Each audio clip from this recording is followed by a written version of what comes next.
Entering King's Row.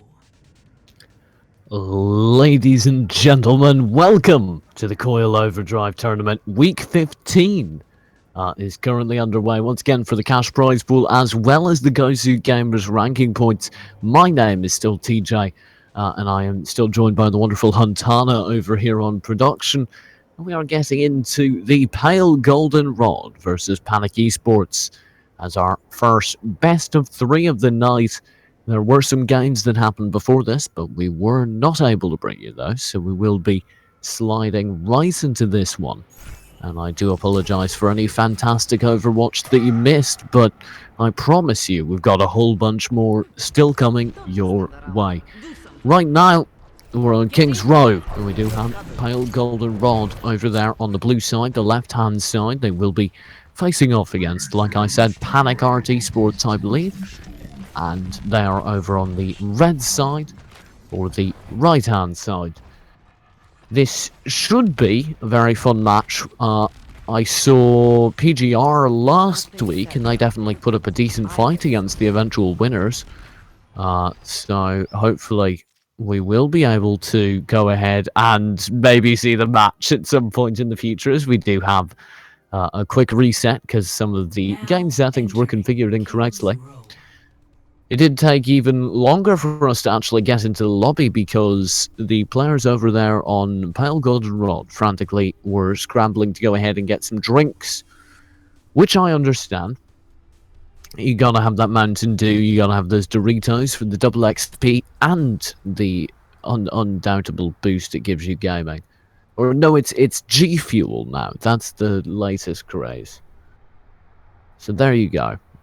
They have either G Fuel or Mountain Dew, and they're ready to go on both sides now. Hopefully, no more game error settings as we do appear to be getting into it for the final time. We will see pretty standard defensive roster over there with Draft over on Zarya, Soodle picking up red side, Drodo, or the over on Reinhardt, Sebastian H on Anna, Dids over on Soldier, and Shu picking up the wonderful Lucio, the Beatmaster himself. The opposite side is fairly standard as well, though. The exciting things I'd say would be the Widowmaker over on Analytic or Anatech Sori, who's going to be presumably going for a quick pop shot and then swapping off, and Setlet's picking up Reaper, which is a bit odd, but we've seen that before on this point used to great success. Drinks. Why does this caster sound which like I understand text-to-speech? I don't know. Have that Mountain Dew. Your destination is on your right. I have slightly clipped speech patterns. I don't know. I live with it. We are getting into game now, though, and we will have the opening salvo from Pale Golden Rod leaping in right now. The Reaper going on the quick flank. There's the Winston diving into the backlines. Reaper will already be doing tons of damage, but he's instantly shot down by a very quick pick from Zarya. There's a Rogue Ape bouncing around in the backlines, but he hasn't been able to get anything just yet, so we can see PGR rebuffed and concerned for their team's HP. Fall back once more. Go for a second push once they have their full roster back alive again. I think that Setlet Reaper is a big part of their ideal strategy, and he's going to go ahead and make the same path, diving into the backlines yet again, this time with the Winston for support. Soodle gets the first and second pick, but Keppa answers right back. Drodo holding the line against Winston. Quality is the only open onto Soodle because Keppa's already fallen, and now it's just Drodo, Sebastian H and Shu on the point, but that's enough. A little bit of everything. As you now have Dids chiming in as well on the Soldier to clean it up. There will be a solid hold coming through from Panic so far.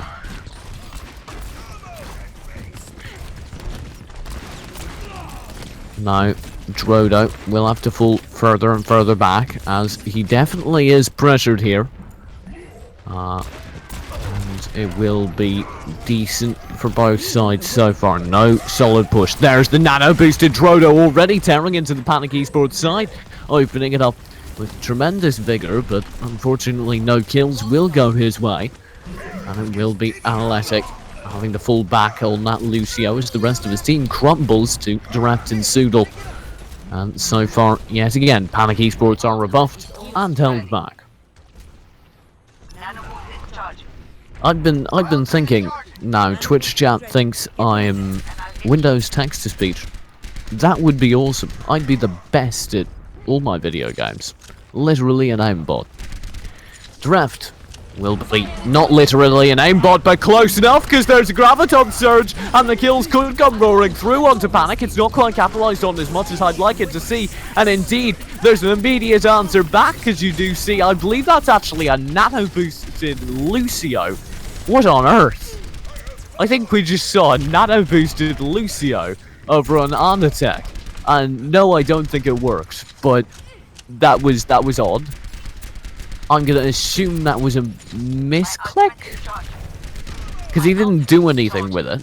He just kind of sat there. Graviton Surge from Direct was mostly not capitalized on. However, you can still see that there is a solid hold from Pale Goldenrod, and so far so good. There's the push yet again. This is Aria maintaining a fully charged. Got it almost all times. Quite good use of the Zarya character for her. We will have kind of standard play. There's finally a push from the Panic side that does appear to have PGR falling back, but they're doing this very carefully. You can see this, they're folding back into kind of a U shape so they can return when their ultimates are ready, such as that Graviton Surge. The nano boosted right hard up Drodo lays waste to the collected members of Panic Esports, and just like that, despite getting 2/3 of the way to the capture, PGR retake the point.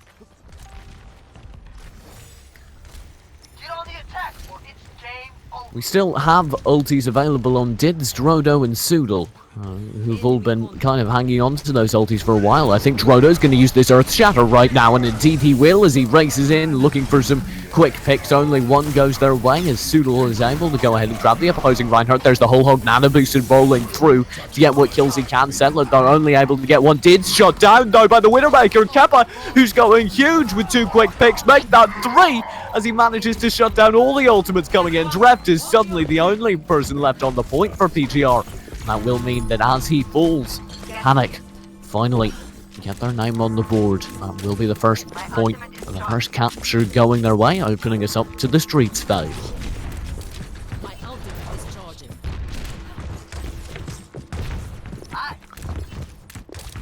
Boostio, I'm told, is the official word for that. I like that. We're gonna stick with that. And you know what? In 2 months, when it's standard meta practice, they're gonna look back on this Twitch stream and go, "Wow, that's where it was premiered." There's Graviton Surge opening up. I'd say a bit early for Panic Esports, as I think they were hoping for a few early kills. Didn't really go their way. And you do still have the attempt at a hold coming through. Actually, I shouldn't speak too soon, because that early Graviton Surge did separate up PGR, and that will be the vast majority of the streets phase already done and dusted.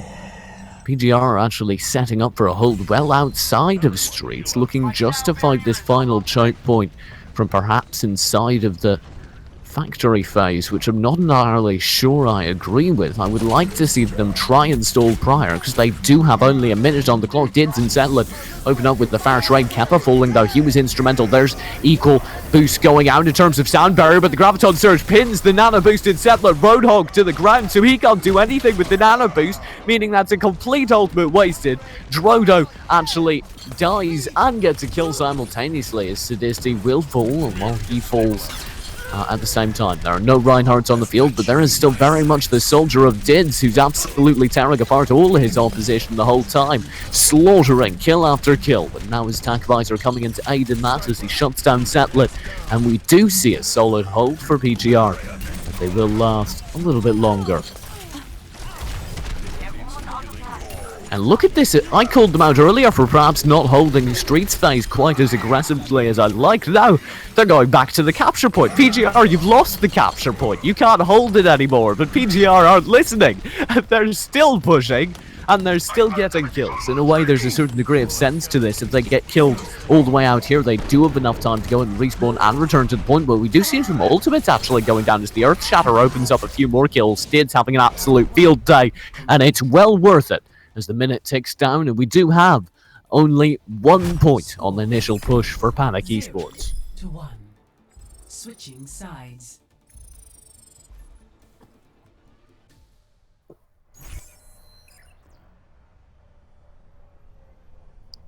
And that is entirely very, very, very desirable score.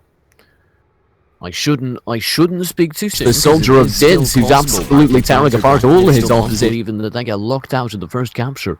But on King's Row, that's incredibly unlikely. We've seen things like that happen before, but only between teams that have looked incredibly uneven the whole time. And while there definitely does seem to be maybe a difference in skill here, if there is one, it's not in favour of Panic Esports, who are now the side tasked with a near impossible defence. What are they selecting to do it? Well, pretty much standard. Roadhog, Ana, Reinhardt, Soldier, Lucio, and Zarya. Maybe we see the Nano Boostio. I'd be on board with it. They tried it once, it didn't quite work out. I think because their Lucio player didn't fully commit to it. But I'm sure that this time it'll work much better. This is, yes, Waku, this is a best of 3 match. So any mistakes made here can be corrected in time. PGR, if they do manage to lose this first point take, will have the time to come back, and vice versa. Panic Esports haven't looked too strong so far. If they don't even get a word in here, they can still have the time to sort themselves out and answer back. But here we go, right into the title fight, the first point, and perhaps the final one, as this would secure going into time bank, should it happen. There's the push on out, and we will see PGR already locking down the points. Sadisti will hold strong, getting the first kill onto Soodle, and now pushing out for Panic Esports. He continues very offensively with the Zarya bubble around him. He'll have to pop his shield as the Zarya bubble fades, but the damage has already been done, and so far PGR have been rebuffed.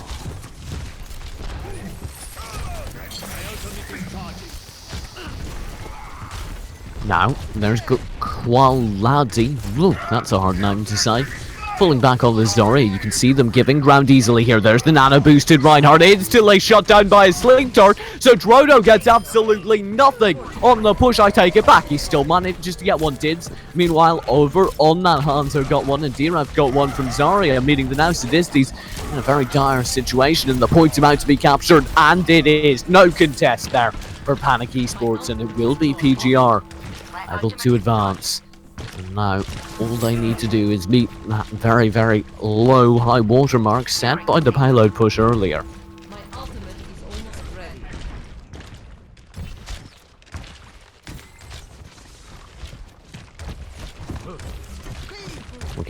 I can hear at least on my client all the various characters shouting out, "My ultimate is almost ready," and you can see the ults that are available are perhaps in favour of Panic. They do have this set up for a Roadhog, Whole Hog punish on a Graviton Surge, for instance, and there's 2 Graviton Surges going out simultaneously. Oh, and the punishes are equally good, but Setlet's free, meaning that you do have the nano boosted Sadisti and Setlet with the Whole Hog to go ahead and shut down their end of the Graviton Surge. It's a complete massacre, but Panic Esports keep 2 players alive to come out on top. Tactical visor ready for deployment. Get it moving! Now, you will see Drodo pushing very aggressively alongside Soodle. They're going to be leading the fight, and I don't see Panic holding. They're opting to go back to this more standard street face choke point hold, which might be the right call, but it definitely leaves very little room for error. There's the Graviton Surge going through, one onto the other, taxing Sadisti, Keppa. It's all going one way as the attack visor pops and Sadisti helps clean up. Suddenly, Panic Esports are looking like they're back in control, and that's very much what they needed. As we will see Panic hold strong for a moment longer. PGR will be rebuffed. They do still have plenty of time though, 3 minutes and 39 seconds to be precise. That's more than enough time to go ahead and push this payload the few inches it really needs to go. And there is Drodo beginning that action just as I was speaking about it. Did having opted to go for the Reaper. We'll see if this Reaper and his tank slaying capabilities shine here. So far so good. There's the deep backline dive. Drodo will be actually pinning Sadisty in a 1-on-2. Sadisty still manages to get away with one, and the cleanup operation is yet again going the way of Panic Esports. These initial fights are breaking into 2v1s, and the Panic Esports players are winning them by and large, meaning that at the end of it, the even trades are cleaned up by the people that won their own fights rather than trade evenly. And that's enabled great success so far. Now, Sadisty will be holding strong, throwing out one flame strike but not following further. There is the graviton surge right into the sound barrier. Punish might be tough, but they can't get anything out of it, and there's a nano boosted Did somehow inside of that, but it doesn't matter because they're all getting shoved back by the whole hog of Setlet. Setlet finally falls to Dids' nano boosted Reaper, but Quality over on the Zarya is holding strong as well for the time being. PGR will return in force. 5 players now on the point versus 5 to hold. Sadisty is the only player that was there really tanking, and Dids with 2 from the beautiful Death Blossom will clean and clear the path for PGR's map 1 victory. Now, PGR will be up 1-0 in the series.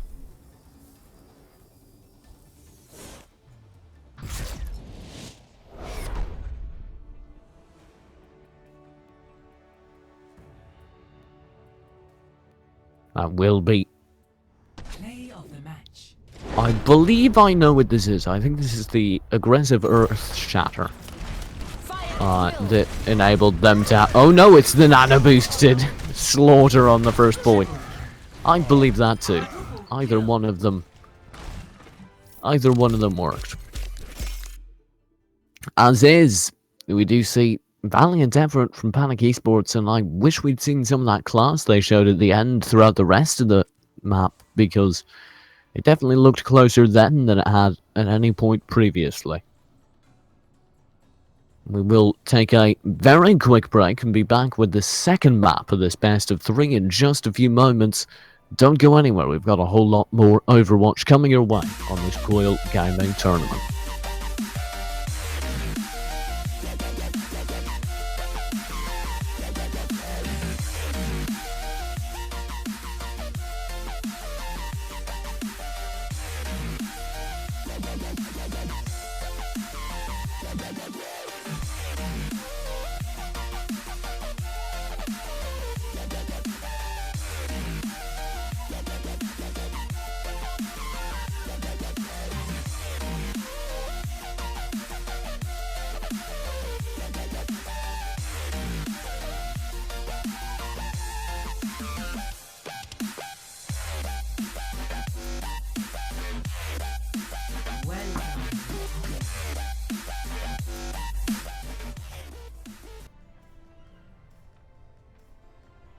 Ladies and gentlemen, welcome back to the Coil Overdrive tournament number 15.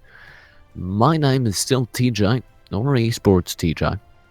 I go by Esports TJ on Twitter, fun fact.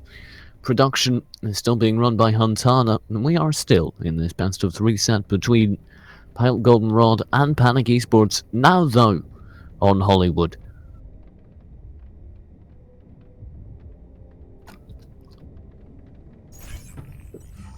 Hollywood is a interesting map for this because it is simply another hybrid map. We see a lot of King's Row in these sets because I think it's viewed as a very, very neutral map. Everyone's played it, nobody especially loves it, but nobody hates it either.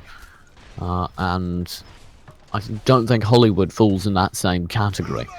I think Hollywood can be incredibly strong for some teams, particularly those with good Pharah, with good aerial and flank. This is a devastatingly fun map for those characters, and we do see Dids right on cue going ahead and picking up the Pharah for the attack now.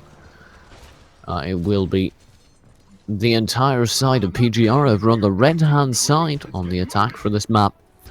On the defense, down 1 in the series, it will be your hometown defending heroes, Panic Esports.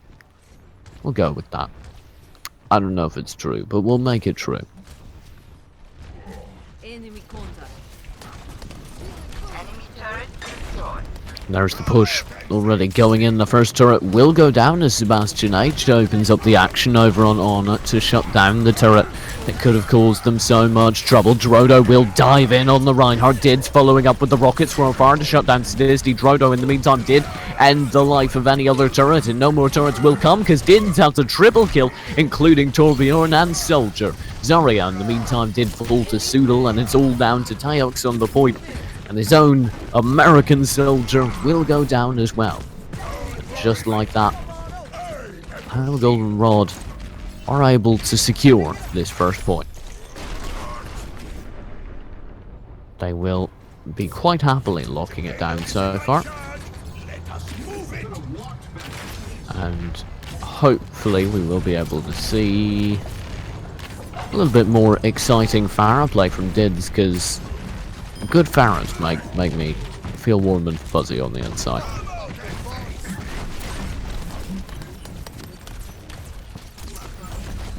Now, as is, we have a little bit of hope. Dids still hanging out on top. I flagged him as perhaps the player to watch, but he hasn't managed to do anything too exciting just yet.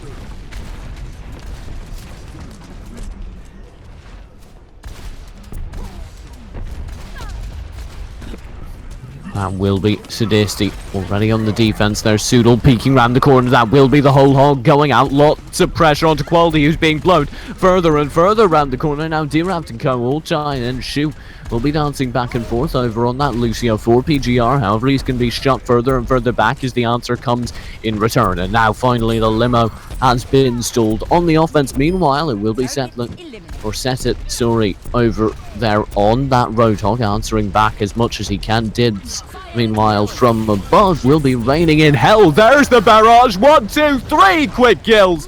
Looking for a fourth. Won't be able to get it, but frankly, it doesn't even matter at this point. Diraft will steal the kill on the Ana, and the payload will advance all the way forward. My ultimate is charging. Pale Goldenrod having a great time now as they continue to advance. PGR almost completely shutting down this factory phase, and any hope of a hold that could have come through. The warehouse has been emptied. There's nothing left in the storage. It's awful. We will see perhaps some signs of life over there on the Panicky Esports side as they do manage to get a little bit of damage going out. Sadisty will be joining alongside them, but you've got to worry now that they don't have enough control of this final choke point, and indeed I would definitely start worrying about it if I was them, but they're apparently not worried about it. They're not even going for the little bit more control, and they might be paying for it there. Finally a set of rolling through with the whole hog looking for a kill, but Sebastian H has been able to pick up Kempa, and that could be the key opening frag, as you do see a nano boosted Reinhardt trying to lay waste into a Graviton Surge. He only gets one though. Sadisty on to shoot. Dids instantly answers back with 2 quick kills, almost 3 before Kappa shuts him down. Sadisty will in the end fall to Dref, who's still holding strong for Panic Esports. Now Soodle will fly through as well, and it's Panic Esports shut down. Finally they've been blown back, and there's a brilliant use of Graviton Surge. You're not going anywhere near that payload. And it will be PGR walking that point all the way through. Score Now, 0-3. fully complete, and I would say in record time. They've given themselves 4 minutes of time bank to work with, should it come to that. Very well done.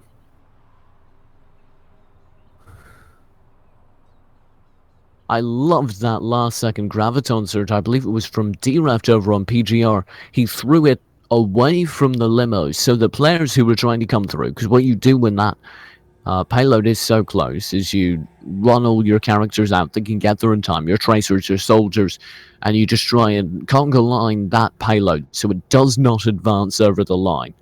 And all it takes is one Graviton Surge, and nobody can get in there.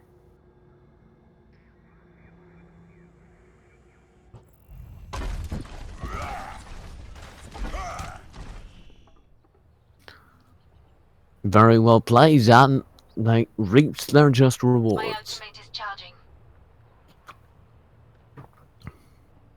Now, though, with a tough time to beat a very high watermark set, PGR will have the supposedly easy time of holding off Panic Esports, but last time Panic Esports had a task that looked nigh on impossible, and they made that look close. This time, maybe they'll answer back likewise. Shu will be able to fall back after throwing out a few turrets everywhere, just kind of harassing, building ulti charge, as those rogue Symmetra turrets do. And we will get right into the round now. Fairly standard rosters on both sides. Kappa, actually, the only real surprise I'd say over there on Panic Esports is he's gone ahead and opted for a Widowmaker. A little bit out of meta, certainly, but no picks from it just yet. There's the aerial Widowmaker. Kappa looking for the trick shot, but won't be able to land it just yet, and maybe regretting that as now the Symmetra turrets are chiming in and chopping up his teammates. It will still be that one rogue Symmetra turret holding on and guaranteeing a fair bit of ulti charge there. But Shu will not be able to place anything just yet. Now we do see Dids chiming in from the sky, throwing out a few rockets. Kappa will be blown to oblivion as the focus fire comes in. That's the downside of Widowmaker. You have nothing to answer back, but oh, Settled with a very nice Roadhog hook. He'll be able to pull in Dids, and that takes skill now. After the Roadhog nerf, you do see those long-range hooks taking a certain amount of skill set, though may have overextended. He's doing a decent job of holding on, and now he's got Sadisty with the nano boost to chime in and join in. And this should be a complete take for Panic. It looked very desperate, very strangled there, but they were able to roll through. Drodo will be the only hope to answer back, and he's going to be pinned back by a whole hog. The Earth Shatter will be moments too late, and the slaughter from Sadisty and Qualadi will guarantee the first point for Panic. Very well done. And now, this pace is achievable. They have a minute, give or take, to escort it through this Streets phase. This Streets phase is entirely possible. It just comes down to them getting perhaps one good team fight. And Soodle has already said, no, you shall not, as he shuts down the first push with 2 quick kills. Chain will claim another victim, as this time the Gunslinger is pulled in. Soodle and Drodo will continue their advance. And they're holding right inside these doors, just kind of peeking, trying to build up some damage, maybe to build ulti. That will be the shield of Drodo, now holding strong. T-Raft setting up for a bit of an ambush play. He has Graviton Surge. You do see a barrage. You do see a whole hog. This could be disastrous. There is the Graviton Surge, and oh boy, there is the punish. There's the barrage. Very quick kills, and a complete team wipe. A complete team kill for Soodle and Dids.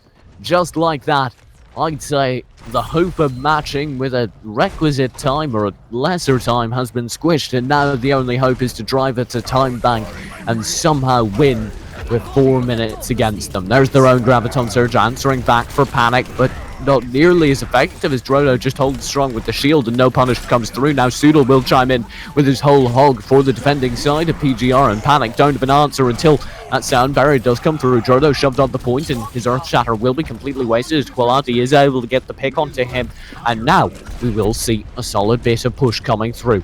There's the flame strikes from the Reinhardt chiming in at range, doing a bit of damage. You do have an over-aggressive Shu over on Lucio to fall early, but Soodle's holding strong on the point by time for this Zarya of D-Rep to come close and slow down the payload. At the very least, he will fall early, and you do see a bit of a conga line forming. The staggered spawns could be an issue, but Drodo and Sebastian will recognize this and fall back at least until they have the support of a few more members of their team.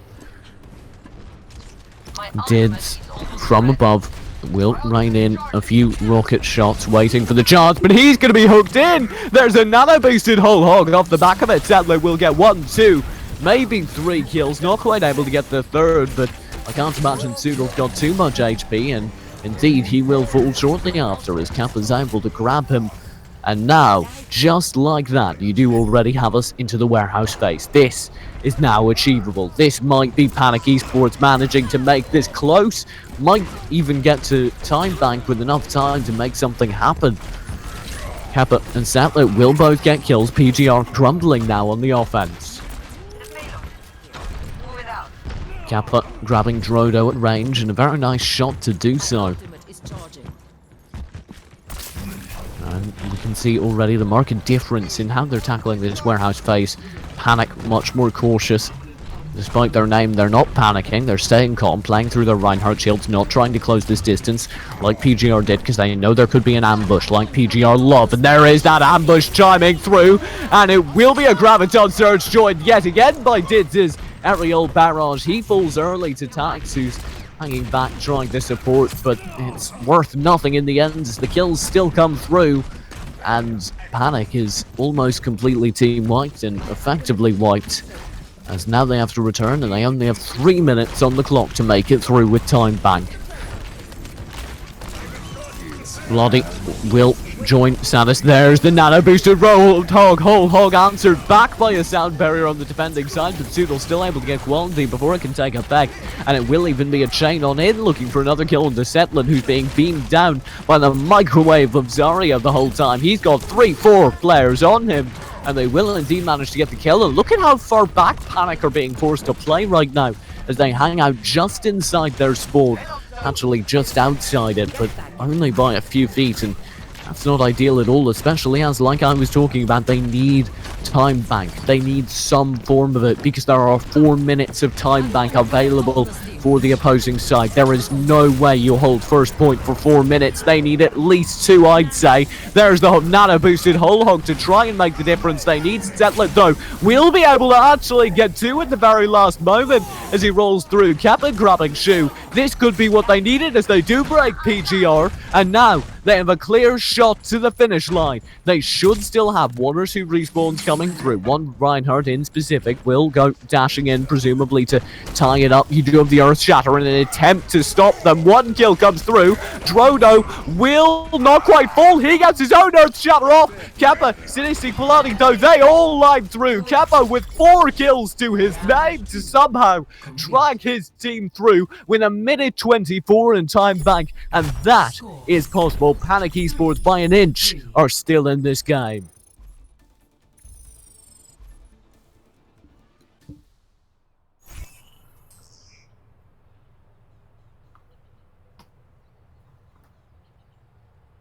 And that inch is all it might take. 1 minute and 24 of Time Bank.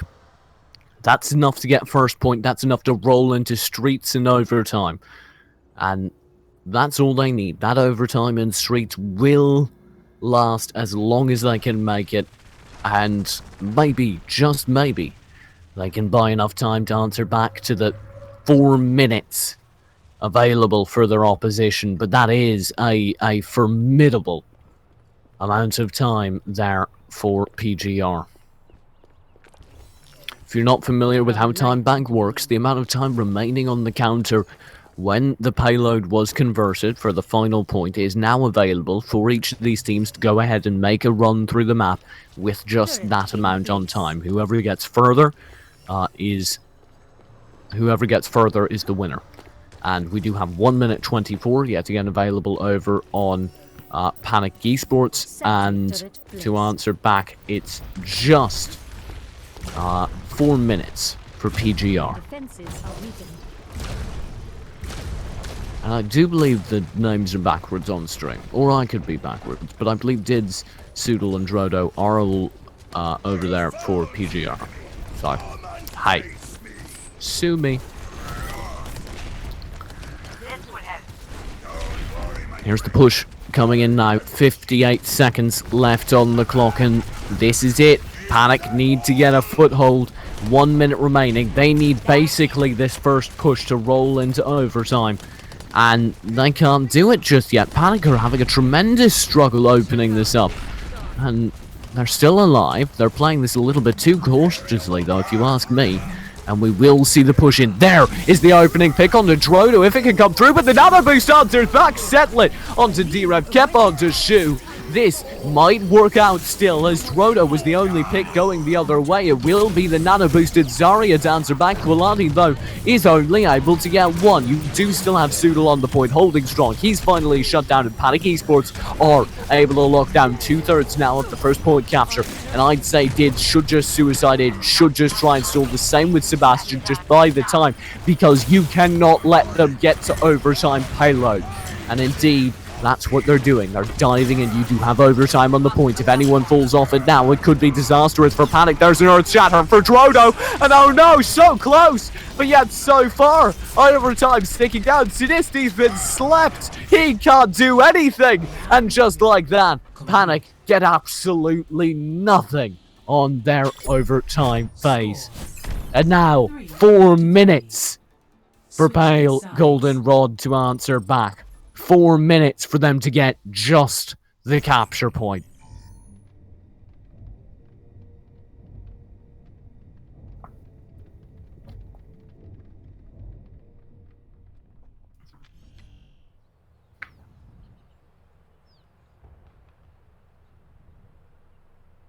System check initiated.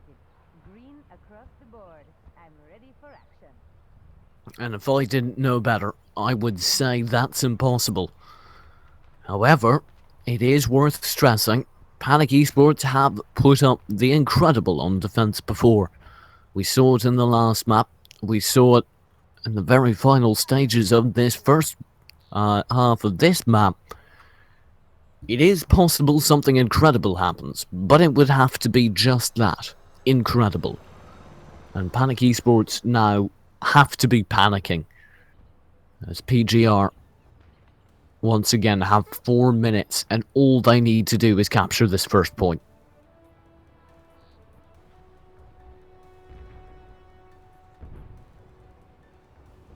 You can see PGR shifting into the appropriate comp for this situation. Very dive heavy. You do have Dids over on that.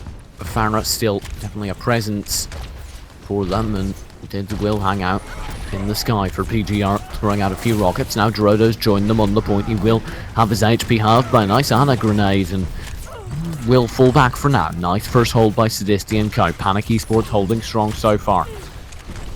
And it will be Zarya from Quality almost falling. You can't take those kinds of peaks. Here's the first team fight. Here's what could decide the map and the series. Drodo leaping out. Sudal will get the first kill onto Sidisti. Dids grabbing the second onto Autotex.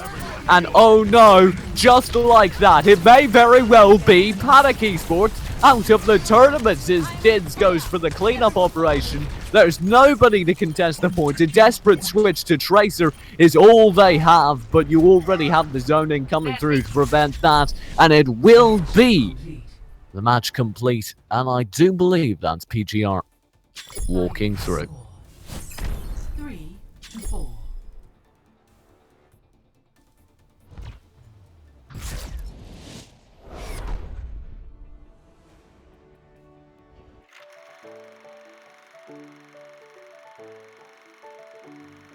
Play of the match. Oh, and I know what this is. He may have lost, but this from Kappa was absolutely incredible. He saw that Earth Shatter go through, and somehow, barely, he found all the kills needed to save his team. He popped the high noon for 3 quick kills, including a Tracer going in for his head. And absolutely amazing play from him and Settled, especially on the losing side. Panic Esports, they might have gone down, but they did not go down without a fight.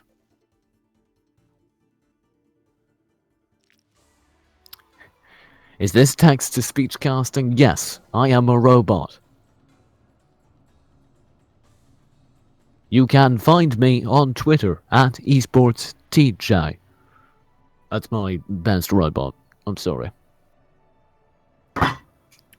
Well, I'm blown away. That was only the first set we're casting tonight, and we do actually have so many more. That was the quarter-final between Pale Goldenrod and Panic Esports. If you just tuned in, Pale Goldenrod walked away with a narrow 2-0 victory.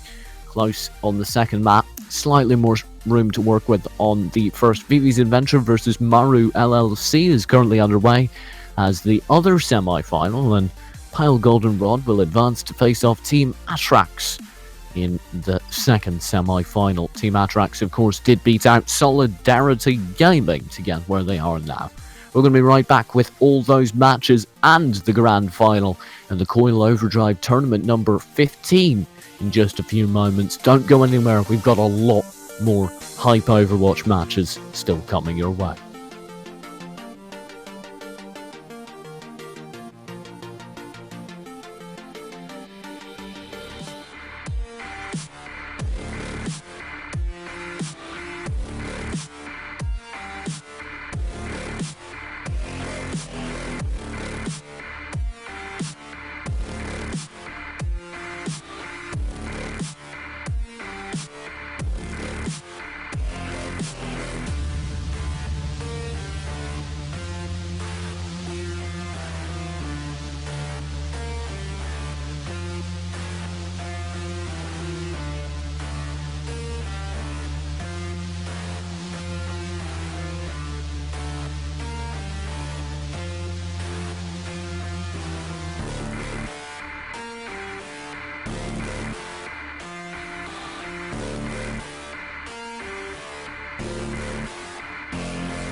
Traveling to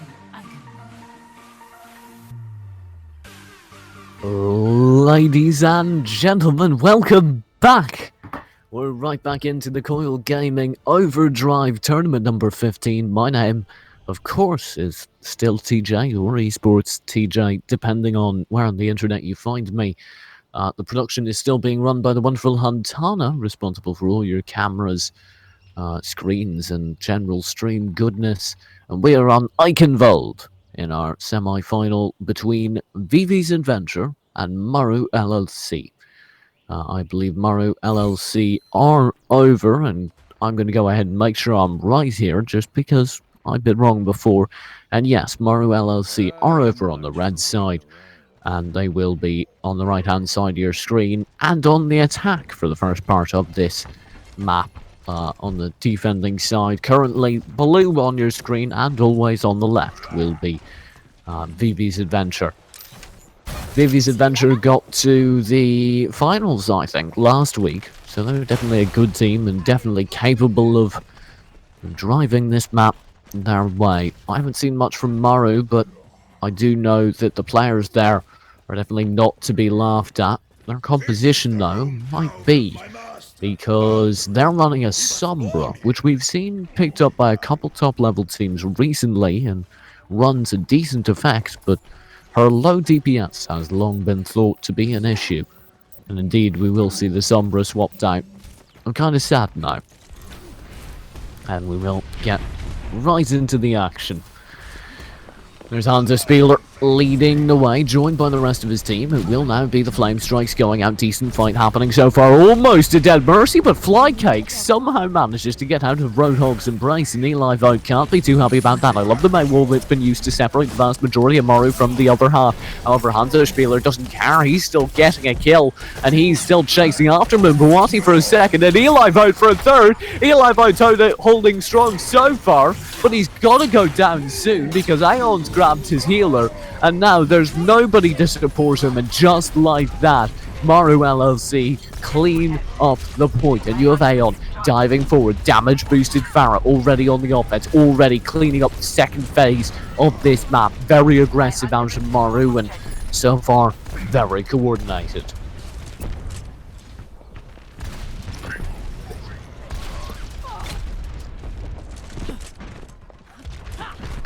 Vivi's Adventure will now be setting up for their hold, and they will do so in kind of standard fashion. You go ahead, you set up on top of the castle, you rain in the damage from above. The one issue is with that is when the other team says no thank you and starts blasting you off of the rooftop, which is what's currently happening.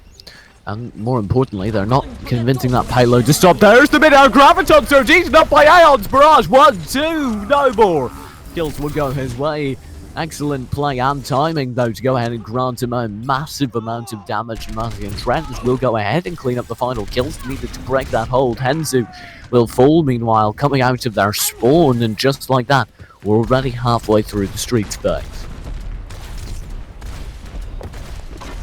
Maru doing a very good job using this Pharah to their advantage. I am thoroughly impressed, and Aeon the whole time is getting this damage boost from Flycake, who's been quite cleverly moving. You know, a lot of people shit on Mercy mains for perhaps having a little bit less maneuverability, but it's still definitely a skill that has to be learned. Mbuwati with Deadeye will shut down that particular circle jerk, though, and the pressure is underway, and will be a complete team wipe of Maru, as several members do decide to commit Sudoku when they realise that their team cannot join them any longer. Maru will now be able to reaggress in force, reaggress as a unit. I do think they will enjoy doing so. There are the shots leading over from Hunter Spieler on Zarya, doing a little bit of chip damage so far. Trends joining in as well. Aeon and Massey side by side. Massey getting shut down by Mbuwati, who's been a truly excellent aim player, DPS player throughout the vast majority of the maps we've seen him in, and it's worked out for him so far.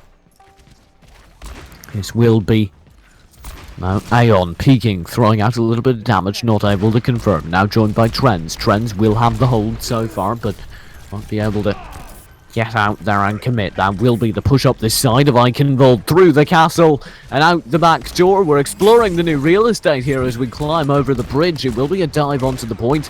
That unorthodox push up, and now the nice earthquake will be answered immediately back by the sound barrier. Eli Vogt saved by it despite being on the ground. The earth shatter isn't enough to end him. Massey though is still able to get Zektor through his own sound barrier, which means that Eli Vogt and Mumbawati's returns are even larger because they have no healer currently. Aeon will pop the tap visor and look for kills, but for attack visor he's gotten absolutely nothing. It's been Malone and Hanzospieler perhaps cleaning up for him, sure, but definitely the only players actually able to do things. Henzu's attack visor, by contrast, is aided by an excellent nano boost, and there's a 4K.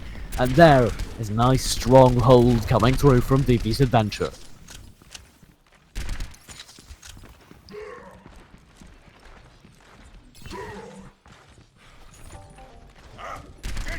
Now, Vivi's Adventure doing a nice job holding on top of this building yet again, but they know what happened last time. They know the route that was taken last time. Will they move to counter routine? Yes, they will. Already holding strong. They've learned their lesson, but have they, though? As the Graviton Surge comes through, Hanzospieler can't punish thanks to an excellently timed flashbang, but Terrence is still here. Massey's still here, and there's the whole hog and Earth Shatter to roll through. Aeon popping attack visor, grabbing one as well. Terrence will clean up the normal way, and just like that, despite all that effort, despite that adjustment, we will see Maru blast through any attempted holding from Vivi.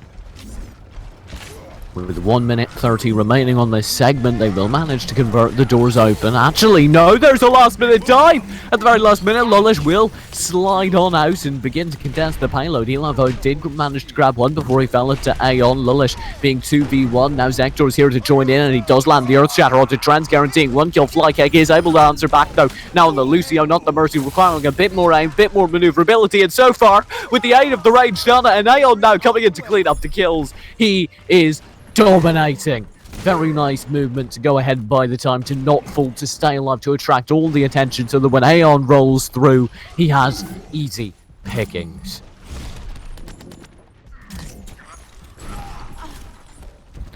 Now, we will see that push lasting a little bit further as no solid hold has answered back just yet. Henzu has to worry about Hanzospieler. He's got a nano boost to do so, though, and he doesn't appear to be that worried as he dashes through with the attack visor, but he's going to be slapped before he can do too much damage. Eli Vogt and Henzu will only get one kill apiece, as now Eli Vogt will manage to sneak in Massey despite being dragged in. He answered immediately back with his own hook. You don't hook me, I hook you. And it worked out very well for him indeed, as now Aeon and Kai will fall back and play from around the corner. This very passive hold is not what they want if they want to push the payload forward, but it is the right idea if they want to regroup, and that perhaps is all Maru wants to do. Is now we do see the contest. There's the sound barrier rolling through, and it will be decent. Nice May Ice Wall to go and wall out Massey with the whole hog, but Massey and Aeon roll through simultaneously and absolutely tear the situation apart, as you do see the attack visor and you do see the whole hog, despite the best efforts of Vivi's Adventure, decimating their team. And now, it just comes down to these last few moments. There's the Graviton Surge, there's a whole hog and sound barrier activated in desperation on the point. Eli Vogt does manage to get Malone despite having absolutely no control over his movement. Very nicely played by him, but now he's being absolutely slaughtered by Terrence at close range. Terrence will be able to get the kill. Flashbang rolls through to buy enough time from Mwanti and Anagon to double team him, and now you do have a decent push from Vivi's Adventure as they manage to sleep the Roadhog as well and go for the punish on Maskey as soon as he wakes up, trying to stagger the spawns as best they can on Maru. Very nicely played. TV's Adventure with a desperate hold maybe, but a strong one nonetheless.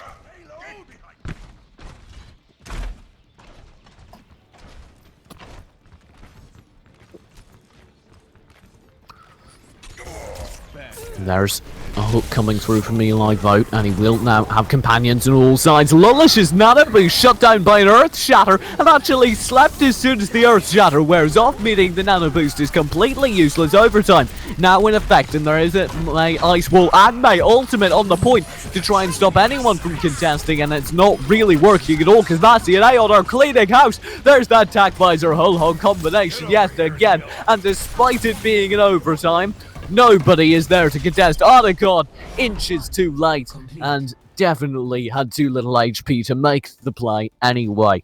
As is though, that does mean that there is no time bank for Maru. So all we need to see is time bank, maybe 1 minute, maybe a little bit more, coming through on the other side. If we can just see Vivi's Adventure put something, anything on the board, they will be entirely satisfied.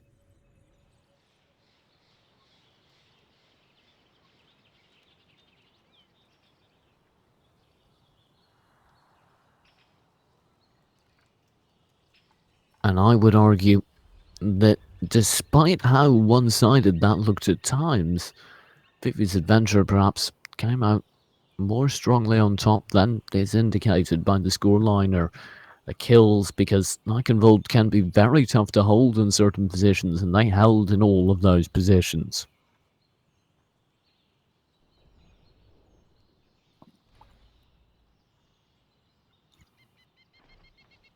Now, we will have the respawns coming through and the second round of play underway.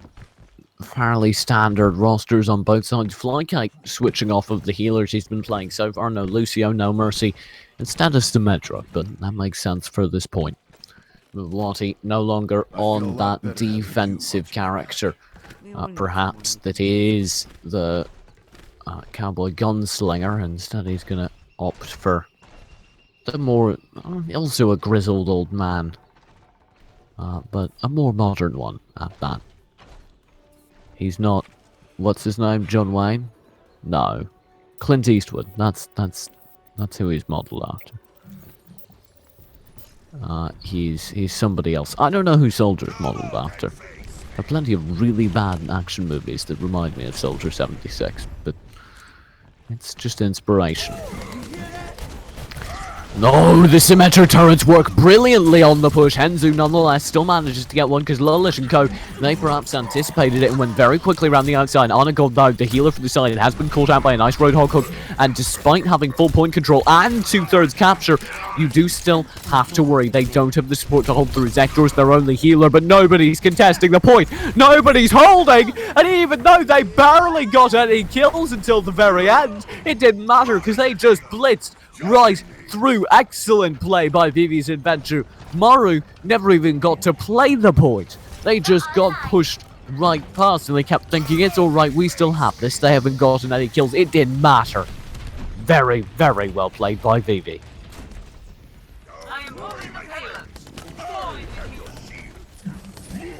Now, you have the rooftop hold yet again this phase. Definitely one of the more frustrating phases to play defense on. There's not much you can do about the rooftop hold at this point, and Henzu will actually prove me wrong with a nice early pick. He goes down though. Sparta kicked off the side of the building. This is Eichenwald.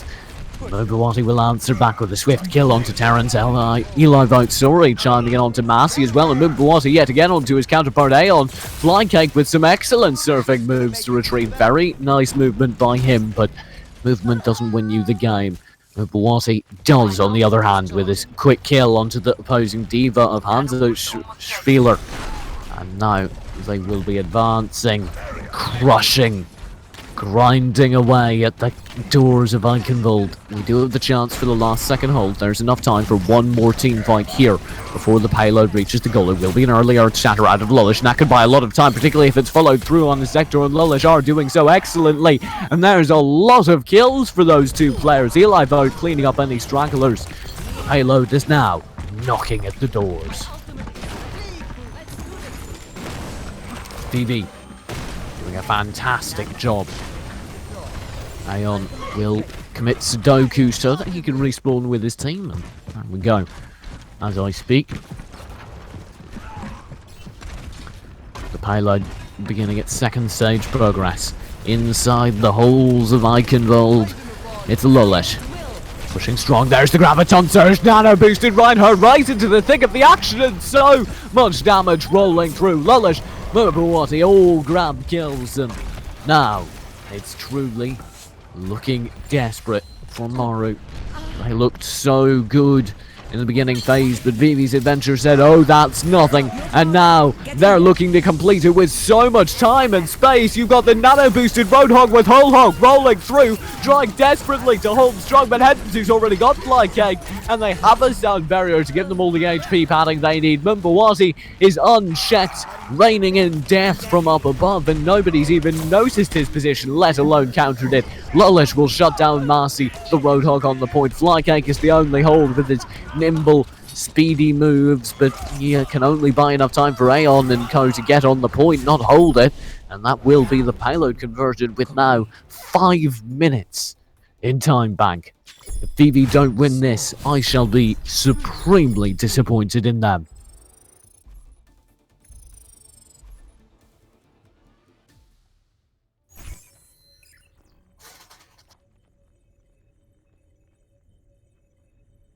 Having said that, it is possible to drive this to a tie. All they would need to do is literally hold the first point for the entirety of the 4 minutes and 28 seconds stored in time bank.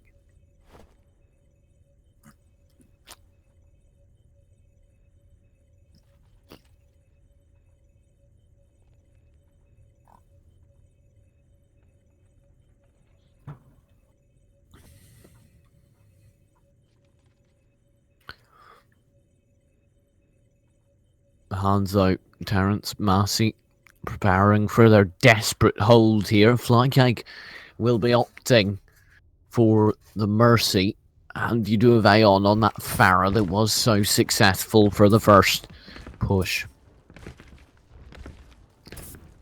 I'm wondering if maybe it'll make the difference. If maybe it'll buy them the factor of surprise, the time necessary to hold off probably around 6 different dedicated pushes.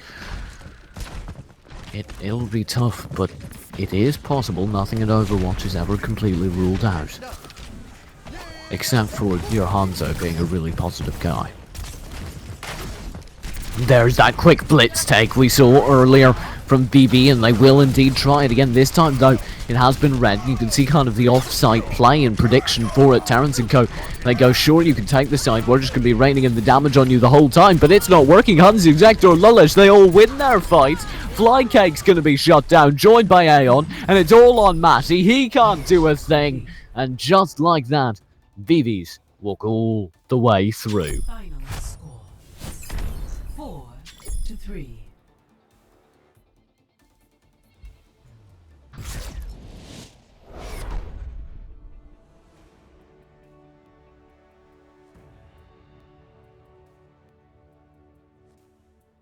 Play of the match. Oh, and I know what this one is. Oh yes it is. This is the nano-boosted slaughter on the Graviton Surge. You see them a fair bit, but they're always so sexy. Oh, and that flame strike too. I don't even know if it hit, but I appreciate the presence of mind to go for it. I actually don't know what we're doing next. We may be going to the second semi-final, or we may be going to the grand final. I'm going to go ahead and take a look at the bracket, see if I can figure that out.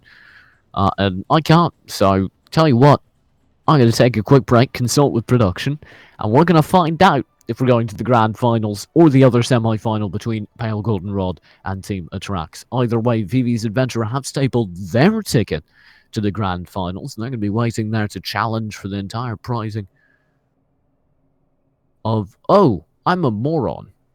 You know what kind of moron I am? I'm the kind of moron that forgets that this is a best of 3 matchup, which means we don't have to stop at just one game of insane close play and Morrow getting the tables flipped on them. Instead, we get Numbani as well. See, that's the advantage. That's the advantage of being a moron. You get all these pleasant surprises every now and then. You go, oh yeah! We get more maps of amazing Overwatch. So yes, this is a best of 3 series, something that conveniently slipped my mind.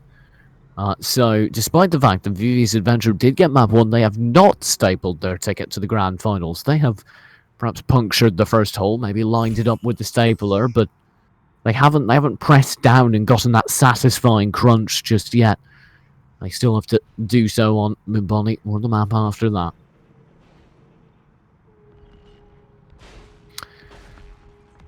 And now as we wait for the setup, we will see this time Aeon and the rest of Maru over on the blue side and VV's Adventure over on the red.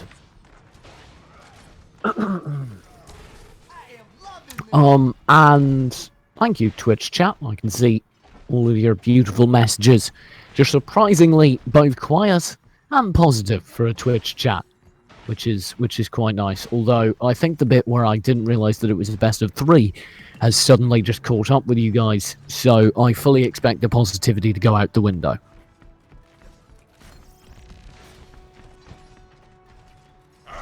Get behind. Oh no, it's still positive. Oh, it's all good. You guys are okay with me being a moron. That's all right. Thank you very much, Twitch chat. I think you're adorable too. But what's not adorable is the slaughter that's happening on the screen. As we do already see a Winston diving into the backlines from Lullish, and we will see VV's Adventure trying to dive onto the side, but Aeon's shutting it down, saying, "You shall not pass," with 3 quick revolver kills. Excellent McCree play to open up. Hanzo Spieler will chime in for another, and Aeon with a 4th. And that will be a 5th, actually. A pentakill on the side. Individual kills, sure, but he shut it down excellently nonetheless. And the first point hold will go strongly towards... towards Maru, not VV's Adventure. They swap sides. That's why they're upsetting me.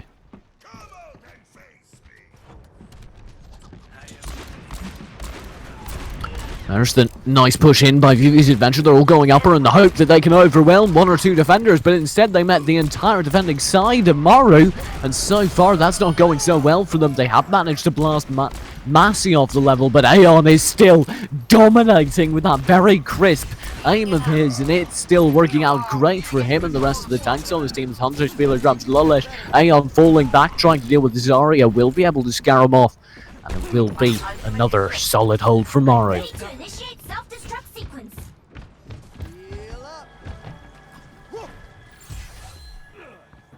I'm very excited to see Maru holding this strong.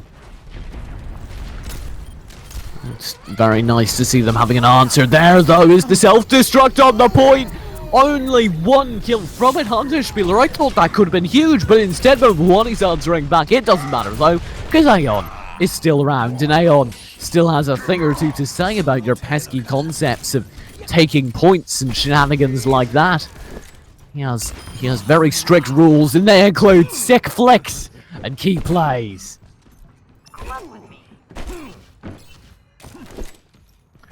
Aeon is blowing my mind right now. I might not be doing too good a job of conveying it, but he is some hot fire, if we can get that in the Twitch chat.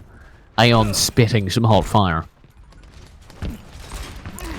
He will be trying to deal the damage. There is the Graviton Surge for his team, and that's going to buy them a lot of time. Meanwhile, Aeon dashes through and finishes off Lullish with a right click. And it will be found the hammer to secure the kill. Trends will fall back. Eli does get 1 kill. Or actually just a mech, not even a kill. As he knocks Hanzo Spieler out of his comfort zone, but it doesn't really matter because he's going to be able to charge up enough ulti to get back in no time at all, just spamming shots into the mass of people around the corner. And they will be able to buy a lot of time. And that should be the mech coming through any time now. It will be Aeon holding strong. There's the attack visor popped on the other side, but it doesn't matter because Aeon is still a god. He's still racking up the damage, and this could be an absolutely huge Deadeye. Actually, doesn't get anything, but he's got a nano boost on him now, and he's trying to make the best of that, tapping away as best he can. He will finally fall, and this could be it for Vivi's adventure, as I do believe, with 18 seconds left on the clock, they have finally managed to break Maru's hold. And there it is, ticking through.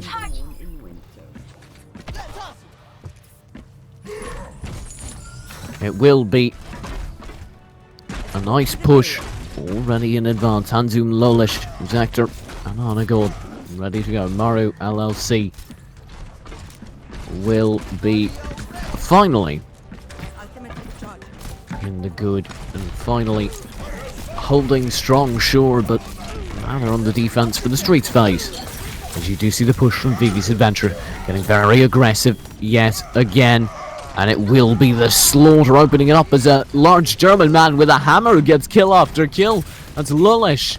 And he's got his teammate Massey also raining in the damage to go ahead and knock one player out of his mech and Aeon out of his life. Hunter Spieler now in his zero suit will be throwing out a fair bit of damage, but no kills. Lullish rolling through with that great German precision engineering. Well, engineer precision death, and Mimwati will chime in as well.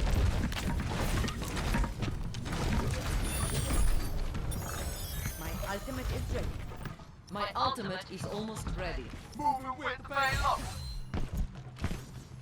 And now it comes down to the final hold, actually, because despite that amazing first hold, Maru have lost. Oh, there's the hook onto this self-destructing Diva, but no kills come of it. That was an unpleasant surprise. Hanzo Spieler arranged for his opposition, and perhaps the sheer startling factor of it allowed a kill to come through onto him. And this means now that we do see Maru holding strong. We do see Vivi's adventure pushed back. We only have 2 minutes and 25 seconds to get the payload all the way through. No more checkpoints, no more extra time.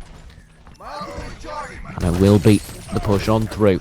Now, there is the play. Eli Vogt throwing out a little bit of damage. It will be a strong hold so far. There's the nano boost available, as we will see it almost there for Hanzo Spieler. Not distributed just yet. Malone now has it available. It will be attack fire serve from Moon wanting to go and grab Aeon. No further kills though, as Vivi's adventure are stalled at the point by some regular old Reinhardt plays from Terrans. And of course, I believe a little bit of chimed in damage. We'll see Mubadi switching off with the soldier, rolling with a tracer, perhaps feeling pressed for time, perhaps looking for a little bit more backline harassed. And either way, he will begin the course of committing. We do have, once again, a brilliant nano boost available at any moment. Zektor will get the first pick. There's the Graviton Surge. That could be huge. That could break it. But no, you have the Sound Barrier come through to buy all the HP necessary to survive the Graviton Surge. Massey and Terrence will both grab kills. Massey with his second. No nano boost necessary. Malone is able to hold on to it for a while longer as Massey goes huge with 3 normal kills. And Terrence cleans up Anagod, the last remaining bastion of resistance for Vivi's adventure.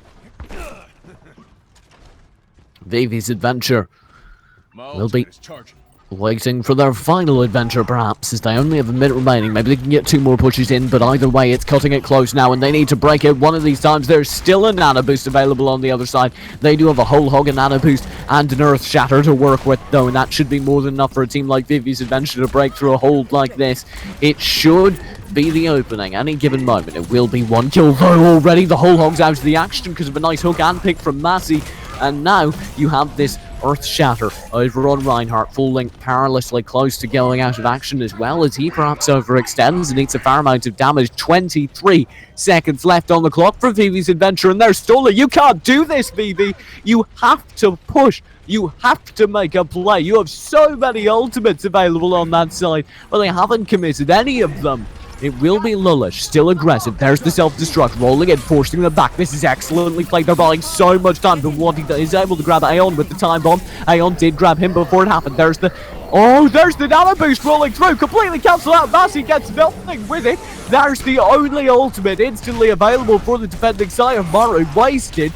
And it will be Hanzu and Lulish and Anagod all picking up the necessary kills to continue this payload rolling forward. Now on the respawns, though, you have a few ultimates almost ready to go. I believe Hanzo, Spieler and Flycake as the notable ones, but they need to act quickly because that overtime is ticking down. Flycake will dive in, but he's in just too late. Round one's complete. And Maru, with literally 0 seconds on the clock, will complete the push. That means no time back. But Maru were unable to stop Vivi's adventure. Sorry I misspoke from completing the push.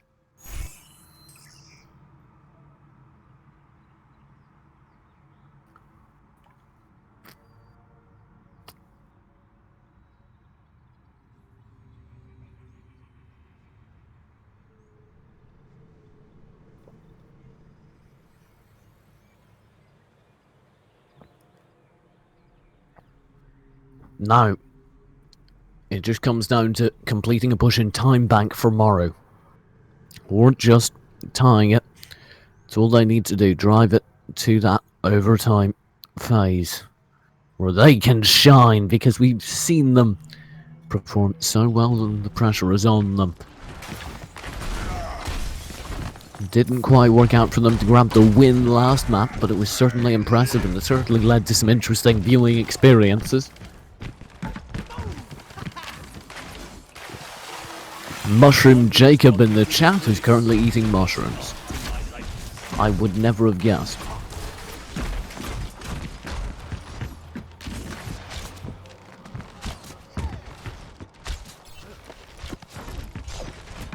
I was about to make a joke about how I should name myself Casting TJ or Esports TJ or something, just to prove that I was casting. And then I realised that my Twitch handle is literally Esports TJ, so I actually have no high ground there. Hey. The wolf marks his prey. 3 seconds remaining for the push. Notable changes are the dive comp actually coming out from... Oh, I'm very excited to see this from Maru. They have a Genji, a Winston, a Widowmaker, and a Tracer. As well as, of course, the Lucio to give them the speed boost necessary to close distance on the point. There's the massive primate scientist already leaping to the backlines, and it's working so far so good as Malone grabs one, Terrence grabs two, Hanzo Spieler with another onto the turret, shutting down any hope of defense. Zektor so low on HP. Banana God will fall first. Zektor having the fallback. Aeon grabs Lulish, the only hopeful counter on the other side. And that was an amazing dive comp play. And just like that, we have the first point captured from Maru, and they have so much time to work with.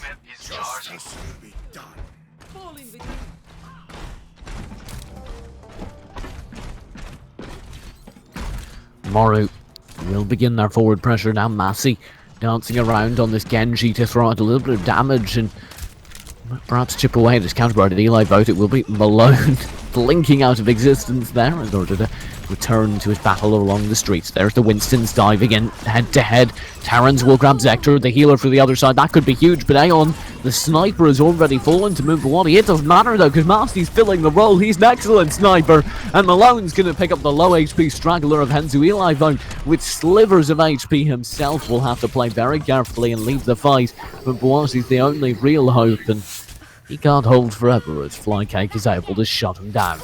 And now the God is holding so far back, and this payload's advanced so quickly, it's looking sure that Maru are going to be able to drive it to a map 3. It's looking sure that at the very least they're going to get into time bank with some time, because they have 5 minutes now and they haven't even tagged this checkpoint. Eli Vote will be under fire. There is Eli Vote and Lulish holding strong and pushing forward. There's the Primal Rage rolling through, but Malone doesn't care. He's got 2 kills, one with the time bomb, one with his own normal weapons. Massey's got 2 on his own. Malone chiming in for Eli Vote yet again. The Primate will finally be slain by the sword of Massey. Harambe, no. You were gone too soon, as actually it was Aeon, appropriately enough, with the sniper rifle to put him down, and it wasn't a tranquilizer, believe me.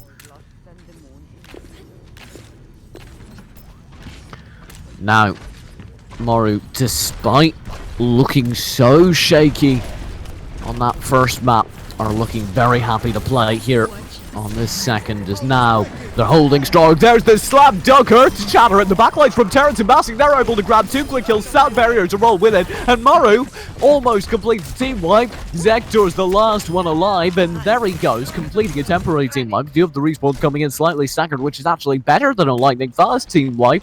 And now you see the pushes coming through. But you have the ultimates ready now. So particularly Hanzo, Spieler's Graviton Surge. We can buy so much time. And there it is rolling out inside the spawn. Nobody can clear it. Save for Lullish, who manages to do it with his charge. But it's too little too late, and there it is. 5 minutes of time bank for the Maru side, who are now looking to take it to a map 3.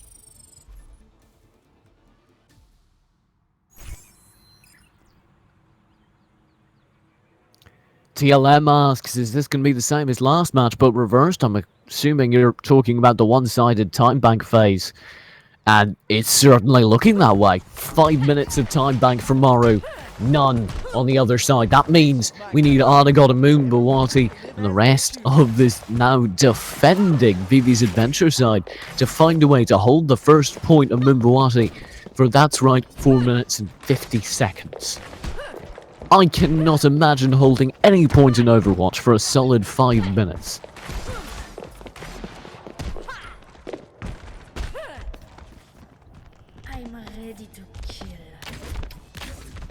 But that's what they're going to have to attempt to do nonetheless, and I certainly am happy that I'm on this side of the casting desk as opposed to inside the game, because it's an unenviable task. But one they will attempt if they want it. 2-0 Maru and cleanly keep their way going through this tournament. We do have a pause because somebody, Flycake, perhaps has a small bladder. Oh no, Discord crashed. I thought it was a remark about their small bladder when they wrote PP, but no, it's a call for a pause because Discord has given up on them. Of course, that would help. Maybe it's a secret plan. They're like, oh, we gotta hold for 5 minutes. What if they don't have any communications? That's how to do it. DDoS their Discord. Ready coming in now? Presumably voice chat sorted out. And we will see the push coming through. Now, Flycake and Co being very cautious. They do have 5 minutes once again to do this. They want to get it right the first time. Just carefully, gradually do this. Grind out their way to the point. But there's the commit rolling through. Already a Winston dive into the backline where he's greeted by 3 players. Henzu will win his counterpart duel versus Massey. And so far, so good from Vivi's Adventure. Anagod, though, so very low. He'll finally crumble alone, looking for picks in the backlines. Flycake chimes in up to Lullish as well. Moonbawati, the sole hold on the point, now joined by Eli Vote, raging through with his primate form, and Flycake will be actually chasing him down nonetheless with the aid of Malone, able to guarantee the kill. And despite what looks like a great start for Vivi's Adventure, now Henzu over on the Genji is the only hold on the point, and it's ticking the way of Maru, and they are looking so very close to taking this to a map 3. Almost 2/3 of the capture. Lullish and Henzu are the only 2 players on the point. Now make that just Lullish as Henzu pulls back briefly. Eli Vote will join him though. And we'll have to see if Maru are okay. Even though set a 3rd capture, going back later, actually, it doesn't matter if they're okay with it or not, because that's what's happening. As they do pull further and further back. Hanzo Spieler will play around the corner and throw out a little bit of damage, joined now by Massey. And then we'll begin this push slowly, cautiously, and carefully yet again, throwing out a few bits of Zarya projectile damage, as you very well would like to, onto the shields. Eli Vote looking for a way in with Henzu from the top, and they will now have to sort it out because you do have the backline tracer running around causing havoc. There's the full commit now rolling through. Graviton Surge will grab no one, but it does a very good job of zoning and establishing where the enemies cannot be. Massey with the Dragon Blade, 1 kill going his way, but Henzu answers immediately back. Eli Vote with the Primal Rage gets one as well. It doesn't matter, looks void with the time bomb, does knock Diva out of her mech, and Massey grabs Henzu with the last seconds of the Dragon Blade. Now Eli Vogt alone on the point, trying to find a way to survive. Will not be able to get a kill thanks to an excellent use of Sound Barrier, and there's 2/3 of the capture for Maru. And it does look like failing something spectacular. We're going to a map 3. There's heading to Inzektor to dive out in a last-ditch attempt to try and prevent it by Flycake with 2 quick kills. Massey with another. Hanzo Spieler cleans up Sector. It's all down to Mbawani with the self-destruct, but he's not on the point. And that will be it. That will be map 3 secured. And Maru, they've done it. They've struck right back. And we are going all the way in this semi-final set.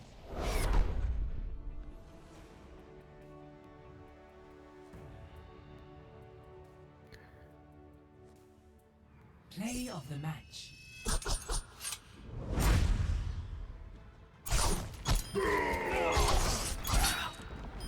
Double kill.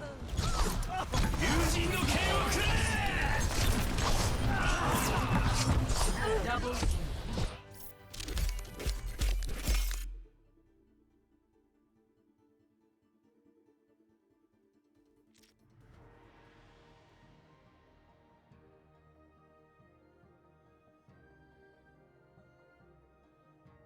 Axiom Connor in chat wants to know what my competitive rank is.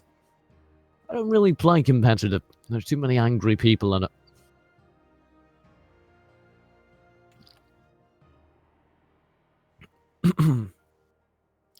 I play my video games to have fun. Same reason I cast. And when there are people telling me quite angrily that I'm doing it wrong, it's not really the same.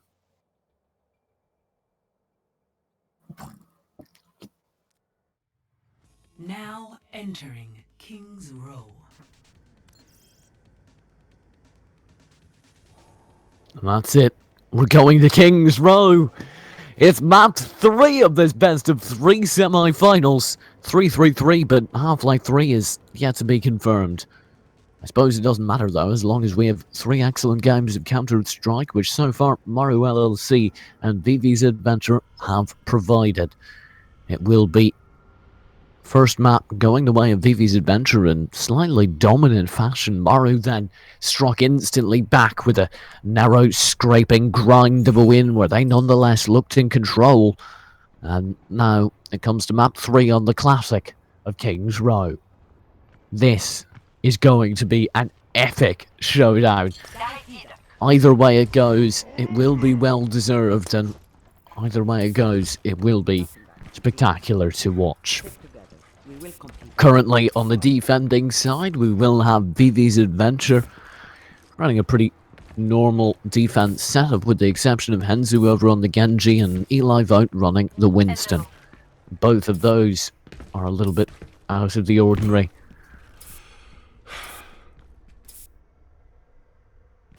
I'm looking forward to working with you all. On the offense, meanwhile, well, we definitely can't make any sort of definite call as to their roster just yet, because we haven't seen a push out. It does look a bit odd so far. We had a May there briefly.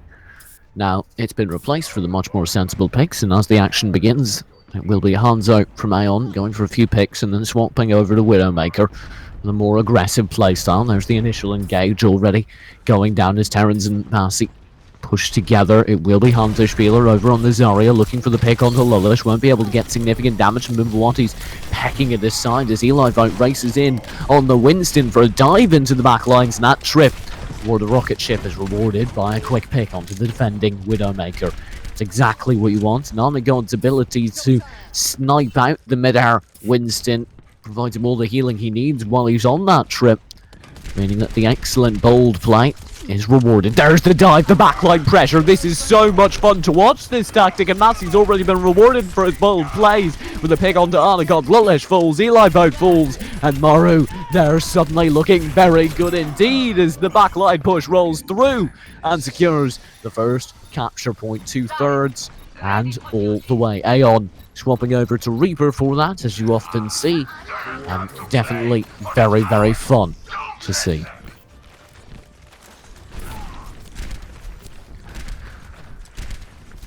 Now we get into the streets phase because of the nature of that team wipe. You do have a very, very aggressive hold from Vivi. We've seen this in the past on King's Row. Vivi's adventure don't have time for the rest of streets. They want to stop you here and now. Lullish, though, won't get that opportunity as Massey hooks him in aggressively and picks him. This now means there is no Reinhardt for the defending side, so they have no choice but to fall back and perhaps get something with the defense matrix to buy them time and space. And indeed, they'll have to fall all the way back because they know they don't have the Reinhardt to hold the front lines. And that one pick cost them dearly. They're going to have to give up the vast majority of the streets phase, only holding at the back checkpoint.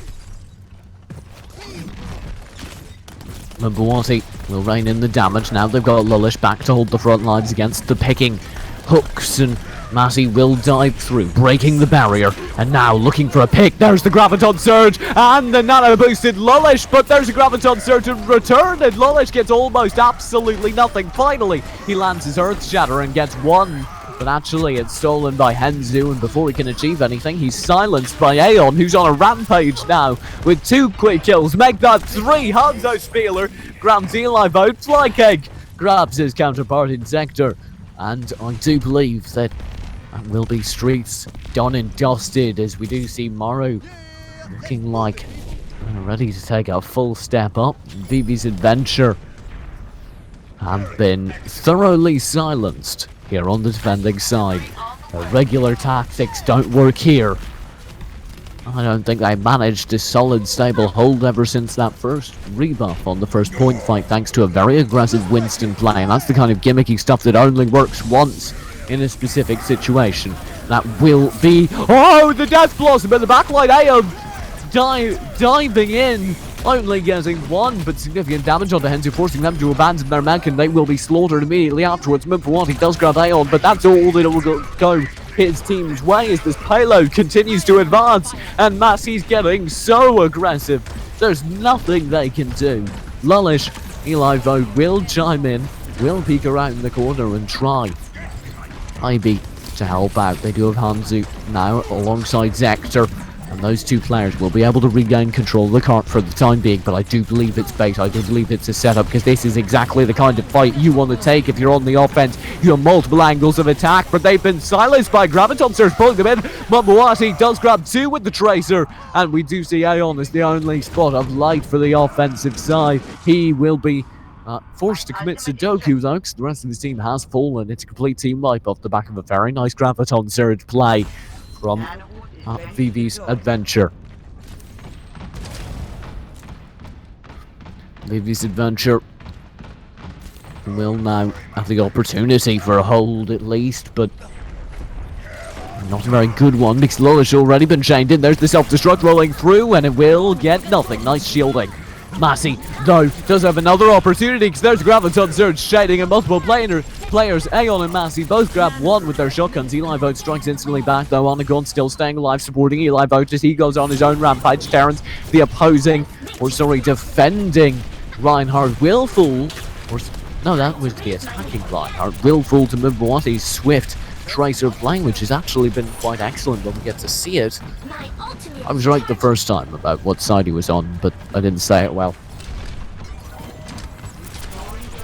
And it will be now a nice hold rolling through.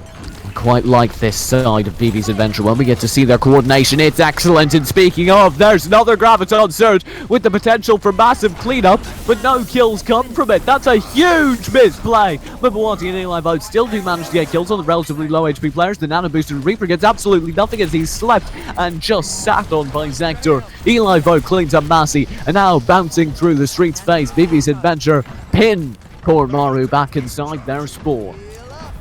And now we only have 2 minutes and 20 seconds left on the clock, and that is suddenly looking all the more dire for Maru, who looked like they had this in the bag. Maru will have to watch out for that D.Va diving into the backlines. There's no Reinhardt to shield this time, and Henzu gets 2. Lullish grabs another. Aeon falls over on the McCree. Hanzo Spieler and Flycake both go down, and it's almost a complete team wipe again. Staggered, sure, but the effect is the same, and now we're down to 1 minute 50 for the full take, and it's going to be at least a minute 30 before everyone's in position, let alone all this harassing fire coming out early from the defending side. Maru, they've been completely scattered, they've been completely denied, their entire time advantage, how quickly they got through the first two phases, has been completely destroyed, and now they need to do something very quickly indeed. They've got a nano-boosted Reinhardt with the Lucio sound barrier rolling through, basically immortal, and Eli Vos and Hanzu are taking advantage of this, bouncing in behind him to go ahead and grab all the kills they need. And now we're down to just a minute on the clock, and this is suddenly looking like Maru don't have anything at all. They might not even make it to the finish line, let alone worrying about time back, because there's an excellent Graviton surge. Maru, they're all tied up together. Massey grabs one on Detector, then the punish doesn't come through. Finally, Eli Vo will grab one on and got uncontested, raining in the damage from above, but Aeon with the dead eye gets 1, 2, 3 quick kills, and it will be Mumbawati as the only answer back onto Aeon. Hanzo Spieler did grab Eli Vo, and it is finally a little bit of a push as Mumbawati will be slaughtered on the point, and that payload is beginning to slowly grind forward as soon as Anagon falls, which took substantially longer than it should have, but substantially more time than it should have. And now 30 seconds are all that remains for this final push. Even if they convert, they're not going to get any time bank phase at all. There's the Graviton surge, they've done so consistently, but the massive potential whole hog nano boost doesn't come through thanks to an excellent sleep dart, and Massey can't make the impact on the round he wants to. There's the self-destruct coming out, and no kills will come from it, but it does deny anyone playing on the point for a further seconds, and that's it. We're going to overtime. 5 seconds left, taking down Zector, Hanzu, Eli Vote, all dancing around on the point in a desperate flurry, and it will be Malone, Massey, Flycake, and the rest of Maru somehow clawing their way to victory here as they get kill after kill. Lullish is the only spot of light. You've got the nano boosted Lullish on the point, but oh, the hook off the site. Excellent play by Mastiff, and somehow, by the skin of their teeth, the side of Maru is able to get the conversion and is able to get the 3 points.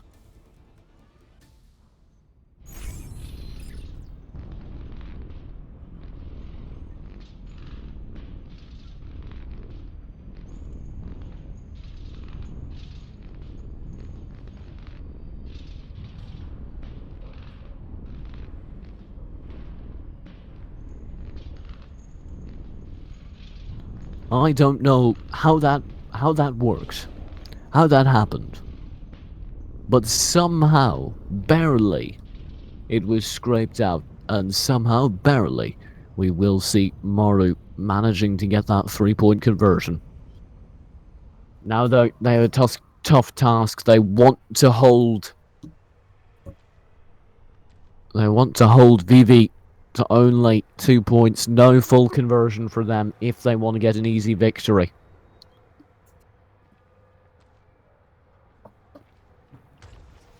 And no matter what happens, they cannot allow any time bank on the conversion, or it's basically over.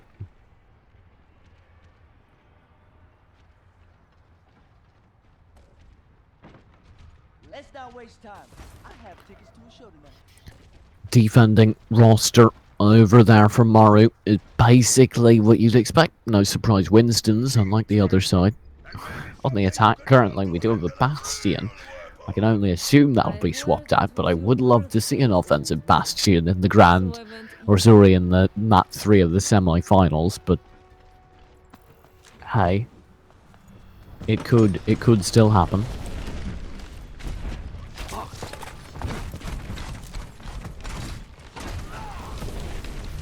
Yeah, first push underway. It will be Eli Vote dashing in for a first pick, looking for something, anything to open it up, and so far so good. Is actually they've already forced Maru completely off the point. You have the flank from Terrence going in. Very nice play though, and they plan for this instance, and they already have a full loop. Henzu's the only spot of lightness as he is able to grab Massey, but the rest of the kills all go Maru's way, and it will be Eli Vote, despite having an excellent opportunity, achieving nothing. Vivi's Adventure now going in for their second push, and if they act quickly enough, they won't have the respawns to contend with just yet. There are the respawns coming through now, and we will have Massey chiming in with a hook onto the shield. No kill guaranteed. Flame Strike rolling out. Eli Vote and Lolish pushing out on the side with Vote, sorry. And we will see the pusher out on the outside. This is the same flank play that worked so well the last round, but this time it's a little bit more even. Eli Vote and Hansenspieler trade kills. It will be Aeon popping his tack visor to grab Lolish. Hansenspieler chiming in as well. Aeon to grab Hanzu and Massey to grab Zector. And yet again, VV's Adventure, they're rebuffed. They did get 1/3 of the capture though, tying it up to the first checkpoint on that point. And that is all they need. Lolish, Eli Vote and Mbuwati. It'll be Eli Vote push this side now. Dashing in. And there's the tag. There's the lot going their way. But they can't quite commit. They're scared to do so because of things like that. That hook raining through to grab the first kill. Flycake will grab it now. You've got a nano boosted Diva in the front lines. No, it was a Reinhardt, I'm sorry. Terran's got the nano boost, but he was slapped instantly, so there was basically no difference between him and a Diva, as he will be shut down. And we will see still VV's Adventure unable to break through. Hanzu actually sticking with the Hanzu. That's a bit of an interesting decision to make. I would have thought you put him on the Reaper or something a little bit more close range. There's the Graviton Surge going through, though. VV's Adventure pinned by this excellent Graviton Surge from Maru, and yep, indeed it will work. Zector trying to do anything. He'll be killed late, and now the respawns are staggered. VV's Adventure suddenly looking more and more desperate. Only a minute 20 remaining now as Anagod falls.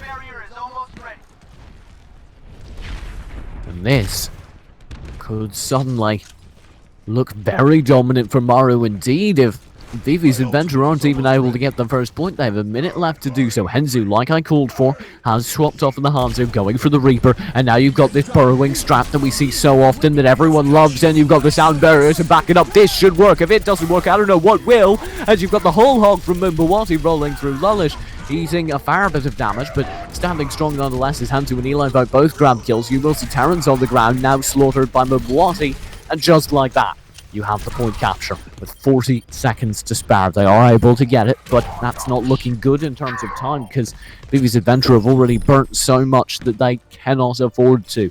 Remember, if they get it through in time bank, they basically won the game. If they don't get it through in time bank, it's still very much up in the air, and the way Maru is playing right now, I don't want to play them any longer than I absolutely have to.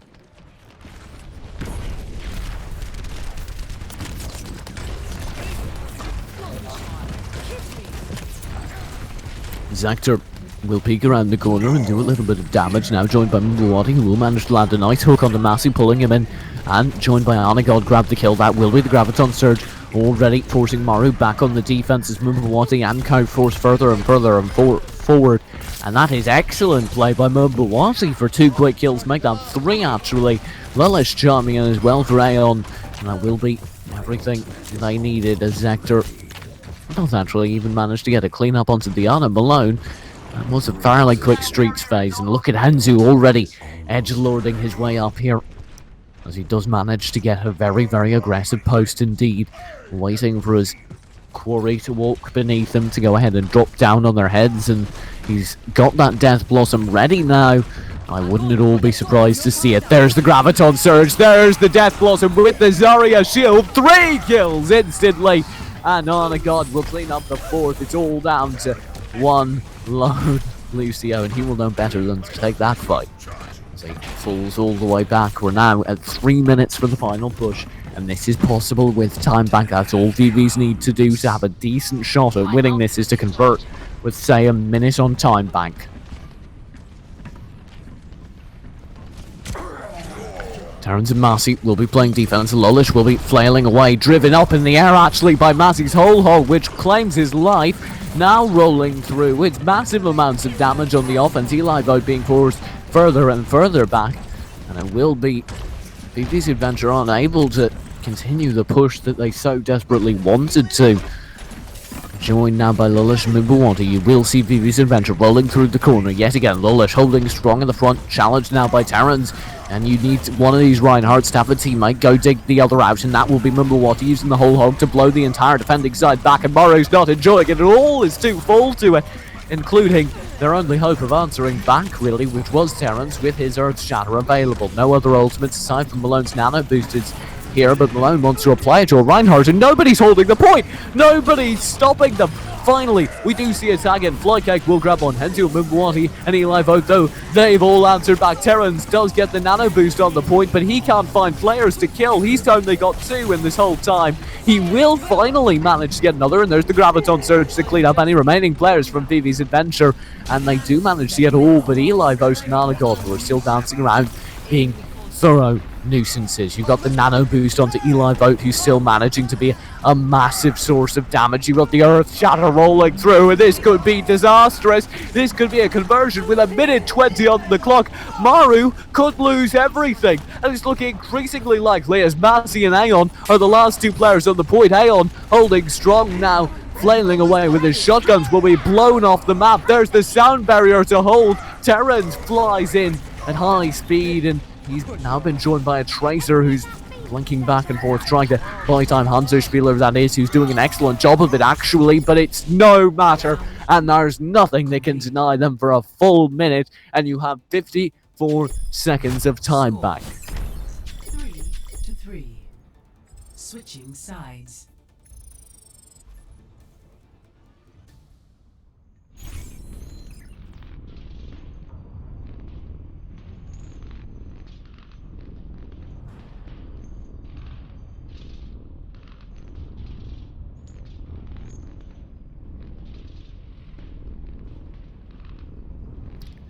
One minute now in the time bank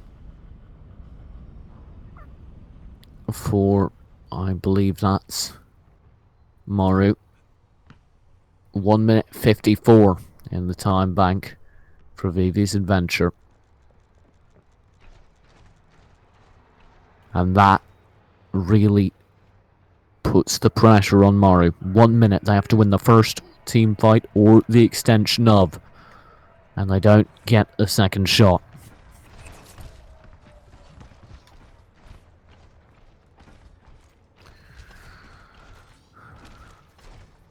Will be 8 seconds left now, and we'll get right on into it. 1 minute and counting. Go. 58 seconds now as Maru have the focus put on them.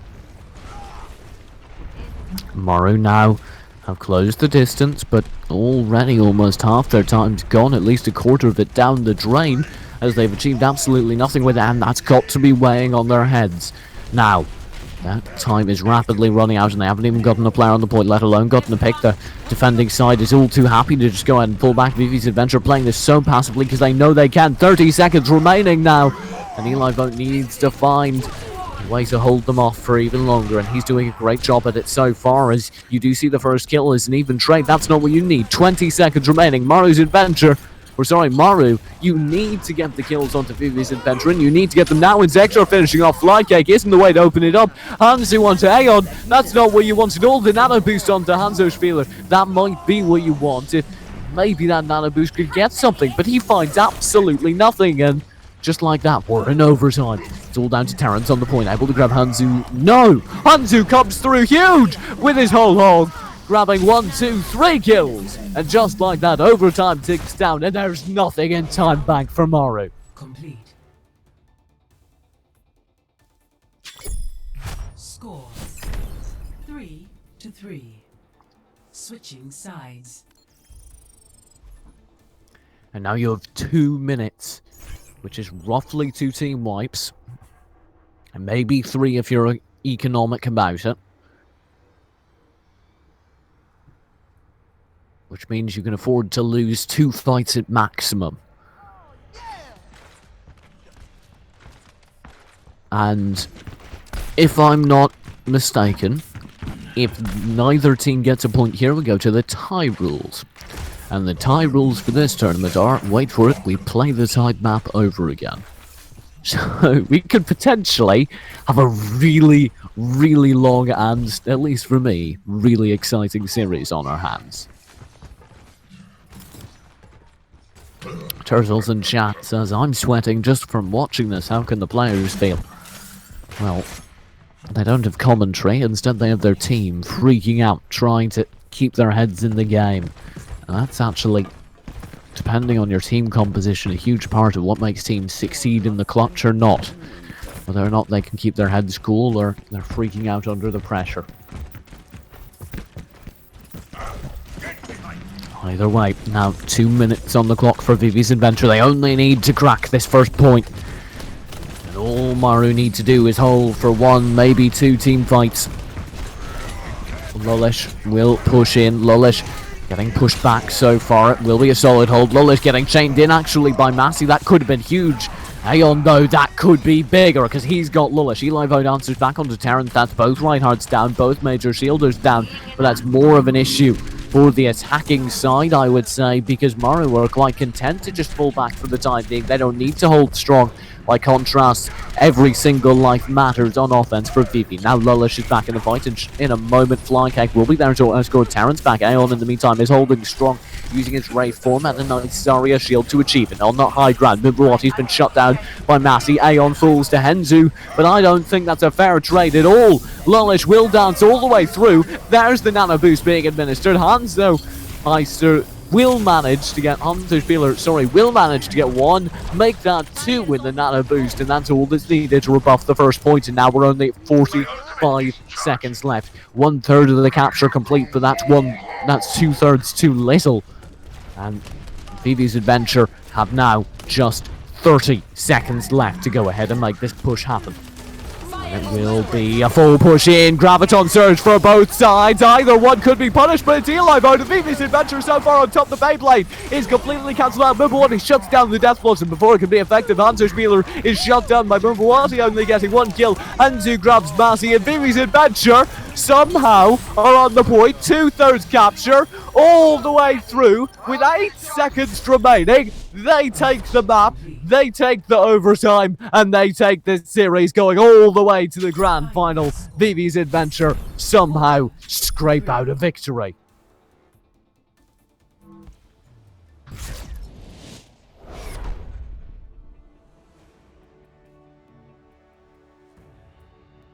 And I know it said Maru, but that's not right. Vivi's Adventure did win. You can tell by the players. Double kill. Quintuple kill.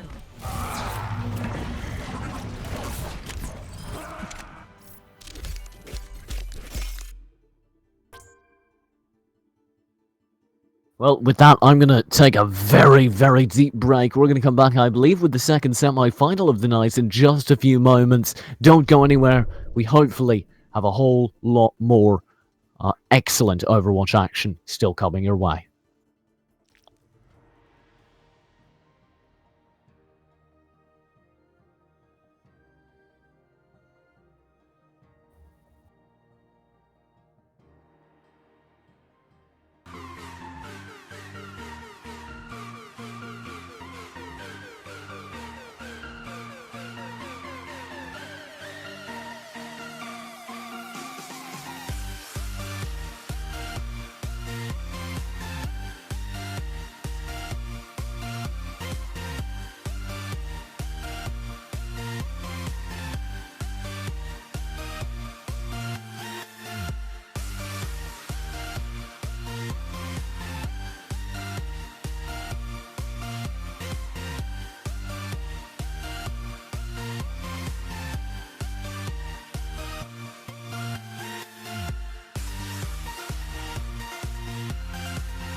Just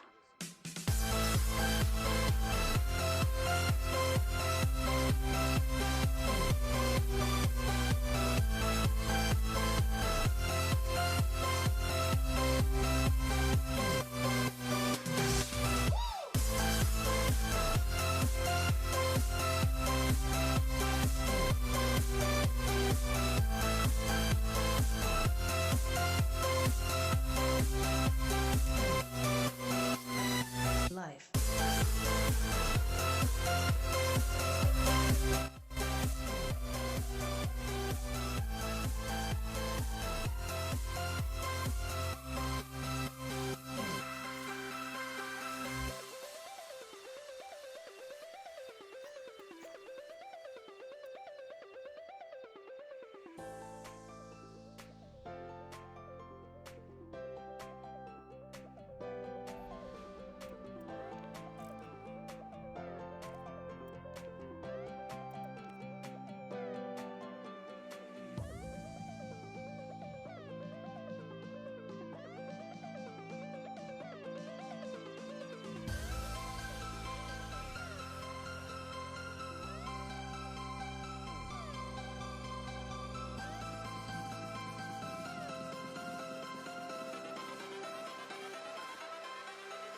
Life.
Now entering King's Row.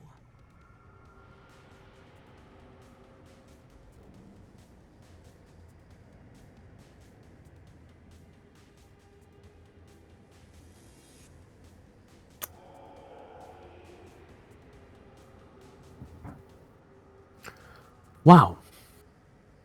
That was awkward. I took a massive bite of my sandwich. And the teams were ready, and I was like chewing it as quickly as I could. Everyone's been there, right? Anyway, ladies and gentlemen, welcome back to the Coil Overdrive number 15. Every single game we've played so far has been utterly fantastic, and I expect this game to be no exception. We have here today Team Attrax, versus, of course, fan favourites of Pale Goldenrod, or PGR for short, and for non-nudity or sexuality, I don't know. PGR currently on the blue side, the left-hand side, and Team Attrax currently on the right, red. We're going to be getting all the way into the action in just a few moments. We're yet again on King's Row, like I said earlier, a very, very popular map for the proceedings. We should be leaping into the action. Team Attrax on the offense in just a few moments. Here we go. 1 second remaining, and that's it. We're into the action. No surprising picks on either side, really. It's all kind of what you'd expect. Lego opening up the action, and we're going to perhaps see this burrowing through hut action we saw earlier. Very popular strat with these teams. It gives you the advantage of trying to cut off any respawns or rotates, trying to divide the defending side, and so far it's working well as Soodle does get one kill, but Eminem and Lego both grab ones to the good. Sins chiming in as well. Dids is the only sign of light shutting down Lego, but Shoe's actually still dancing around on the side, providing healing and a fair bit of damage on his own, being a very, very effective Lucio currently. And now you have the health pack coming out from the Soldier as they lock down the point. To this is excellent play. Finally, though, Shoe falls, but Soodle is still here and looking for some action as he dances right onto the side, and I do believe they've held long enough that Drodo will show back up. And we do have the return, we do have the re-fight coming through, and there's the first third captured, sure, but Drodo's here already contesting, and he will have his healer here in a few moments going in for the fight. Now as DRF joins him, it will be the nano boost administered to Lego, but Lego doesn't grab anything and indeed has to fall off as NM is the only one to grab 2 quick kills. Should be enough though, and indeed it is, as Pale Goldenrod will be forced off of that first point. And PGR, they looked so good, but now maybe they've met somebody of their caliber as Team Attrax continue to press forward. They do manage to get it past the first choke point without any contest. There we go. Finally, the contest comes through, and this is very well timed because now you can see this payload is jabbed inside the connector, denying some space, denying some entrances, and making sure that the fight goes exactly the way they want it. Over on the defending side for PGR, Attrax rushed through with one Roadhog already overextending, and will fall. There's the Hanzo ulti though, rolling through the Dragon's grab. One smile chiming in, but Dids and Co answer back. Lego is the only one else to the good because Doodle's got 2 and Dids chimes in with another, and just like that, PGR are fighting on the capture point yet again.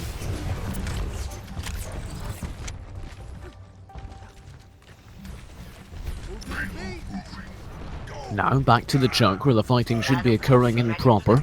You know, PGR wisely falling off of the position that they can no longer hold, as they did know that another solid repush would be a sketchy situation for them with no solid cover in that angle. However, they do have an excellent ultimate combo to put to work as Dids shows up with the Tac Visor to capitalize on an excellent Graviton surge. 4 kills for Dids. Legal and Smile are answering back though, and you will see some very aggressive Reinhardt play to shut down Dids. But no, Dids is too strong.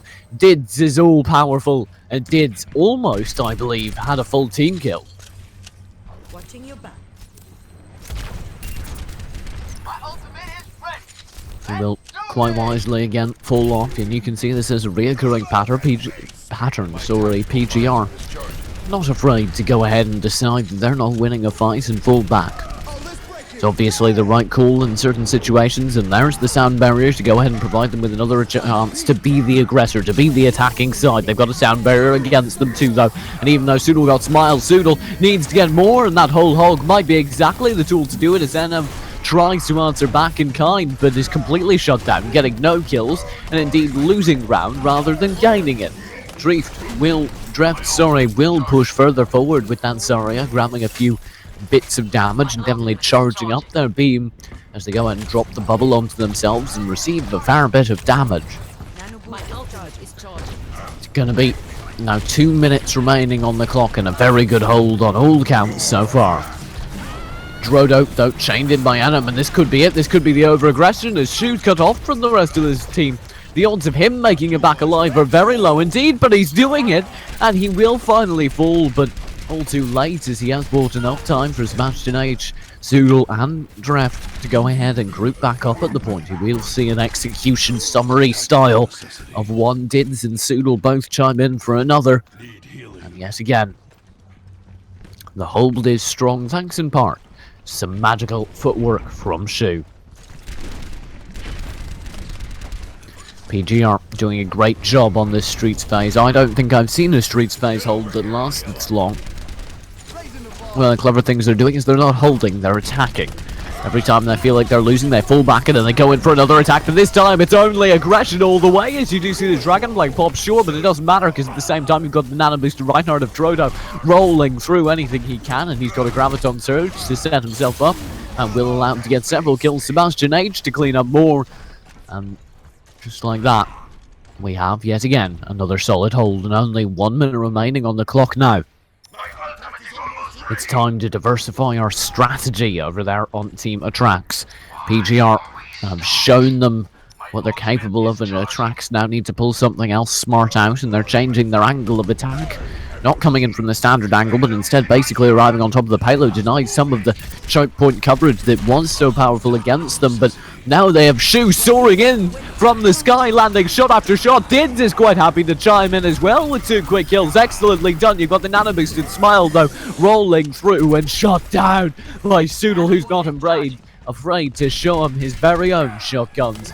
Reaper, you're not the biggest gun on the field, and now there's only 20 seconds remaining for Atrax to go ahead and keep their hopes alive in this first map, because this is definitely not an acceptable result. They will be now 14 seconds remaining, 10 seconds remaining. They need to convert this in overtime, and that will be the sound barrier to almost denied. Earth Shatter goes through, but because of the sound barrier, they barely only get 2 kills, but Smiles to the good though, and will grab another onto Dids, and those are the key kills. I'd say Drodo and Soodle are the last 2 alive of serious consequence, and Drodo's already gone. Soodle will fall all the way back around the outside, and Sebastian H needs to go find another angle to hold from as this rogue honor. You do have Dids with the tac visor available, but the key thing here is if you're over there on PGR, you need to stop it. You need to shut it down before it gets to this conversion point, because this conversion point is where it could all go so very long. Overtime, in effect. Here's the push on the point. Sound barrier goes down for the attacking side as Atrax go ahead and get a little bit of extra HP for their team. It will be Drodo bouncing very, very aggressively with the shield up. Soodle rolling through with the whole hog. Sebastian H and Dreft both playing off of it, and there's an excellent hold from PGR as they lock it down. And we will see the pale golden rod stand supreme. 2-1. Switching sides.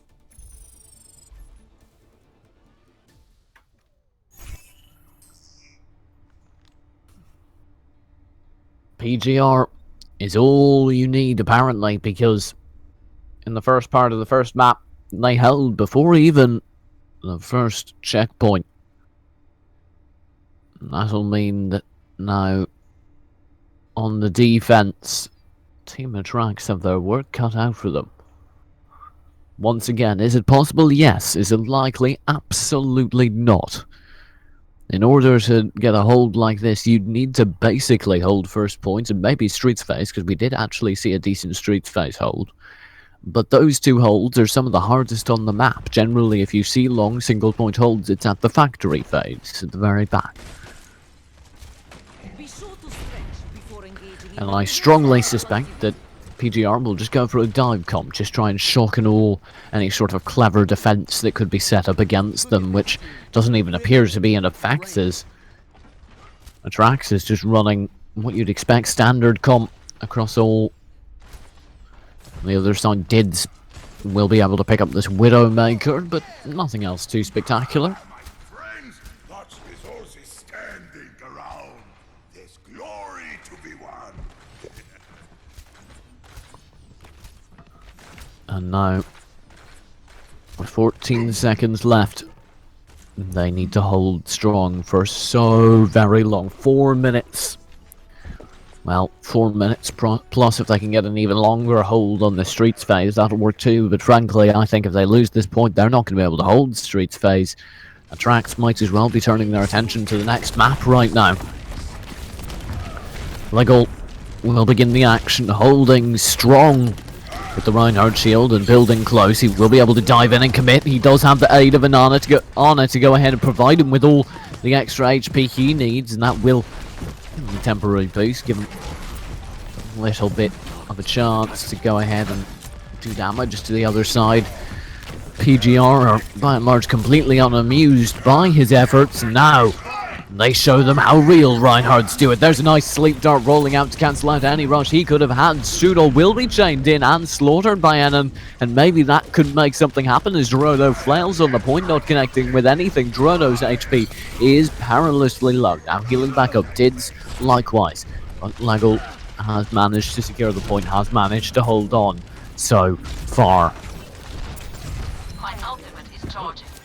PGR and Sudol specifically need to find an opening. There's Draft looking for things with that beam. Nano boost will be out. Lego will be swatting away through the defending Atrax side, but he's got almost nothing to hit, and indeed he plays it fairly defensively with the shield up for the vast majority of the nano boost, which is a bit of a waste if you ask me. But Nano will grab Drodo, so I guess that's not all it was good for. Lego does fall to Dids' arrows, and then grabs Sebastian H, the main healing force, and the only player who could really make much of a difference with a nano boost on the attacking side. Drodo does have Earth Shatter. You do have the dragons available for Dids, but the whole time the kills are still rolling through on the defense. Very well done for Team Atrax. And now they've already halved the time they have to hold, 2 minutes remaining.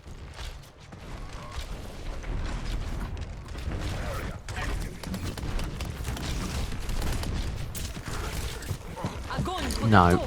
That will be an early Graviton Surge, and actually this is masterfully played. They don't want the whole team, they just want one or two, and indeed that's what Legel should get. In the meantime, Dids does get a couple with his ultimate, but none come from the whole hog of Sudol, which means that now it's a very tough situation for him to win.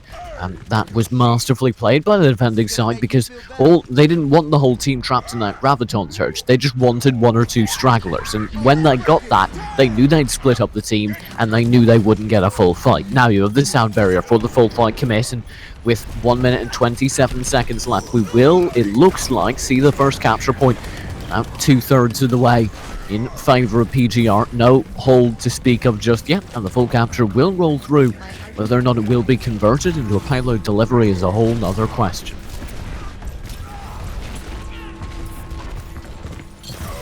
Sudol, Drodo and Dids pushing through the street space, looking for some early map control just so they don't have to deal with all this later when they have the payload to play around. And the nano boost on Lego will be administered. Lego and Smile racing forwards, tack visor and nano boost in hand, and they clear the way all the way back to this capture point, all the way back to this payload. And just like that, you have 3 minutes sure remaining on the clock, but they couldn't do it on the attack, so why should they not be able to stop PGR from doing the same?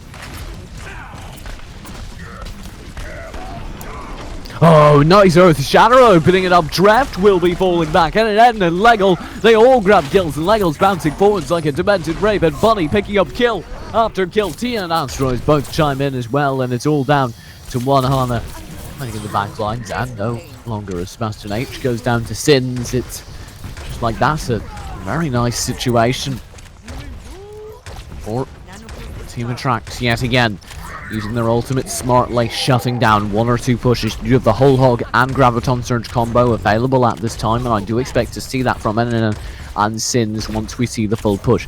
And likewise, you will have a tack visor and a nano boost available in just a few more moments. these players. There's the Graviton Surge. The whole hog will come out from Shoodle like I spoke, but nobody gets tied up in the Graviton Surge, and Shoodle is on the other team, and Shoodle will be able to push very far forward for PGR, clearing the way thanks to a very ineffective Graviton Surge for the defense. Sins will be chiming in around the corner with a bit of normal damage. No Graviton Surge to his name, and just like that, despite all their progress, Tia will fall. NNM is so far back from the play, he can't really make a difference, and advancing through the streak phase is PGR. Now dangerously close to that high watermark, 1 minute 30 remaining on the clock. This is entirely doable for the whole, but somebody needs to stop the cart, and nobody is. There's the Graviton Surge very aggressively, but somehow I do believe Lego was barely close enough to go ahead and touch him. Now he's got the nano boost administer, and with the aid of this soldier, they're going to be able to sweep the streets of London tonight as they take out the bins and clean up the garbage. There'll be Sebastian H left all alone as Anna. They're quite content to leave him that way, just in an attempt to go ahead and stagger the spawns, particularly stagger the spawns of a healer. It's a very good idea, and it's one that they will be able to capitalize on as they are able to lock it down. Now 50 seconds is all that's left for PGR to make this push. 40 now as they waste yet more time trying to get all their players back together, and that's that effect of the race we saw before the killing of Anna earlier. And now we go in for perhaps the final fight. 30 seconds remaining on the clock. You do have sound barrier for PGR, but it's answered immediately by an Earth Shatter. Both Earth Shatters go out. The Nano Boost on Drono is mostly ineffective because he's knocked out all the crowd. Now returning to the fight, the Nano Boost has worn off in the trade so far, or even with NNM dying to Soodle, but not before he gets a kill. Sins answers onto his counterparts on the offending side. The defense holding strong so far as you do see the whole hog mostly wasted from Soodle. No more ultimates available for either side though, meaning it will be a clean fight from here on out. There's Lego with the Earth Shatter. I spoke too soon as he chimes in for 1, 2, 3 kills. Chiming in with Sins, and Dids holds strong, but he's the only player to do so. Overtime ticks down, and PGR falls short by just a few inches. Final score 1-1.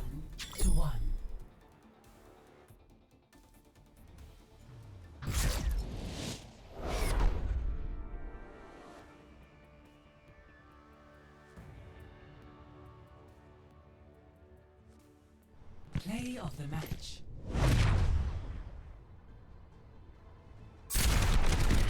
I've got you in my sights. Double kill. Double kill. That was actually really spectacular from Dids.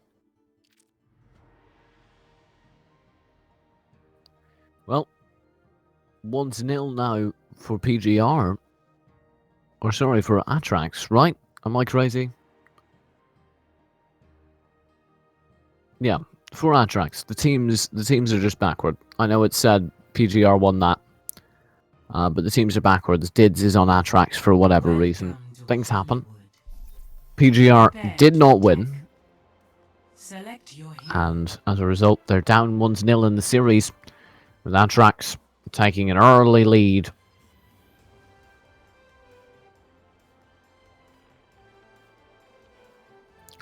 Now on to Hollywood. One of my favourite maps, particularly because I get to see Farah a fair bit on it, and I do really like Farah. We know Dids likes Farah as well, so we'll see if we can see that beautiful Dids Farah coming out. He's not decided on a character just yet, but hopefully we will be able to see it in just a moment. And indeed, there is the beautiful Farah, the Bay coming through.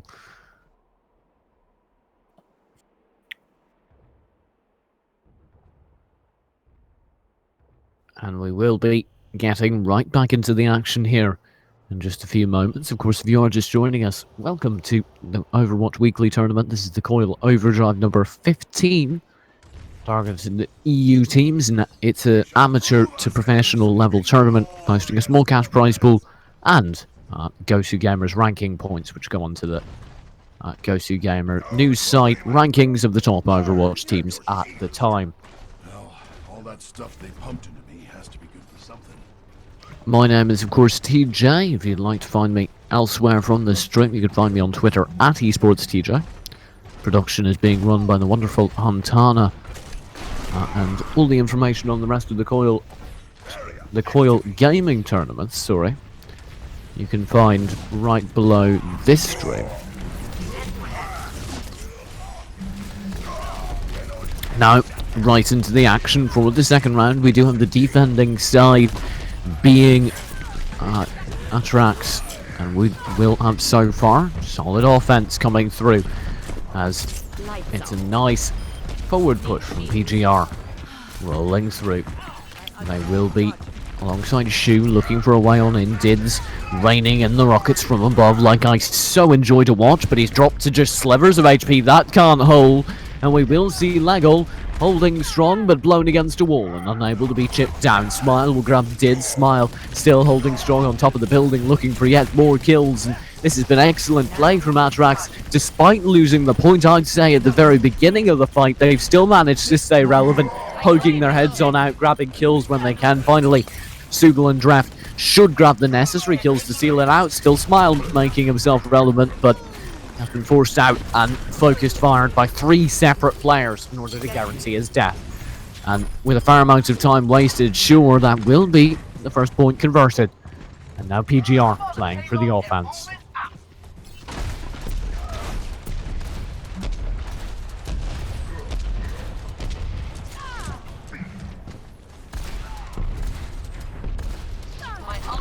And it will be the payload advancing now. Drodo in the front, Dids further forward in the sky, of course, raining out a few rockets, trying to get some lucky chip damage, and really that's all he can hope for at this phase, as he just wants to get 1 or 2 picks, 1 or 2 bits of damage, and it's pseudo run through, nano boosted, and the whole hog right onto the Graviton Surge. It's utter obliteration! It's a slaughter! And just like that, it's almost a team wipe. Only Smile to survive, and he only survived by virtue of being very, very far away from the slaughter. My sound barrier is almost ready. And that nice little piece of teamwork will put PGR much further forward through the streets phase of Hollywood than they really should have been. Now approaching the doors to the studio. We will have a nano boosted Smile, I believe, over on the Soldier, not quite able to do much with it as he is completely shut down. Dids with the barrage will get 1, make that 2 as Smile falls immediately after. Dids will, however, fall, only getting 1 kill onto Tia before Sins shuts him down. Sins will be playing very aggressively on the point for the Zarya, but he will get shut down as well. That will be the doors grinding open, and PGR setting a record pace as they tear through this map.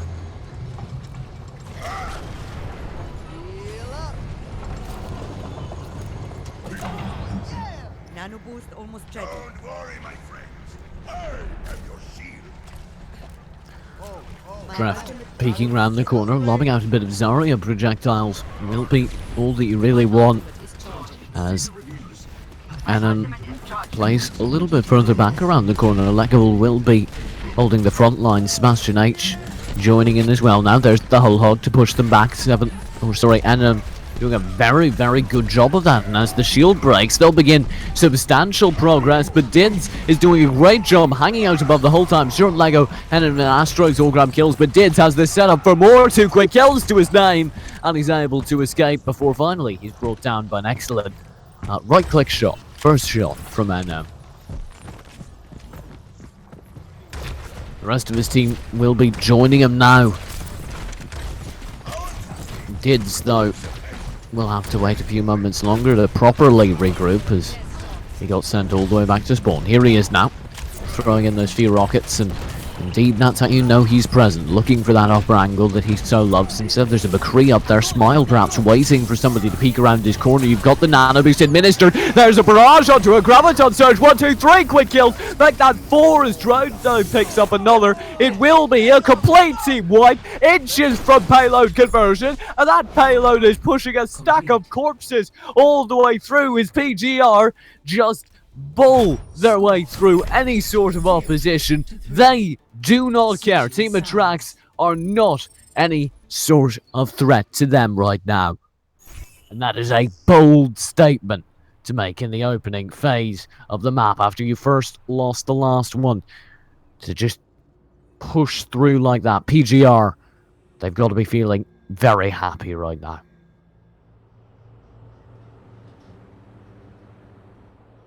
Now the question is, can the pace be matched? It doesn't even really need to be matched, just time bank needs to be secured with maybe a minute, maybe two. And that is entirely doable without hitting that record-setting pace that we just saw PGR hit.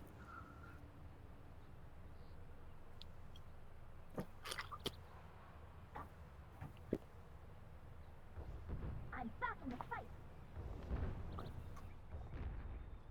50 seconds remaining before we get right back into this action, and these two teams have been fairly evenly matched in terms of odd picks, because I know you like to talk about them.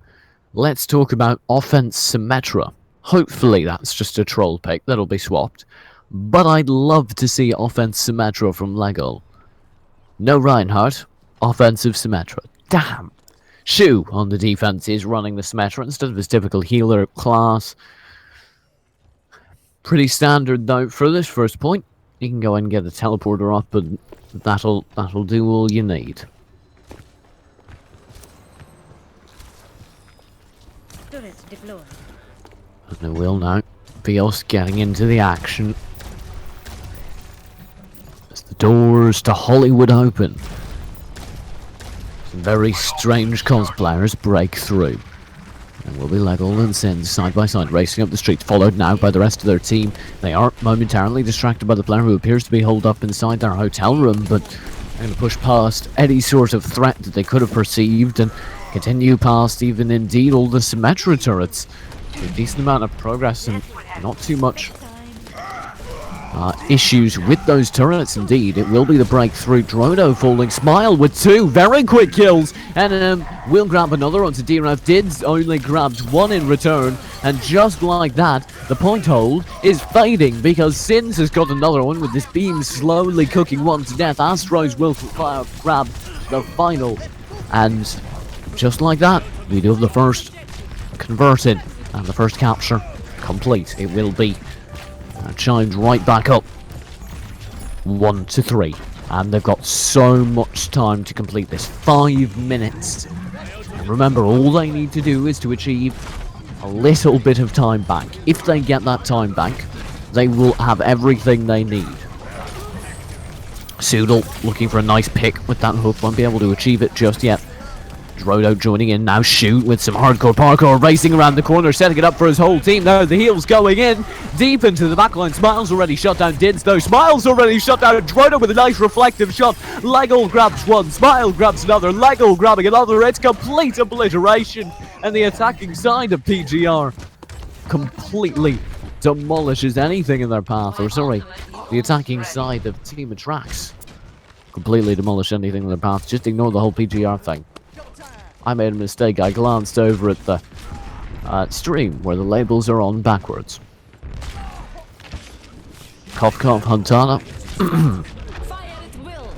There is beautiful Graviton Surge with the nice arrow rolling through. Smile and NM will grab several for Team Attrax as they go ahead and demolish anything in their path, and now we'll continue forward. Hondo arrow to shut down anything in its path will be very, very useful when you have a setup like that, and the teamwork required to make it work is minimal, so it's very, very fun to pop in the spur of the moment. Smile and Lego though are popping something else in the spur of the moment, and it's pure slaughter until Soodle joins in with his own whole hog, blowing the Reinhardt back. It will be a Graviton Surge on the point. Enum and Lego side by side. Lego doing a great job holding with the shield. Enum still falls though as his protector leaves him, and then he has not nearly enough HP to hold strong. And we will have a moment until the rest of the re-attack from Team Attrax rolls through.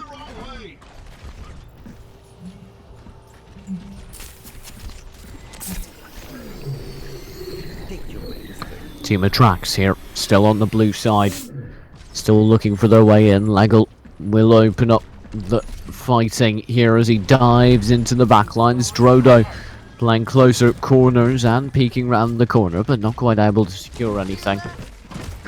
And he will be falling back. There's the Earth Shatter, but it's been countered instantly by the Hanzo ultimate on the point. That'll be safe though, as you do have a very, very timely Ana grenade on the point. Dids with the attack visor and nano boost will dive in, get 2 quick kills. Soodle grabbing another. Meanwhile, on the rooftop, Sebastian H is raining in what damage he can, as Ana and the healing specifically will allow an excellent hold from PGR as they shut down any hope he could have had on the offense. Check this out. Now Atrax will be working their way a little bit further forward again. You're covered. Perhaps a little bit cowed after the last 2 times, and you've got to remember they need some time bank. They can't just complete the push in overtime. They need some time bank, and it's not looking ideal right now. Their time bank options are limiting. There's Drodo rolling through with the Earth Shatter for 2 quick kills, and it's looking great as Sebastian H loses 1 as well. And it will be a very, very nice hold so far. Sebastian H, Soodle, Drift, Shu, all on PGR and all with ultimates on the defending side as they are completely set up to demolish this defense.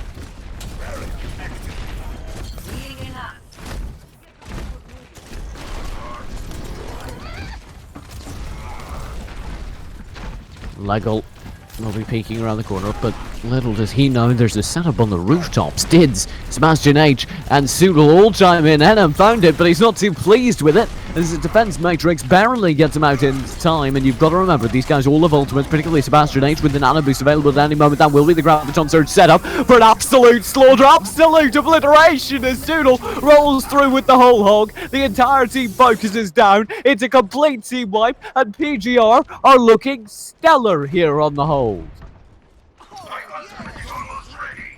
No one can touch them right now.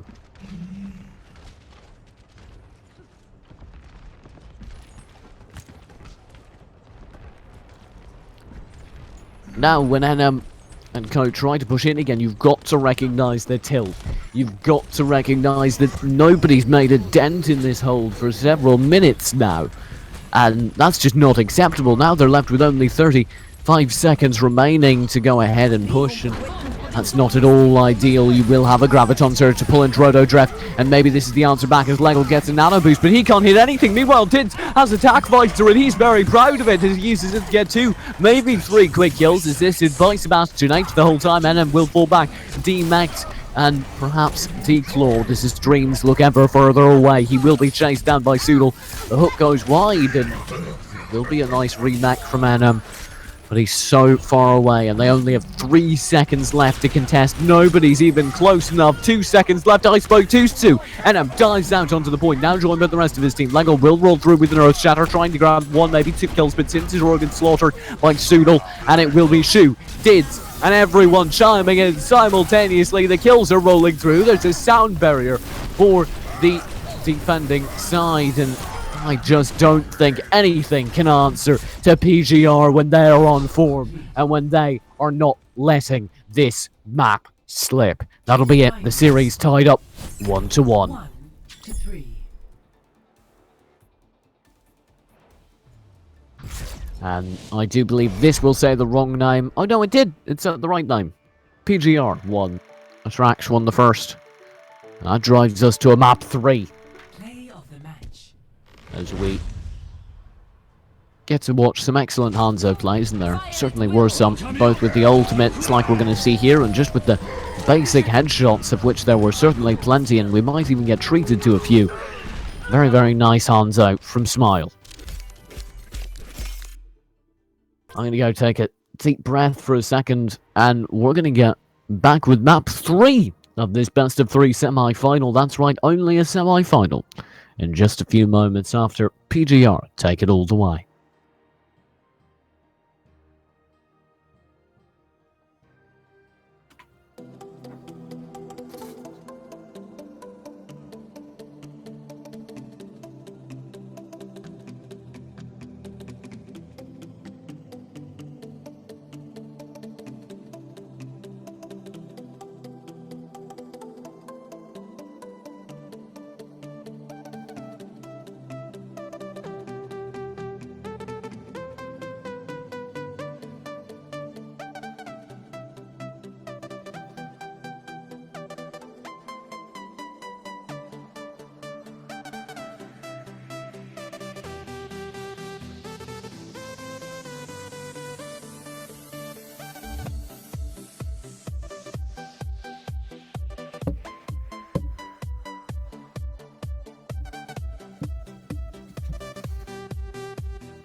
eyes in the sky, gazing far into the night. I raise my hand to the fire, but it's no use, 'cause you can't stop it from shining through.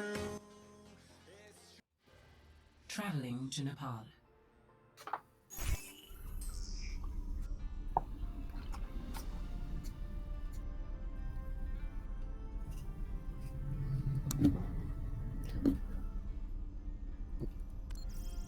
Ladies and gentlemen, welcome back. You may or may not have noticed the halftime entertainment of Stinoski, whatever, in the general chat. He was a Danish man who was having some spiritual experiences after creating some spiritual experiences with some non-spiritual substances. And he wanted to tell everyone in Overwatch all about it. And frankly, that was really interesting. But not nearly as interesting as the second semi-final of tonight's Coil Overdrive tournament number 15, which I hear the legendary TJ is casting. And we will be getting into it in just a few moments. Of course, if you need a recap, Trax scraped away map 1 and looked decently comfortable in doing so. PGR, though, shot them down without so much as a comment on map 2. That leaves us all alone now on the pole, and we're about to get right into it. The battle for the high ground begins with Drodo peeking out very aggressively. Now though, they've been settled as Drodo gets one onto Smile, but oh no! Drodo almost falls off the map, somehow manages to recover and will return to fight another day as he peeks back around the corner and presses very aggressively. We will see a little bit of damage coming out of Draft, but Drodo is still the player to get the kill. Did's chiming in as well. And just like that, PGR are in the lead as they do manage to flip the capture point in their favour. 2%, 3%, 5% and climbing.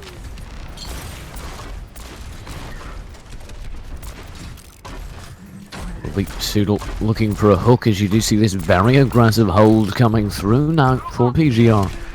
They recognise that they've locked down the point. Of course, because the team names are swapping and Overwatch is special, I should go over this at the beginning of every map. PGR are currently on the left-hand side, Soodle, Draft, Shoot and Co. Of course, Tia, Smile and MN are the opposing side team with Trax on red. Right now, we're at 30% and climbing. Trax, though, dodge the very aggressive chokehold that was happening with a bit of a flank play. Draft grabs one, but is instantly traded out as Drodo falls to NM. And just like that, we're all tied up and even again. As we do see the push coming out again, it will be another flank play. NM and Smile looking for picks, but Soodle and Draft, they have no time for this shenanigans. And they've got a hook pick on the one and some laser beams at close range onto the other. NM will answer back onto Draft, but they're no closer to getting the point. Actually, they might be now as Shu is removed from the point by the long arm of justice. Or maybe just Roadhog.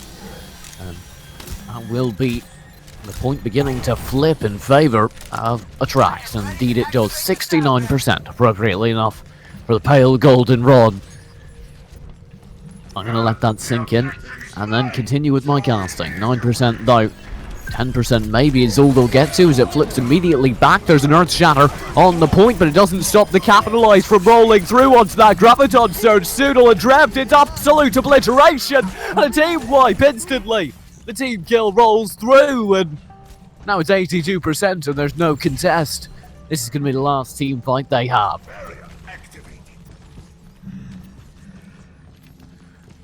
PGR dominating the first point, dominating the first capture, and there's the sound barrier on both sides. Go ahead and give both sides about even HP. Dibs popping his tac visor, looking for some easy picks. He'll be able to get one, make that two as Tia and Astros fall. Shu chimes in as well, knocking one around and off the map, and it's Soodle to grab Sins, and just like that, we're at 100% in favour of PGR, and that makes the scoreline 1-0 inside the capture point map. Score 1-0.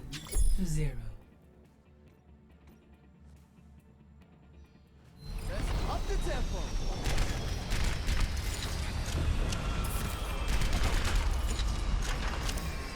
Try not to get yourselves killed out there. Check in. This will help. We shall prove ourselves in glorious combat. And now we get on to the second point. It will force a bit of adaptation. I love it here in the mountains. And indeed, we'll see a Reaper coming out on Smile and a May on Soodle. Which I'm sorry, I tried to stay non-biased, but the second I see a May coming out over there on PGR, I instantly don't want anything to do with it.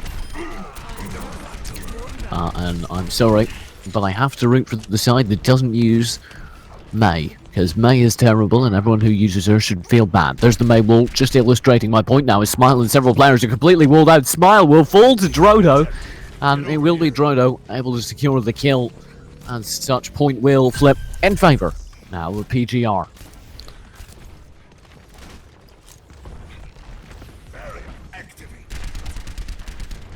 PGR once again on the blue side. Cough Cough Huntana, please flip the team names.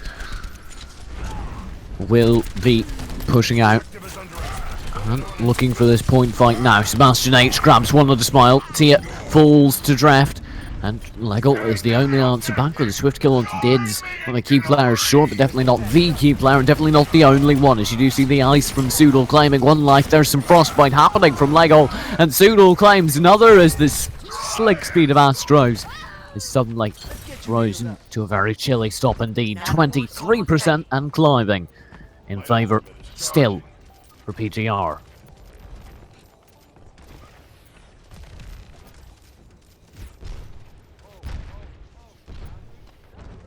My ultimate is charging. And now we need to see some kind of hold come through.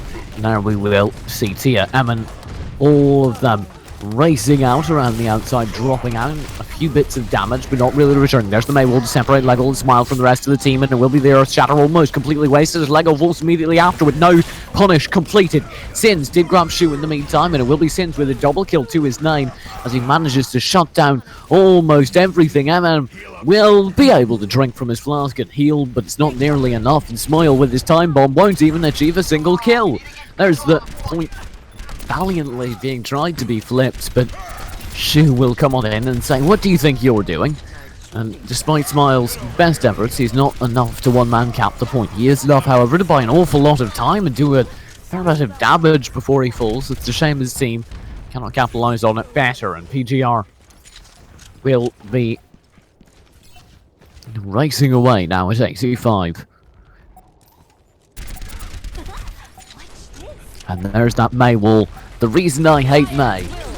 And the Graviton Surge right into the May wall, followed by the May Ultimate. This is absolutely savage, and the whole hog is a complete waste. There you go with the Earth Shatter rolling through, just add insult to injury. Smile's the only player opted for a flank, and thus is the only player still alive.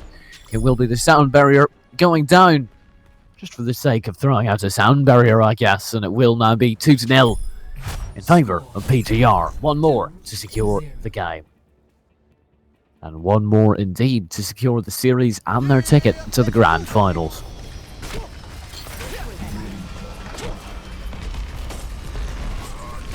Why not? We need to find you some new clothes.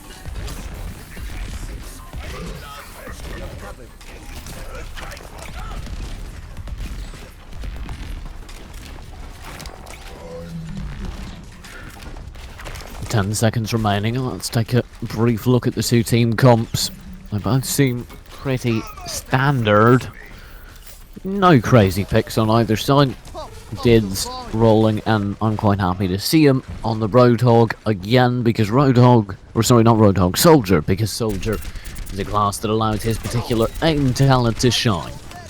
Now, we'll see the push going on out. Soodle looking for a pick. It will be the Flame Strike, already doing massive amounts of damage onto the other side. Coming out from Drodo, and now the racing push. It will be some very aggressive play by Atrax. Drodo grabs one end and instantly answers back, shutting down Soodle, but Dids has got TM. That's the major healer over on the other side. Diana falling early, and that's pretty much a huge blow to Atrax, and you can see it as the HPs crumble. Smile with slivers of HP, trying to heal himself up with his own health stations. Will be doing himself a fairly good job. Astro's able to fall back on his rolly wheels, as we do see the Lucio guide the rest of his team to safety. Almost ready. PGR locking down the point now, 10% in their favour. My ultimate is charging.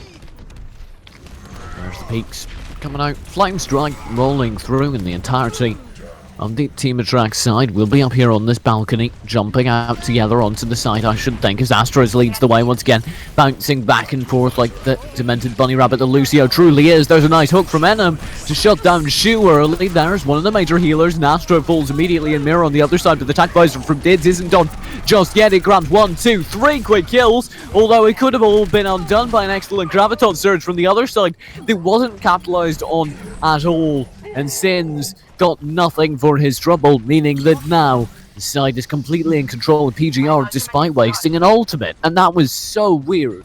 Sins dropped a Graviton surge, got 3 players in it, and then nobody capitalized.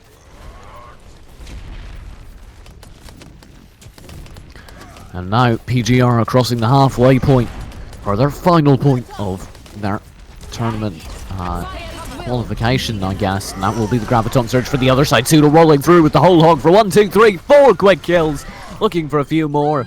Will be not credited with the last 2 as Shu knocks Smile off and Dids cleans up, and just like that we're at 70-80% now. One final stand for Team Attracts in the tournament. They're playing for their tournament lives here, and so far it's a fairly standard play, except for the Earth Shatter rolling through. Lego answers immediately back, killing Drodo perhaps, but no, Drodo gets the nano boost, and that will allow him to play very aggressively the whole time. Members of Attracts are crumbling. Smile on the point, doing an excellent job drawing fire, joined by Sins, though Sins falls, Astros falls, Smile joins them, overtime's ticking down. There's the Genji dive onto the point to try and tick it over. We will see him complete and manage to reflect the overtime for a few moments longer, but that's not nearly enough unless Lego can get on, which he can, but only barely. Tia falls as well, and the EU conga has come to an end, and so has Team Attract's time in the tournament. PGR punched their ticket finally to the grand finals. Play of the match.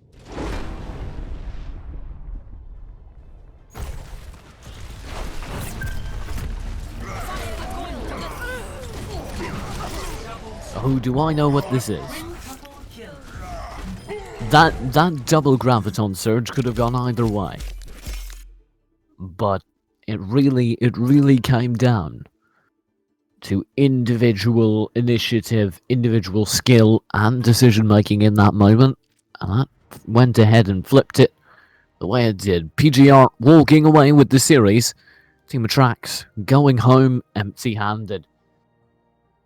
We're going to take a quick break and be back with the grand finals of the Overwatch Coil Overdrive tournament number 15, presented by Coil Gaming in just a few moments. Of course, my name has been TJ. If you'd like to find more of me anywhere on the internet, you can find me at esportstj on the Twitter. If you'd like to find Coil Gaming elsewhere or sign up for next week's tournaments, I would highly encourage you to investigate the panels right below this stream. We're going to be right back after this very short break with the grand finals, the culmination of the whole tournament. You've seen both teams that got there. It's VV's Adventure versus PGR. Don't go anywhere. We've got one hell of a blockbuster series still coming your way.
into the night. I raise my hand to the fire, but it's no use, 'cause you can't stop it from shining through. It's true, baby, let the light shine through. If you believe it's true, baby, won't you let the light shine through for you, for you, for you, for you, for you, for you, for you,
Arriving at Watchpoint Gibraltar.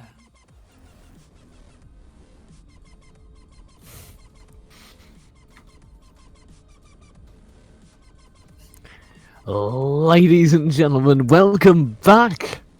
We've finally made it. It's been a long day of Overwatch for both me and the players involved, and of course all the production behind the scenes, but hopefully it's been entertaining to those of you sitting on the other end. We have made it to the grand finals. These two teams are, without a doubt, the most talented Overwatch teams in today's tournament. In this week's tournament, they have both shown class, shown skill above any of the competition. They've also struggled and fought to get here. Both these teams have looked mortal, even like they're losing at times, but somehow scraped it back time and time again and shown that class necessary to bring it back from the edge of defeat. The two teams are, of course, VV's Adventure and PGR. These two teams will be going head-to-head in the grand finals of this week's Coil Overdrive tournament, the number 15 tournament, if you would have to ask, presented by Coil Gaming. My name is TJ. I am not presented by Coil Gaming. I'm presented by Twitter, specifically the Twitter handle @esportstj. And well, let's get ready to rumble, as I wrote in the pre-game chat, because we have one hell of a best of three ahead of us.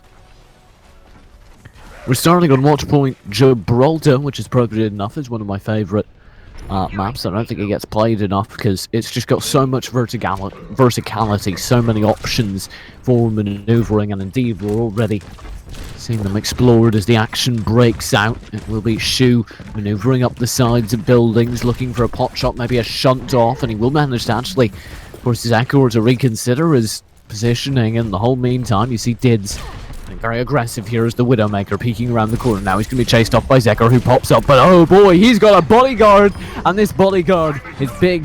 He looks like a pig, and he's got a shotgun. I really like the way they set that up. Soodle just kind of sat up there with the mech, anticipating that such a thing would happen. Now, solid hold so far for VV's Adventure, as they don't allow PGR at that payload after they get it to a certain point. You will see the push going around the outside for Direct. And now the Widowmaker for Dids is peeking out on top to very little success, as he's unable to actually grab anything. Dids actually using a fair bit of damage to no avail. They need an opening pick from him or one of the other big DPS players on their side, but they haven't managed it just yet, and indeed they're losing those DPS players as Zekor presses very aggressive. But it's Soodle to finally find the opening. Two quick picks over on the Roadhog. Make that three as Draft chimes in as well. Mivwati will answer back on this trademark soldier to clean up Dids, but Soodle's still on a rampage on the point. Anagod will fall as well, and now it's poor Zekor who's meeting the wrath of the close-range tanks, playing that payload. Drodo will grab him and his mech, and just like that, there is the first checkpoint completed. And will be VV's Adventure taking the first box, completing the first checkpoint, and they have a fair amount of time to work with.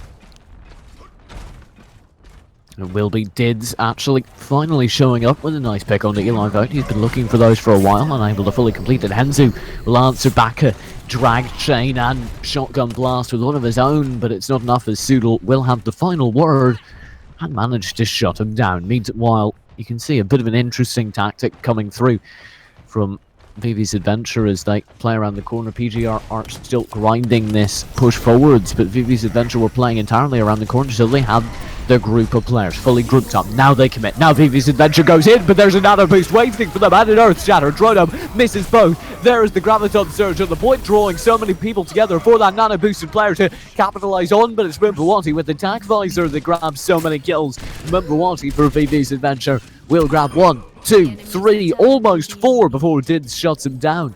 Answering immediately back for PGR. He's going to get knocked out of the sky though by Zekor.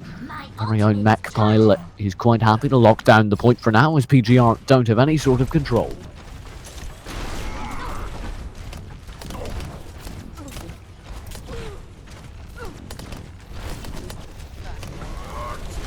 Zekor hanging out on top of the building. We'll look for a way to get on in there, and drop down off the shuttle for a pick, but can't find it just yet, so he's going to maintain his position, and the threat of him doing so might be enough to hold off some pressure. So far, not true though, as Eli Vogt drifts forward. Dids will get the first pick onto the mech. There's the Earth Shatter, but still the Graviton Surge. That could be huge, but no capitalization comes through. There's the Whole Hog, completely wasted. Henzu sniped out in midair by Dids, and somehow, despite all the ultimates, it's not Vivi's Adventure that come out on top there, but instead it's PGR continuing their slow grinding advance. Pseudo leaning out, grabbing Dids with a hook, and shutting him down. Now you have to worry about the Reinhardt v Roadhog battle on the point. It will actually come out as a trade as Anagon leans in to kill the victor. Buati will reset, and just like that, PGR's progress is undone. And it will be Vivi's Adventure back in control of this payload.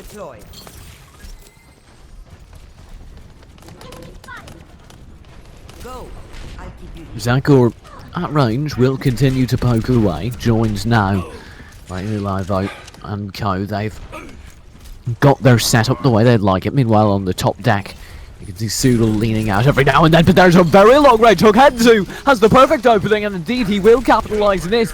Might be enough in and of itself to hold off this round of pushes, as down a man and down a key player. Nonetheless, you can't be too happy to commit if you're now suddenly PGR and you're running out of time, I dare say, with 1:30 remaining on the clock. Not the focus fire onto Lulish, and they're certainly hoping to take out the opposing Reinhardt before he can become too much of a threat. But meanwhile, in the stairwell, Henzu is being a threat in and of himself and still manages to escape. He leaves his poor Zarya all alone, though, and Eli Vogt will fall, followed by Arna God. There's the Graviton Surge rolling through with a self-destruct, and it will be Dids cleaning up the action. Zekor grabs one in return, but Dids and Drodo, they grab all the kills necessary, and PGR will advance the payload past the second choke point. Now, 2 minutes and 30 on the clock for the final push, or perhaps the longest stretch, because not only is it substantially physically long, it also has very, very quick respawns for the defending side. Now, you see Draft peeking around the corner, lobbing out the pulses and being answered by Lucio's in kind. It'll be Lulish leading forward, hacking away. There's the Whole Hog pop from Sudal as he goes to close the distance. No guaranteed damage indeed, but Mubawani with the nano-based intact visor diving into the backline. 2 quick kills before he's chained in by a Roadhog, but he does not care. It's Drift to finally shut him down after Mubawani gets another one mid-hook. And there's the Whole Hog rolling through from Henzu, and he's cleaning shop as well. It's the Street Sweepers, and that street has never looked cleaner, as we do see a complete team wipe temporarily. Now the respawn's coming through. But staggered team wipe is the worst kind of team wipe, as Lulish stands back up from the little nap he's taking. With a very pleasant sight in front of him, which is 1 minute and 30 seconds for the opposing team for PGR to try and complete this push, and all Vivi's Adventure need to do is hold on for that long against a staggered take. However, Henzu going down early isn't what you want. There's the Graviton Surge. If they can capitalize, it could be huge, but they cannot. There's no opening at all. Eli Vogt goes for some. Mubawati goes for some, but Mubawati falls. And there's Sudal in the backlines looking for picks. Even if he doesn't get them, he's such a huge distraction here that he opens the whole fight open. Drev will lean in. Sudal with another, and this is all they needed as Drodo grabs Lulish. Now PGR are continuing their slow grind forwards. It looks like if it completes, it will be in overtime with only 47 seconds left on the clock, or actually, there will be a slow last-second tag if it comes in from Mubawati, but he might be too late with that Graviton Surge. He absolutely is! And there, with 39 seconds left on the clock, it's PGR to complete their push. Score 0-3. Switching sides. 39 seconds isn't much, but it's enough time bank that you know you're going to be able to get a time bank take in. And that's enough. All you need is a shot. All you need is a chance in overtime, maybe, desperate maybe, but all you need is a shot, and now they have that. Particularly on this map, that's all they need. Question is, do we even get to time bank? Because now Vivi's Adventure have the unenviable job of matching their pace, reaching the final capture, hopefully for them with more than 40 seconds on the clock, so they have a little bit more time bank to work with if we should get to the time bank phase. But of course, if you're on PGR's side, all you need to do is hold, and all you need to do is deny them from getting there. And if you do that, it's map 1 already in the bag in the grand finals. Get back in the fight. Just like in train. Check this out. It's been very close so far, and this is exactly the kind of match I thought we'd get. Decisive, no. Fantastically fun to watch, absolutely. And here we go, 20 seconds remaining, so the comps are presumably fairly locked. On the attack, we're going to see a fairly standard roster by the looks of it. I was hoping for a Winston or something dive compy, but nope, nothing of the kind. Instead, we're opting for the standard builds, and that will result in the standard issues. Already, payload begins grinding away. That will be the early flame strikes out from Drodo and Co as they look for any sort of opening pick they could get in return. Lulish and Eli vote on a god, all on the point, all grinding it closer. But there's a nice save from, I believe that was Drodo rolling through to try and save his ally. Or it might have been Lulish onto Drodo to save his ally who was on the ground at that point. Either way, it was very well done, and it bought a lot of space for Vivi's Adventure, who are now already most of the way to the first checkpoint. It took PGR ages to get here. It took them much longer, but PGR also have a solid hold. This will be Soodle pushing forward, Drodo holding strong. They will have the Zarya bubbles on them at all times, meaning that they're charging up their Zarya, who is on both sides, just raining in a fully charged beam. T-Raf, though, is the first to make use of it, as Henzu does grab Drodo. Draft answers immediately back with Lulish. Soodle will fall to Anagod, and that might be the opening pick, as now Vivi's Adventure have a tangible advantage. Henzu will capitalise further as Shu falls. Sebastian will be tagged down and slain. Drodo is the last remaining hope, the last stand. And as he dives out onto the point, he's going to be focused down almost instantly alongside Dibs. And that will be the first checkpoint. Engaged, covered, and cleared. Eli vote instantly will be chained in, but no punish can come through, and Soodle indeed will be chained in return with a taste of his own medicine, as Henzu will shut him down with a swift double tap to the chest. And now, it's suddenly looking very, very good for Vivi's Adventure, as they are so far unstopped. No significant halt in their push, no significant chokehold, and I don't see a way for PGR to change that unless they really change how they're playing right now, because they're just playing too scared, they're playing too passive, and Lulish knows it as he just watches his back with the shield. There's no way he should be allowed to do this. He's just walking through, protecting himself with the shield, knowing he can get through. There finally is the Graviton Surge, but no punish follows through. Hector drops the Sound Bearers to make sure that even if one did, they would survive. And Mubawati, Lulish, Eli vote, they all grab the kills. And Vivi's Adventure, they all roll it through. Just like that, we're on to the final stretch, and they have 5.5 minutes to complete it, unlike the 2.5 that poor PGR started this section with. It looks like we're going to time bank, and it looks like it's going to be very one-sided as to who gets what amount of time bank. Draft will peek around the corner. Henzu with a nice long chip. We'll pull him in, but no. Guaranteed punish. There will be a nice opportunity. Mubawati rolling through with the nano boosted attack visor. 1, 2, 3, 4 kills. Lulish with 2 more, and it's a team wipe. The payload to get so very close, and indeed they don't have an ultimate actually to go ahead and stop the late rushers, but it might not matter. Never mind. There's Soodle on Tracer, barely in time to go ahead and secure it, and there's no Graviton Surge to make sure that what happens to them doesn't happen to the other, and it will be Dids with the attack visor to answer back on Mubawati. His mirror match working well in his favour. Dids does manage to cover off Zector as well, and now PGR are doing a little bit better. They do have the aid of this Reinhardt shield holding the front line, and the setup's kind of working as it should, as you have the Matrix, defense Matrix that is rolling through and covering for a while, and then Drodo peeks out the whole time. You have your DPS in the backlines raining in the damage from afar. This is what we should have been seeing the whole time, but we were not, and now we're seeing it fall apart again as Lullish presses closer, and they're just too scared to take this engagement. You can see it in the way they're played, but they're finally of the sound barrier of the Earth Shatter rolling through, and that's where you want. Drodo grabs Mumbawati, and this is the aggression we were missing from PGR, and this is the aggression that's allowing them to secure this push so far. Henzu de-macking Drift, who then gets slain by Lullish, and you can see they all fall back, scared, scattered, and PGR, that's not a mistake they can afford to make. It's not a move they can afford to make as Vivi's Adventure grind inexorably forward now with a sound barrier to their favour, with a Graviton Surge, with a Whole Hog, with an Earth Shatter. It's very much in favour of them, but they're not quite able to make those ultimates work. As you can see, the kills still going, nonetheless in favour of PGR. There's Lullish, surrounded on three sides, does use the Earth Shatter, looking for kills. Lullish with a nano boost, it's a slaughter!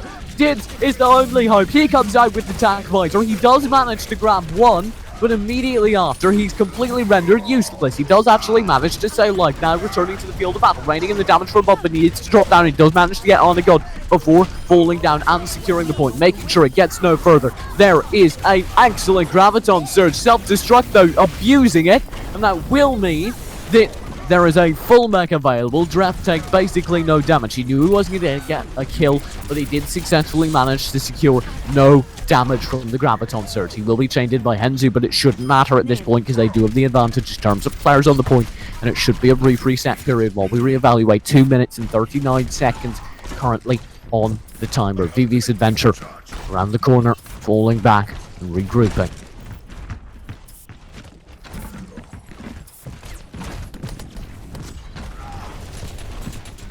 Now, Lullish will be the key player pushing forward aggressively at first. Now perhaps recognising the folly of that as he gets charged down by a very angry German man who looks just like him. Drodo will fall back around the corner. They've isolated one player, and that's why they're going for it. Henzu, if they can get this early pick, it could be huge. Dids is able to get him, roll off that. Dreft is able to get on a god. Sudal immediately after that onto Zeker. This could be huge. This could be the complete stall out here. 1 minute and 55 seconds remaining on the clock. That's just under 2 minutes, and by the time they have their full team ready, it should be at about 1 minute 30. Take another half a minute to go ahead and group up for the point push, and you have just under 1 minute left. Basically one push. This should be it, and you've got to keep an eye on Sudal here. Waiting, watching, in lure, and now he dives in. Zeker, his primary target, over on the healing Lucio, and he should fall, but Sudal can't quite complete the deal, and indeed Sudal needs to fall away. That could be a huge disaster, but never mind. You've got the sound barriers for both sides to ensure no quick kills come through. Dids will be able to grab Zeker with the aid of attack visor, and he's now pursuing that kill as much as he can, as Drodo is able to grab Lullish down, and God answers back, shutting down the mech, I believe, of Draft, sorry, but that's not nearly the same as a kill, and Dids shuts down Mwadi. Henzu can only silence the aggressive Tracer. They are not penetrating, and that's what matters. There is no penetration into the formation of Vivi's Adventure, of PGR from Vivi's Adventure. They cannot get inside of the Hanzo shield, of the Reinhardt shield and deal with the DPS in the backlines. It used to be that was typically a Hanzo, that's why I'm saying Hanzo. But you need to get behind the first shield and get into the backline DPS, and they cannot do that right now. And there's the self-destruct to guarantee the zoning. 30 seconds remaining. Dreft did such an excellent job with the timing of that. Eli Vogue will be closing distance. Defense Matrix sees a lot of damage, but Dreft is still forced out of his mech. Henzu will claim credit for that. Lullish will grab Dreft, but no significant kills either way until Mobody rolls through with his tack visor. There's one. Sebastian falls. And now Henzu and Mobody and Eli Vogue will all trade kills, and this is suddenly looking like it's entirely possible at the very last moment for Vivi's Adventure. They will get ever closer, now inches away. They do have almost no ultimates available to them, as you do see the whole hog rolling through for Henzu. That's it. That's the only ultimate they have, and now there's a tag on the point, but he falls off.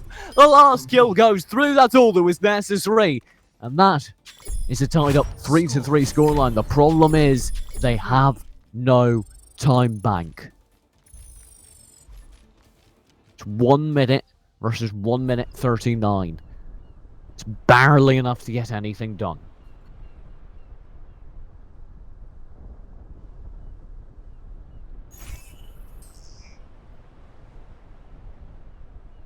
So now it comes down to basically an overtime battle. Who can build the best comp for running overtime through? Who can get further? Because whoever it is walks away with the first map of this grand final.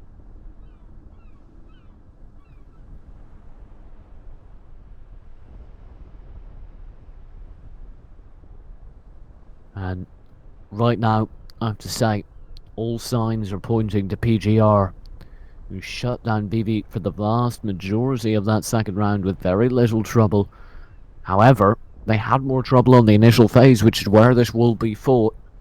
So who knows how that balances out. I certainly don't, and I definitely wouldn't pretend to. So that gets down to what the two teams are comfortable with, how they'd like to play, and that's a whole area of things that I'm not even remotely comfortable discussing. Just for lack of knowledge more than anything else. Now, we get into it. Lullish peeking around the corner, joined by Live Out and Moonbalati, Zakr alongside him. And they've got to deal with the opposing, the defending PGR side. VV's Adventure leading the way now. And they will begin their slow, inexorable progress. Lullish leading the way with the Flame Strike. Will look for another hook. Two with Hanzu, but they can't quite get it. They need this opening pick. They need to shut down one of the TPS early, and they just cannot do it. They cannot find it. And as a result, it will be Hanzu falling early. Mubawadi answers back with a pick on Drodu. That could be huge. In fact, that's the right hard shield gone. That is huge. Anna shuts down Shu. Soodle, though, answers back with a pick on the Lilith. That's both Reinhardts out of the battle for now. Soodle very low on HP, but able to escape. Dreft in a similar situation, but Eli Vote has secured both of them walled off in one area, and that's what's really needed. Dibs the whole time, though, will be raining in the damage from above, and the second he pops the attack visor, which I expect to come in any second. It could be huge. Soodle will be able to drop that whole hog and get 2 quick kills. There's the attack visor from Dibs. It will allow him to do decent damage, but no kills come through from it, and the nano boost was completely wasted. But the whole time, Drodo pressed forward inexorably with his own force of will and his own hammer, and that leads to a little bit of progress, but not nearly enough for PGR. Or sorry, for VV's Adventure. It was PGR now put on the chopping block. They were on defense, but now they're on attack, and now they're looking for something. Anything that can put them over that high watermark set by the other side. And I do believe the other side got through the choke much more efficiently than I could reliably hope to. Let's take a look at the defensive setup, because that's what matters. And what's interesting to me here is Henty going in and picking up the Reaper, perhaps hoping to drop down with the Death Blossom or something and go for a complete wipe, because you have to admit that most of this is going to be an overtime. So what you're thinking is it's going to be an overtime. I'm going to be able to shut down an overtime very easily with a complete wipe that comes off of a Death Blossom. And that's a very interesting, very good idea. And what's this aggressive hold? Instead of standing on top of the boxcars, which is normal strategy. See, they're all inside of this building, perhaps hoping to drop out behind the payload as it advances past. And this could actually be devastating. This could be very interesting indeed, but Shu might find them out. He's right past them, right into the middle of them, completely slaughtered, and here's the push, leaping out onto the point. Mavawati will grab one onto Shu earlier, but Drodo answers immediately back onto Anagon. That's one of the primary healers down for both sides, and it will be Sebastian H falling back, but their goal has been achieved. Look at how stalled this payload is. Eli Vote grabs Sebastian H, Zekir falls to Zoodle, but the respawns are coming through from both sides, and what happens now is, can we disengage? Can we see Lullish, Eli Vote, and the rest of VV's Adventure disengage, regroup, and know that they've got an advantage? They burned a fair amount of time. It's about equal to where they were now. 1 minute remaining on the clock, and it's trapped in the underpass. This underpass is the key choke. They need to hold it here for longer than they are, and they're not holding it at all. The payload's continuing forward, but finally, Henzu is able to lay down the fire necessary. Lullish shows up now with the shield, and this will be the choke point hold coming out. 30 seconds remaining before we get into the overtime phase, and we're already at 86% on Henzu's ultimate, which we know is being counted on to shut down the overtime. by contrast, we don't nearly have any ultimates aside from maybe a nano boost on Sebastian H for the other side. And it will be Vivi's Adventure that have the vast majority of them. There is potentially a huge Graviton Surge, but the Graviton Surge moves forward with the payload. They pay almost nothing. It's Mimawati rolling through, shutting down absolutely everything with the TAC Visor, joined now by Henzu with a Death Blossom. And just like that, the payload push is shut down, the match is over, and Vivi's Adventure walk away with everything. 3-3.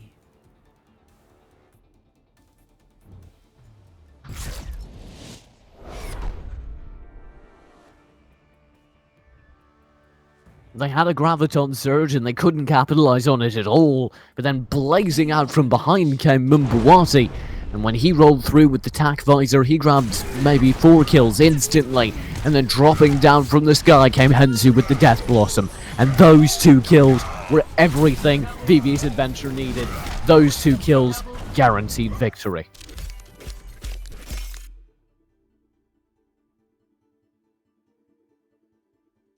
And just like that, we're going to be waiting for the next map to come through. As a reminder, the series score in the grand final is now 1-0 in favour of Vivi's Adventure in this best of 3. Don't go anywhere. We're going to be right back with the next map in just a few moments.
Now entering King's Row.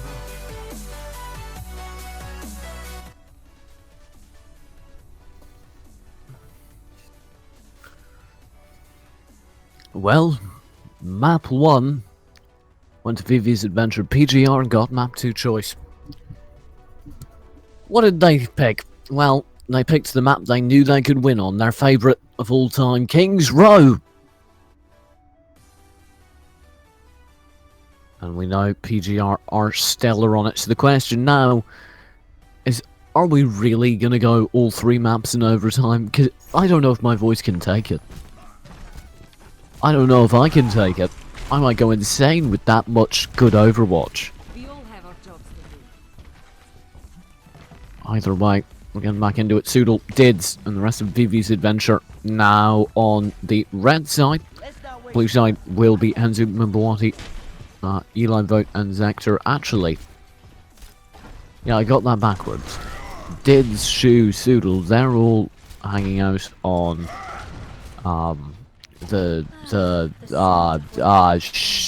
we're fine. PGR.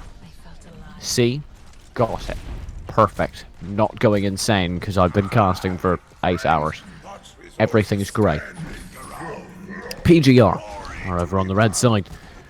Their opposition now will be Zector and Co on Vivi's Adventure. And they definitely have their work cut out for them, Vivi's Adventure, because They are having to hold a map that is really enjoyed by the PGR side. Will be a rush deep into the backline. Strodo hooked already by Henzu, but Henzu falls to the aggressive push of Shu and Dids and Shu will now begin their aggressive push anew as you do see the Dids shotgun combo, the Reaper roll through, and he's reaping more than souls tonight as he reaps himself a successful point capture, and it will be just like that. Dids with the 3k Soodle chiming in as well. Mbawati, Nectar and Co. all falling. Honor God forced to fall back in shame as the supposed Honor God fails in her duties.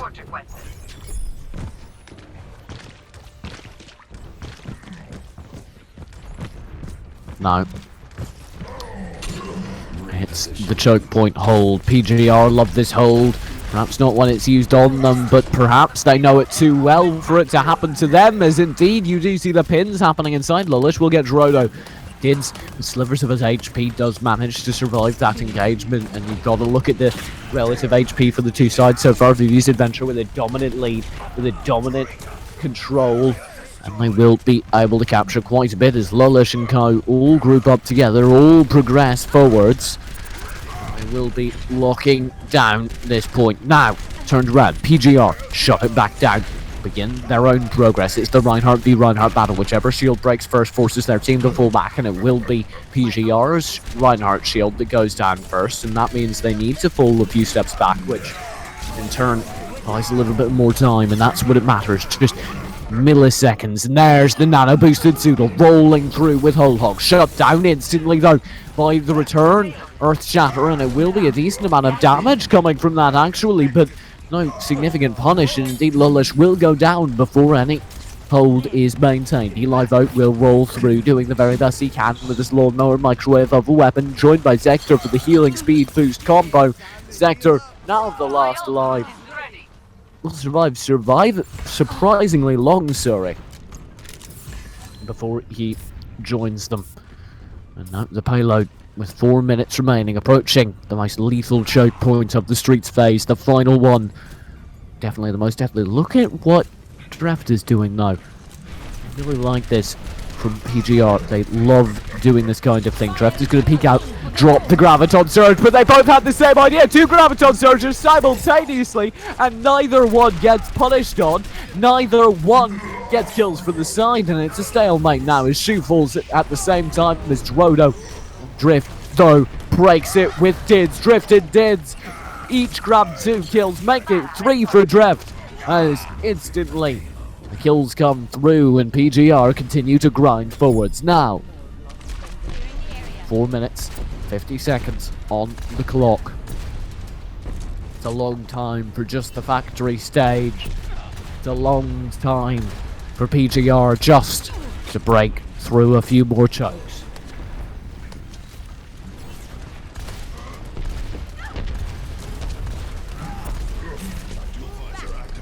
Lullish holding strong. Mbawati with the nano boosted attack visor will dive in looking for kills, but all he finds is a shield, and that's not ideal at all. Eli Vote will grab Shu through the back of Mbawati, falls to the flank from Soodle. Soodle, flanked by 3 though, will crumple down to the ground, and Eli Vote will be the player to return fire as best he can. Throwing out a few bits of volleys, but PGR know better than to contest. 5 minutes on the clock now, 4. They know they can play this slow and smart, and that's indeed what they plan to do. Schroeder will peek around the corner, find a lot of enemies, as his character says. There's the Earth Shatter. Henzu grabs one, Lullish grabs another, Eli Vote with a last, and Arnagod and Soodle will be chiming in with their own kills. Mbawati shutting down Dids, and at least temporarily PGR yet again stalled, but you're running out of ultimates, so you can use. Henzu has a barrage, Zector has a sound barrier, but the barrage is basically useless without the Graviton Surge. The Eli Vote is still charging. He's at 90%, 95%. When it comes out, it could be huge, but first there's a Graviton Surge from PGR, and no kills will come of it, really. Eli Vote, the only player to fall, 99%, now 100% on his Graviton Surge, and he will have the shut down of poor Henzu before he can do anything with his own attacks. Dids rolling through the other side with his shotguns flailing before he's finally shut down by Lullish's hammer. There's a strong hold from VV's Adventure. as now 3 minutes remain. Eli Vogt has the Graviton Surge they so desperately need, now joined by the Pharah. And that will be Henzu rising from below. There's the barrage. 1, 2, 3, 4 kills for the team. And just like that, it's just Henzu to fall in return.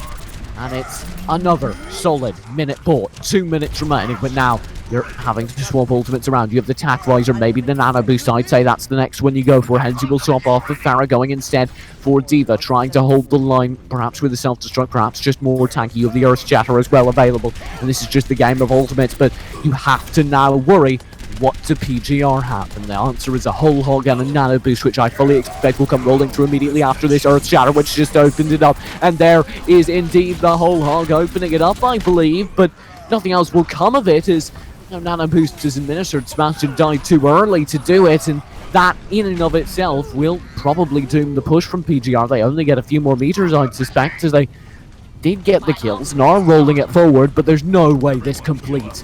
Mumbawati's late though.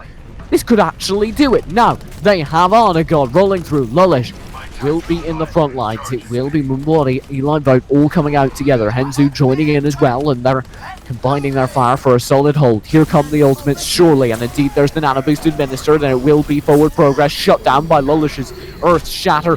He's going to be slept in immediately return. It's going to be Dids.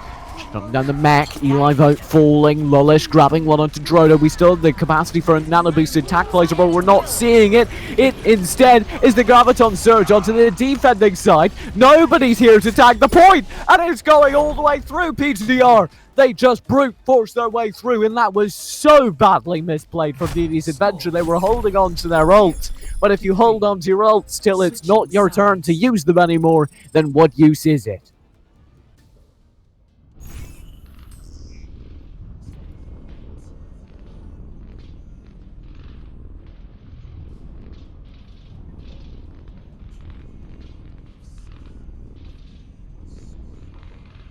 "26 seconds of time bank." Or sorry, 1 minute, 12 seconds of time bank as I read the wrong side. That is substantial. That is not bad at all. If we get to the time bank, which, given my luck, I have no doubt we will, that would be substantial. Now remember, PGR are down 1 in this series. Vivi's Adventure don't like King's Row nearly as much, but they're honor bound to put up a fight just in the hope of a clean 2-0 grand final.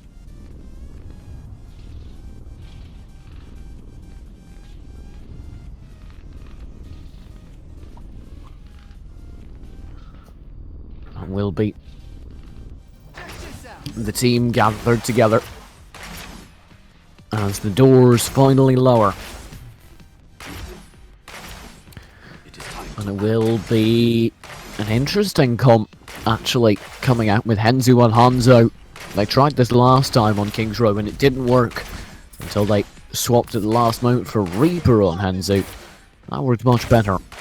We'll see now if Vivi's Adventure make the same mistakes or make the same corrections. Either way's fine by me. I'm just here to watch the show. And indeed, Henzu swaps out for Reaper. And we will see the push going through. Zacher around the corner. There is the combined push around the corner with the speed boost, and that's going to be them charging through this hot area. This is the strat I expected, but it's been read perfectly. Dids in an elevated position, joined by the Ana for their side. They have a complete vision on the whole arena. They're going to start raining in the damage and bionic grenades from above. This is masterfully planned, masterfully read, and they've completely split up any hope of the push succeeding. Mumbawati's the only player to grab the kill, but what use is the kill if it's separated like that? Oh no! It's been a huge misplay. You can see the split up. Sure, they've got the kills, but you have to worry now that Henzu's going to manage to grab more than one. No, he isn't.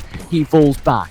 That was good. They made the right play. They put it in jeopardy, maybe, PGR, by overextending their chasing kills, I would say. But they still had the right tactical positioning, and it gave them the round. I had Dids and Sebastian H up in a balcony area above the whole fighting arena, predicting that dive comp back strategy. And we will dive again. This time Reaper goes through the back looking for Drodo. Will be able to get decent damage. Now Wraithform to avoid any damage. However, it will be Eli Vogt, Lullish both falling instantly. Stoodle grabs Zector. Really doesn't matter if this Reaper survives because he's going to be a very lonely Grim Reaper, which might come with job description, but definitely doesn't feel good. 2 minutes remaining on the push. This isn't ideal at all for Vivi's adventure, to say the least. As you do see that shields coming out front line. Lullish will fall around and begin opening up the action.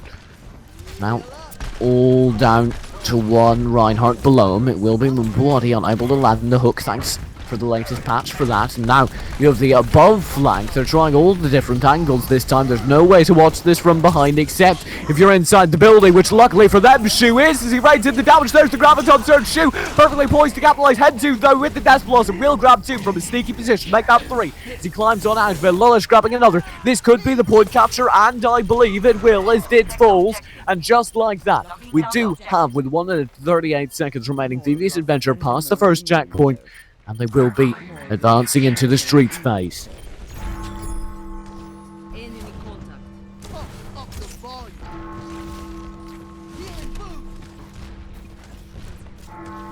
Now, streets phase underway. Drodo playing a little bit further back than normal, and indeed he'll rectify that as he closes with Strudel, or Soodle, sorry. And that's Lullish in the front, and he will soon find out exactly who's playing close. Although you do have a Reaper of Henzu mixing in with that, so maybe you don't want to play your big tanks so close to that Reaper because he does so much damage. Never mind, the Reaper's down. Drodo makes sure Lullish is down as well, and Eli Vogt. Drodo going huge. 3 quick kills, half the team gone in an instant, and there's the hook to make sure Mbwadi joins them. Now, Did grab Zector just as a parting gift, and the entire PGR side falls back. They go out, they grab the kills, and then they fall back before any response can be made, before any strategy can be formulated. Excellently played on the defense. Vivi's adventure now return to the payload, return to the push, brute forcing it the right way perhaps, and they do have the ultimates to make this work. Eli Vogt though fell early, so there's no Graviton Surge for them. And it will be Dids answering back off of that deficit to shut down Henzu, who's not nearly so advantageous when he doesn't have a flanker, even open ground to work with. And we do have the potential for a Beyblade here actually. If we set it up right, as Henzu is about to get Death Blossom, Anagon already has the Nano booster. I'd love to see it. As you do see Henzu diving in, that will be the Graviton Surge. That will be a lot of damage, but Henzu's already down. There's the Nano boosted Lullish to answer for Vivi, and he cannot make it work. That's awful for Vivi. Despite all this effort, Vivi get the Nano boost out. They get the player into the backline, and he cannot make it work. Henzu now has Death Blossom, but he and Zector are the only players with ultimate on their side. Zector just got chained in long range. And just like that, it's now looking more and more impossible for Vivi's adventure, as PGR shut them down, push after push, round after round. 1 minute and 30 seconds remaining on the clock now. Will be the Graviton Surge coming out on the point. Soodle, Shu, Draft, all caught inside of it. Make that Draft and Drodo and Shu grabbing all the kills outside of it, as well as Zector falls. Eli Vogt falls. Henzu and Mbwadi. It's almost a full team wipe. Just 1 or 2 stragglers survive. I only survived by virtue of being dead at the time it was applied. Lullish will lead the charge now. Beautiful shield out front, and that will be about all we get as Draft holds strong in the time being. There is an excellent use of the Earth Shatter. This could be huge with the sound barrier at the same time. Lullish, Mbwadi, Zector, they all grab the right kills. And now, finally, Vivi's adventure have a push. Question is, can they get it far enough? Can they get the aggressive zoning? If they're not going for it, I don't like this at all. I need to see the aggressive zoning inside factory. They're not opting for it. They're playing more cautious, and because of that, if they get tied up here just outside the choke point, they might lose it all, and this is a risk I am not comfortable with them taking. I would much rather they have 1 or 2 people very aggressive already, fighting at this choke point before the commit comes through. Dids will come in from behind. Tac Visor pop, Nana boosted Clyde, and he is looking to slaughter him. What he got one there is the Graviton Surge. Tac Visor gets almost nothing amazingly. Lilish move, but what a clean house. And only one for Sebastian H, and that's the only one for the team, as somehow, despite being completely exposed to a nano-boosted Tac Visor, somehow, Vivi's Adventure walk it all the way through with no casualties and a complete wipe of the other side. No ultimates, just pure skill.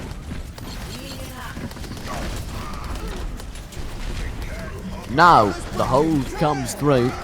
It's going to be the sound barrier for the defending side.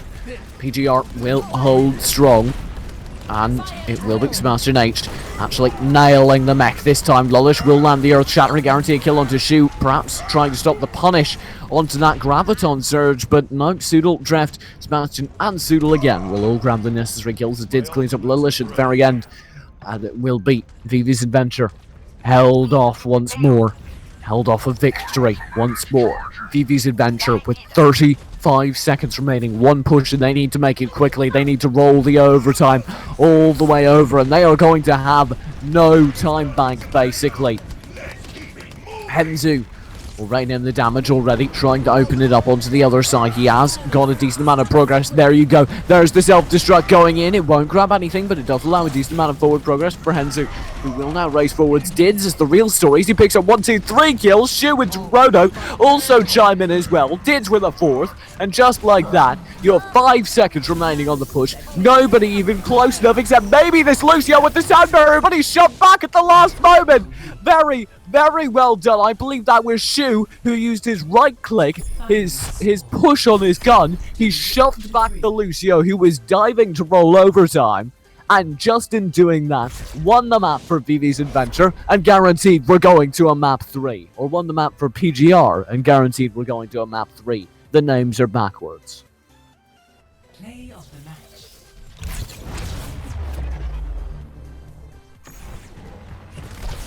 Огонь по готовности! Triple kill. Double kill. And oh my, this is the grand final we really wanted. This is the grand final I wanted and I signed up for. We're going to map 3. I'm going to be right back with that map in just a few moments. Don't go anywhere. Seriously, don't you dare.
Ladies and gentlemen, it's time for a class visit to a rustic German castle. It's Eichenwald, it's Vivi's Adventure, and it's PGR, and it's the grand final of Coil Overdrive 15, Map 3. This is as close as we could possibly want it to get. This is as fun as we could possibly want a grand final to be. And my name is TJ, and I have the wonderful honour of bringing it to you.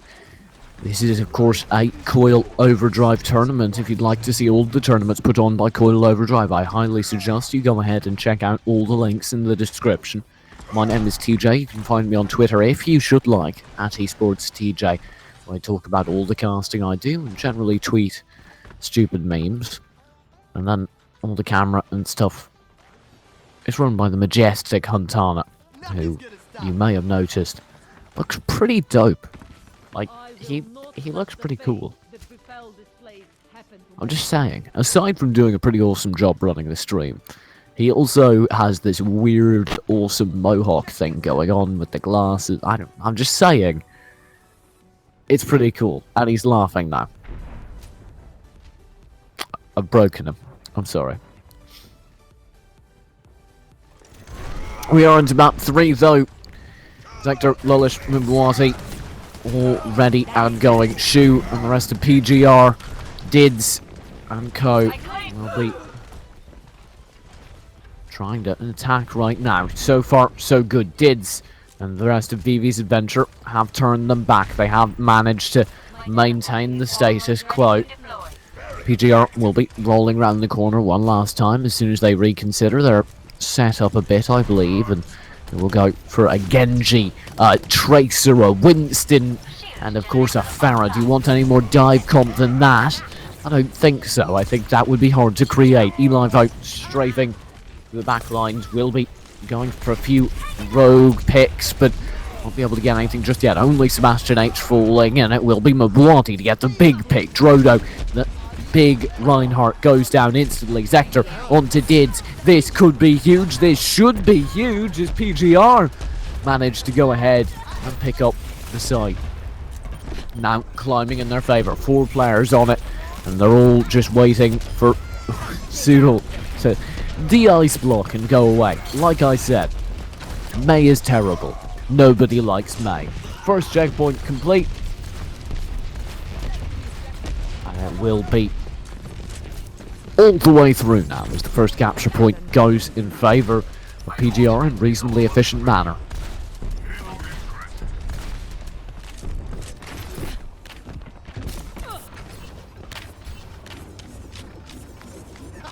And there's Mimbuati with the big opening pick. I'd argue Sebastian H, the major healer, not to mention the player with the most capability to shut down ultimates and set plays, and with him gone, you no longer have to worry about all the capabilities of Anon. I like this hold on top of the castle. It's the right answer to the very aggressive style we're seeing, climbing up the castle walls, bouncing around, but I don't know if it's giving them the necessary traction on the payload.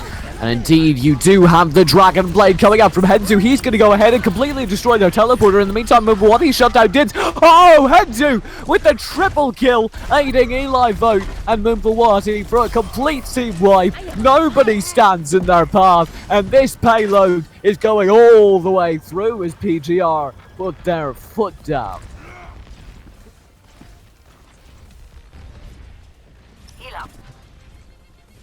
I'm feeling angry.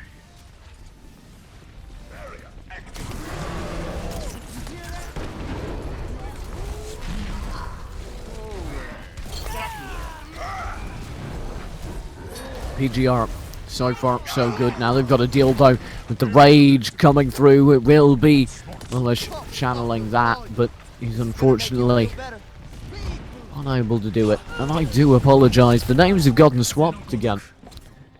And will be Shu, Soodle, and the rest of PGR on the blue side, the defending side. Eli Vogt, Lullish, Mimbuati on the attacking side for VV's Adventure. Blame Overwatch, or the players, or basically anyone but me. It's not my fault. Blame Huntana. I know I just said all that stuff about him being awesome, but blame him. And it will be Lawlish holding strong, now pushing. with his shield up and looking for a way on, and Eli out chipping away, leaning over the top, advancing for Vivi's Adventure now. They need to find something, anything to open this up, and they can't just yet. There's Drodo, Eli with the barrage, 1-2, quick kills. Eli shut down though by Drev. Hanzu will be able to open up onto Drodo, and just like that, we do have PGR able to hold for now. Dreft will be shut down. Zector guiding it round the corner. Rossi leaning round as well. 2 quick kills to him. And the Flame Strike will arc around the corner, but not get any quick kills. So, Limboati can't be too disappointed in that, because he is the Flame Strike. And that will be now the great Graviton Surge. Nano boost administered, sure, but does it matter if Lullish is going to be bounced around like a ping pong ball? He's going to be earth shattered too. He doesn't get a say in the matter. He doesn't get a play. And it will be the payload, inches from completion for Vivi's Adventure, as they look to put their stamp on this round before it even really begins.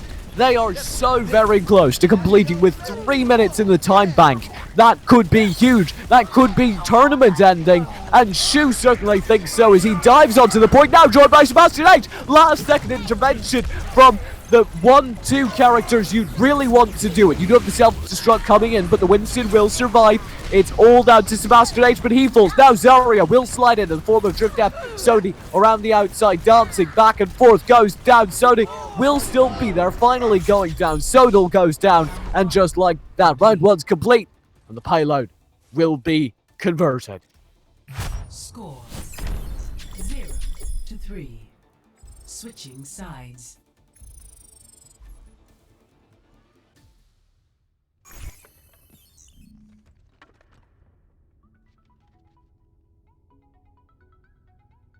PGR unfortunately lost that fight. Now though, they're on the offense and they just need to match that time, or at least secure an overtime. And this is me going Kovkov Huntada. Please swap the 2 sides, because the names got swapped again.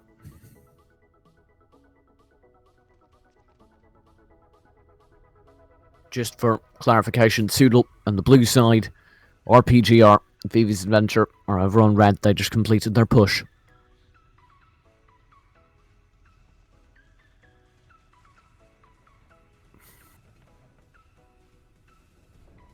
And now, despite that magnificent push from Vivi's Adventure,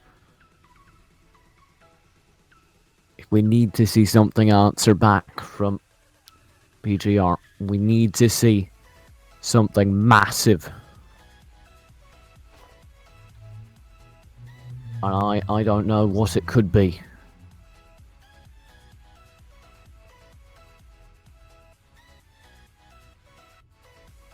I'm looking at their comp now. It's not nearly as dive focused, but they have opted, interestingly, for the Mercy Pharah combo. That's quite fun. We did see Dids running Pharah earlier, and it was terrifying. If anyone can do it, it would be Dids on Pharah.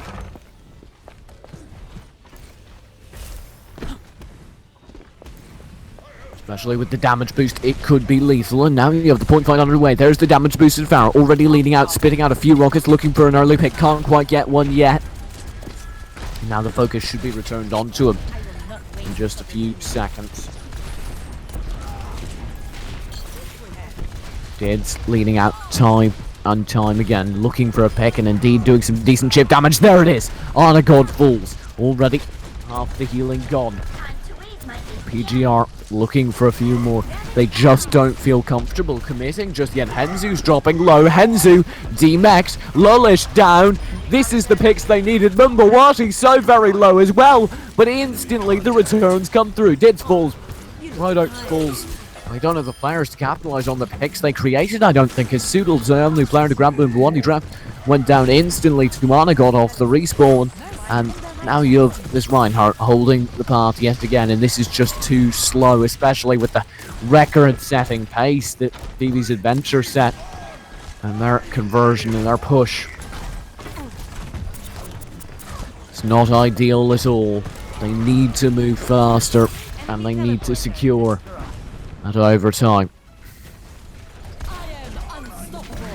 There's the nano boost. There is the nano boosted Zarya diving into the backlines. No kills come of it though. Draft unable to capitalise on the meantime on the fight. You have Drodo dancing back and forth, throwing out flame strike after flame strike. Dids went down mid-air to Henzu. Drodo didn't manage to answer back. There's Suda with the whole hog answering back. There's the barrage from Dids. There's the barrage from Dids, getting absolutely nothing, and it will be a self-destruct, also getting nothing.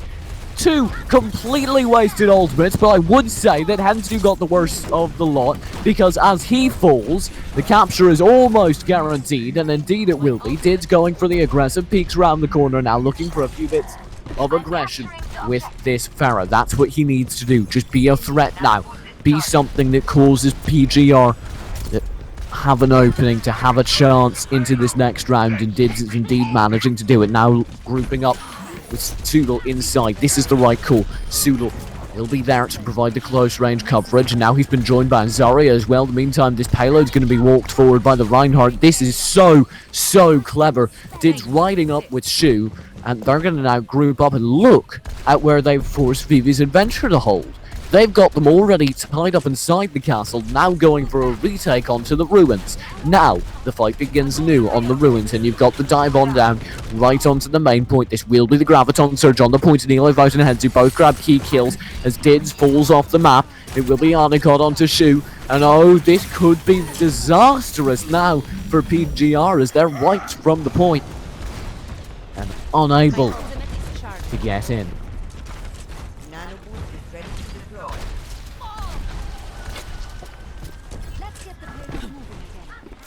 There we go. Drift. Diving up. Draft will begin his progress. There's the mid-air play from Dids. He is what so much of this round revolves in, and he does have a Graviton Surge. There's Dids in position to punish, but instead of using the barrage, he just opts for normal rockets, which might have been the right call, because so far so good. Mumbawanti with the tank visor only gets one before he's shut down instantly by Dids, who's doing an excellent job alongside Draft. And this is what they needed. This is the payload being pushed forward at a reasonable rate, and they have 2 minutes remaining to their name. Excellent collection. We should have one more push from inside the castle so far onto ruins perhaps, or maybe just outside. Some onto ruins, Henzu going onto ruins, rest of the people going out onto the drawbridge fighting there. Henzu and Anagon locked to tag team up on the ruins. There's the Earth Shatter meanwhile on the bridge to go and shut it down. There's the arcing in, self-destruct. No kills go through, but it's a very close thing. Sudal in the meantime is master of close things as he narrowly avoids falling to his death, but gets 2 quick kills before he does. Dids will be able to grab Mumbawanti, and just like that, the payload will be checkpoint 2. And now, suddenly, it's entirely possible this goes through the final phase. But they need to beat this fight, and they do have Did with a barrage, and I'll be interested to see if this works as Henzu gets wrecked. Lolesh right alongside him. Eli Vout side by side. Did's raining him. The damage will get 1, 2, 3 kills. And make that 4, as everything he needs is provided to him by Shu. Could we get the 5? Could we get the Penta? And no, Draft will steal it from him. But it's the Penta in his heart. That's the payload conversion. Did's now perhaps severely restricted by this indoor area, but he won't want to switch off until he's used his ultimate, which will be a little bit interesting. Drodo pushing forward. Lulish, his primary target. Eli Vout rolling through. There's the Graviton Surge. There's so many players tied together. This could be a slaughter for PGR, and it's complete obliteration as somehow Vivi's Adventure put together the kills. Lulish in particular. It's a complete team wipe. The respawns are coming in too late, and now you have 2.5 minutes. Make that just 2 minutes by the time the PGR get there, and they need to somehow get enough time to match a 2-minute 30-second bank clock for Vivi's Adventure. I don't know how you do that.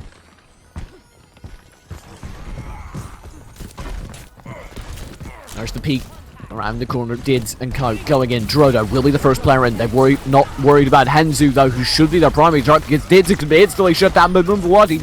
Meanwhile, Henzu will fall finally to Drodo, but Drodo goes down because he's been focused on him and low HP as a result. Mumbawanti and Eli Vout and Lulish will all grab kills. Zector with the final one onto Soodle, but the res at the very last moment. Drono comes through. Now nano boosted. Excellent res. That res saved the day for PGR, and now it's a quad kill.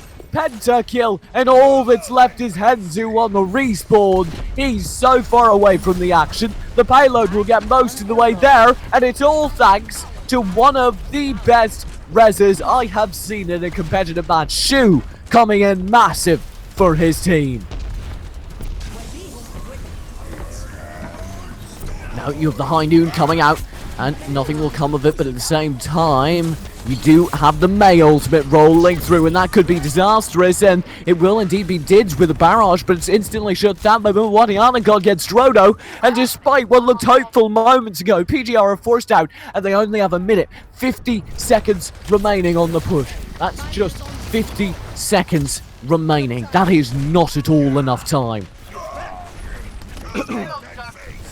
Drodo gets one. Now 40 seconds remaining. Drodo rolling through now alongside Dids. 35 seconds remaining, and they're so far away from this payload. 30 seconds. No one's made it through the doors yet. 25 seconds. Still no one through the doors. Now the commit. 20 seconds remaining, and they will be able to make the cut around the corner. 10 seconds remaining. 15 seconds. Sorry. Now there's a huge Graviton surge. 10 seconds remaining. They're all pinned here. Nano boost on Drodo. 8 seconds remaining. Nobody's on the point. Finally, Drodo gets there. Dids, Sebastian, Drodo, Dids. They all grab kills. Dids going huge with 3. This payload could go through in overtime, and somehow it does. Round 2 complete. Score 3-3. Switching sides.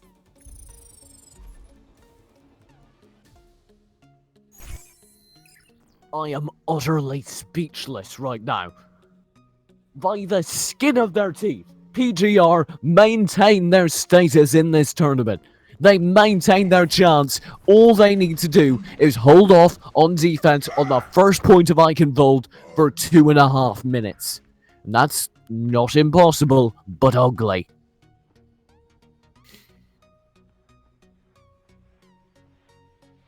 But with the clutches we've seen so far, it is far from impossible.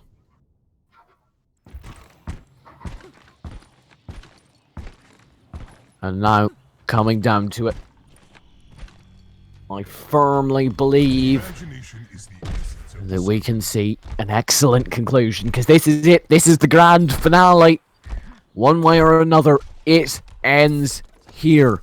We either go to the tie-break. Actually, no.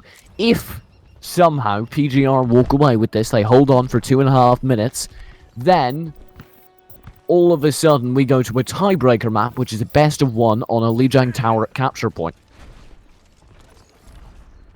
So it's possible we go there. Otherwise, it ends here, and Vivi's Adventure get it within the next 2.5 minutes. Here's the push. Here's that desperate last final hold for the tournament. PGR, they're staking their claim, but Mwadi's already got drift on Winston. That's not acceptable. Sebastian H is able to even it up as Lolish falls. It's due to some excellent long-range shots. Now he's going to go for the flank, but Shu's already fallen on Symmetra. Eli Vogt grabbing 2. Soodle answering back, grabbing Henzu. But it's just not enough unless Mwadi goes down in the next few seconds, which he's not, and Drodo's already gone. There's the capture point already contested. 3 people on it, and driving it closer and closer. Dids needs to be the player as he takes out 1, but he will fall instantly after, and nobody's here to contest. Nobody's here to hold until Soodle and Shu come through. There's the healer tag team combo, but Soodle's gone. Shu, the last one alive. Graviton surge off the map. Drodo will be savaged, and it's absolute obliteration. It's 2/3 of the capture. It's 1/4 of the capture, and I do believe that's it. That is it. Trials and tribulations, but Vivi's Adventure take the tournament in very narrow fashion, and my hat goes off to PGR, who came so close.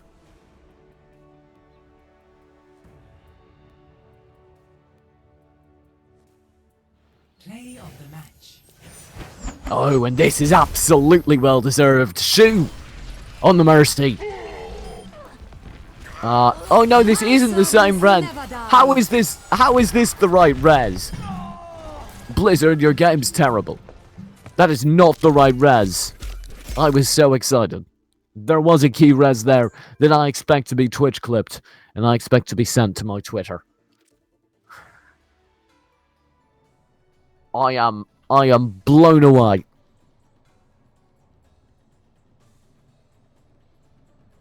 Absolutely excellent games today. Thank you so much for joining me throughout the entirety. Oh, it's a best of 5. Am I being trolled here, Huntana? It's best of 3 last week. Don't tell me you've changed the rules. I've just told all the people their team lost. The players think it's a best of 5.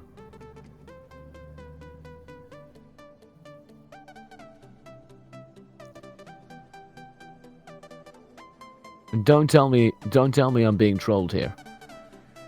It is a best of 5. Ladies and gentlemen, they've changed the rules on me. It's a best of 5. You're gonna be saved.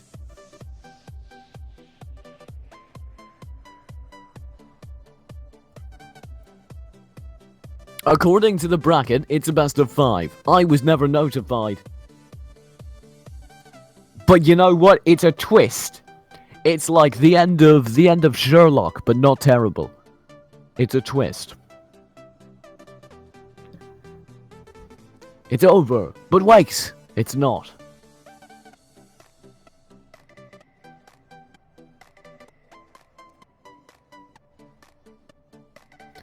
Well, tell you what.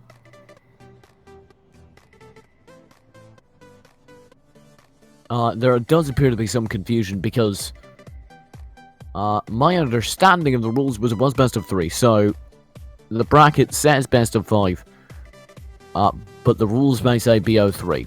So, tell you what, let's go ahead, we'll throw it off stream, we'll throw it to some music, Huntana, and we'll go ahead, we'll sort it out. It may or may not be a best of 5.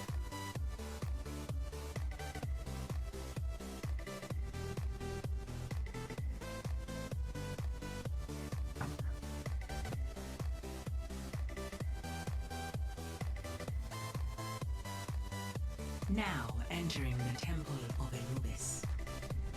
Thank you, Huntana. Beautiful voice in my head.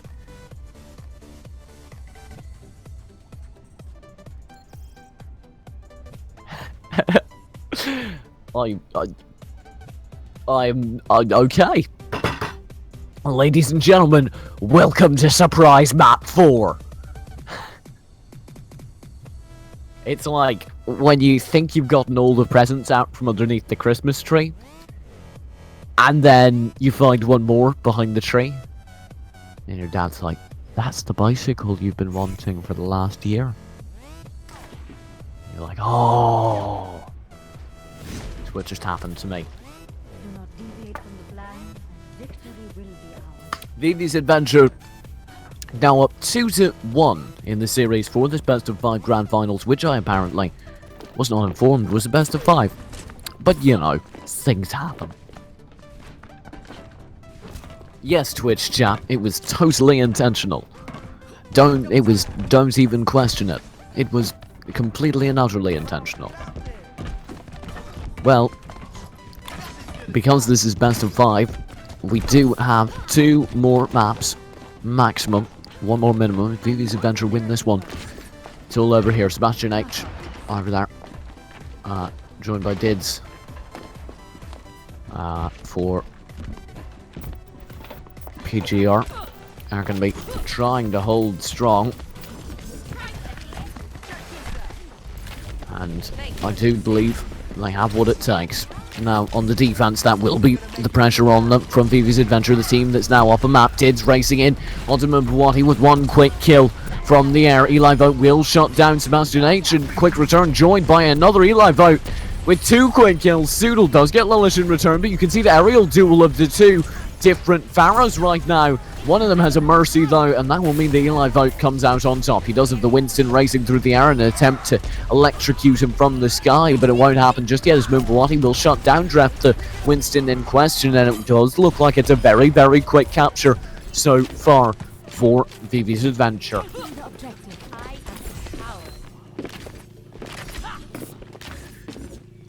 Vivi's Adventure continues, despite what I thought, and they will now be taking it to the next map. One capture point already in their favour.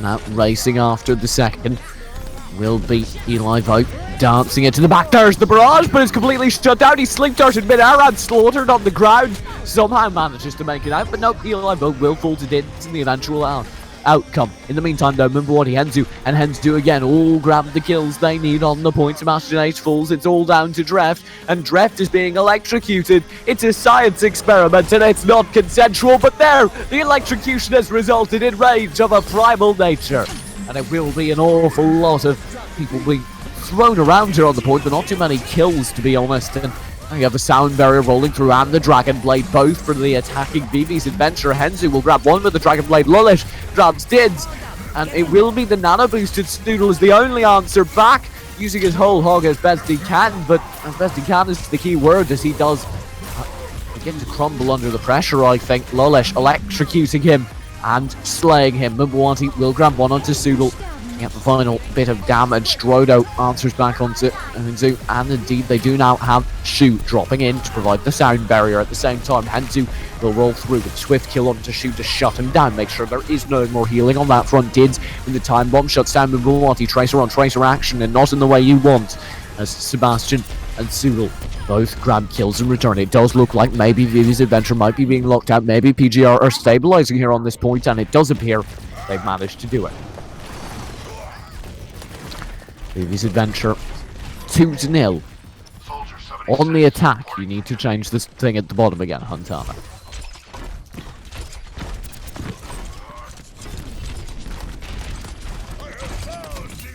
Now, it will be a fair bit of pressure going in as the rockets roll through.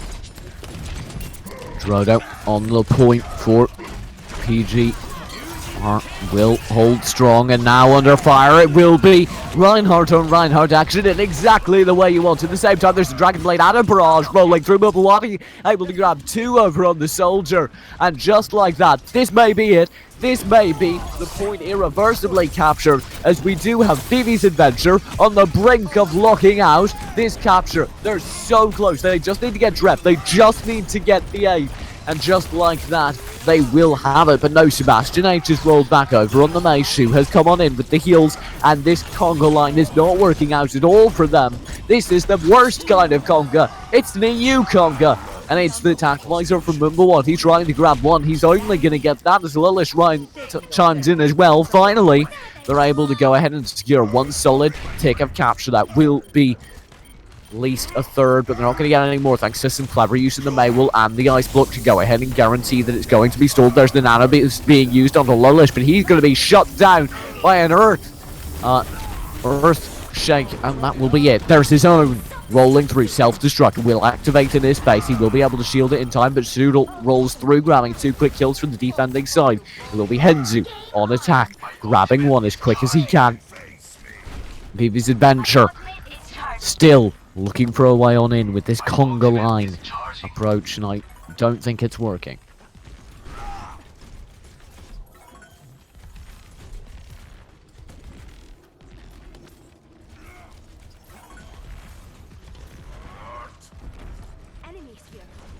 You need to swap the sides on the stream, Huntana. You're doing it wrong. There is the May ultimate on the point, followed by a nice use of Sound Barrier. That will be Henry with the Dragon Blade to grab Drone. That could be it, but no, did not immediately back. Lullish will fall. Trades are even again so far. Drift will be drifting out onto the site appropriately enough and looking for a pick, but he will be instantly shut down. There's the Primal Rage, but Bloody with the attack visor, 2 quick kills, and there's the answer immediately back by the May ultimate from the defending side. Zector will be able to blow Sebastian Age off the map though, and everyone survives the May ultimate, meaning that now the capture should continue if they can just get ref, and indeed they can, but no, they've got Strudel leaping out onto the site and holding strong so far. There he goes, immediately after. Shu now dancing around as best he can, trying to stay alive. He goes too, and now we're almost halfway there, and indeed we are, but we've still got the conga line continuing. Ladies and gentlemen, welcome to the conga line of doom, and indeed the pause will come through. I don't know why, but we're down a player. Apparently someone disconnected.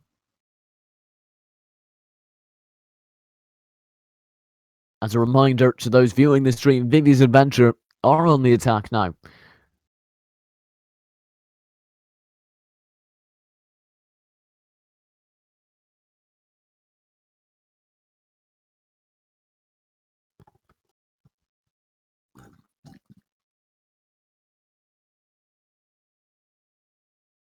And Vivi's Adventure are very, very, very close.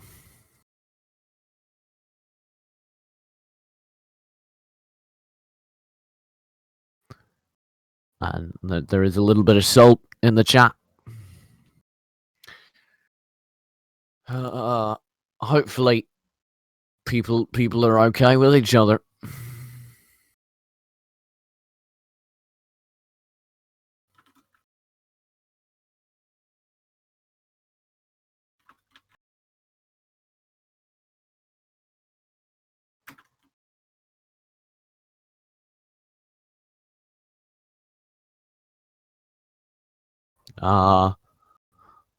Apparently there's a player refusing to come back for PGR.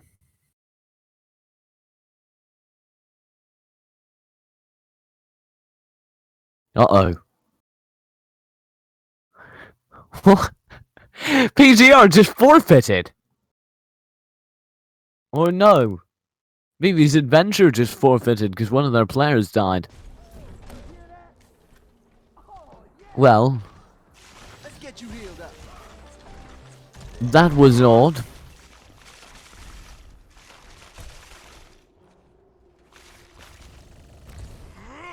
Well, you know, we got 3 great maps out of it, and we can just say that somehow PGR clutched it.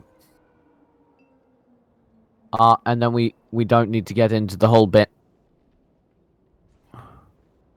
where they didn't. And it'll be great. I guess. Vivi's Adventure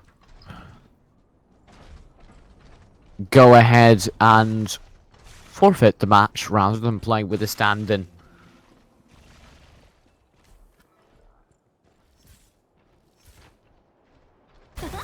Watch this. I don't know.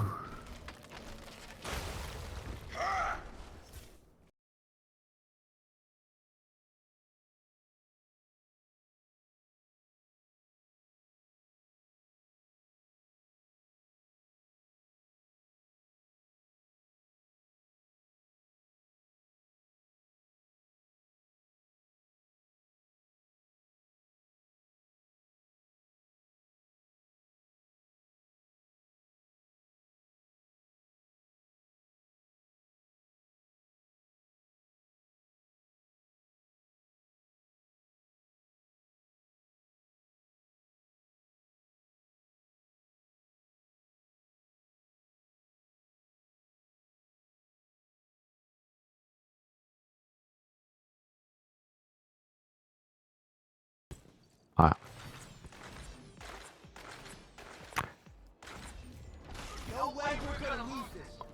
Ladies and gentlemen, we don't entirely know what's going on with the 2 teams, or what meant that Vivi's Adventure lost a player. However, we're going to see if we can coordinate between the 2 teams and have them play the match sometime when they both are on, because this is way too good a series to go ahead and abandon halfway through.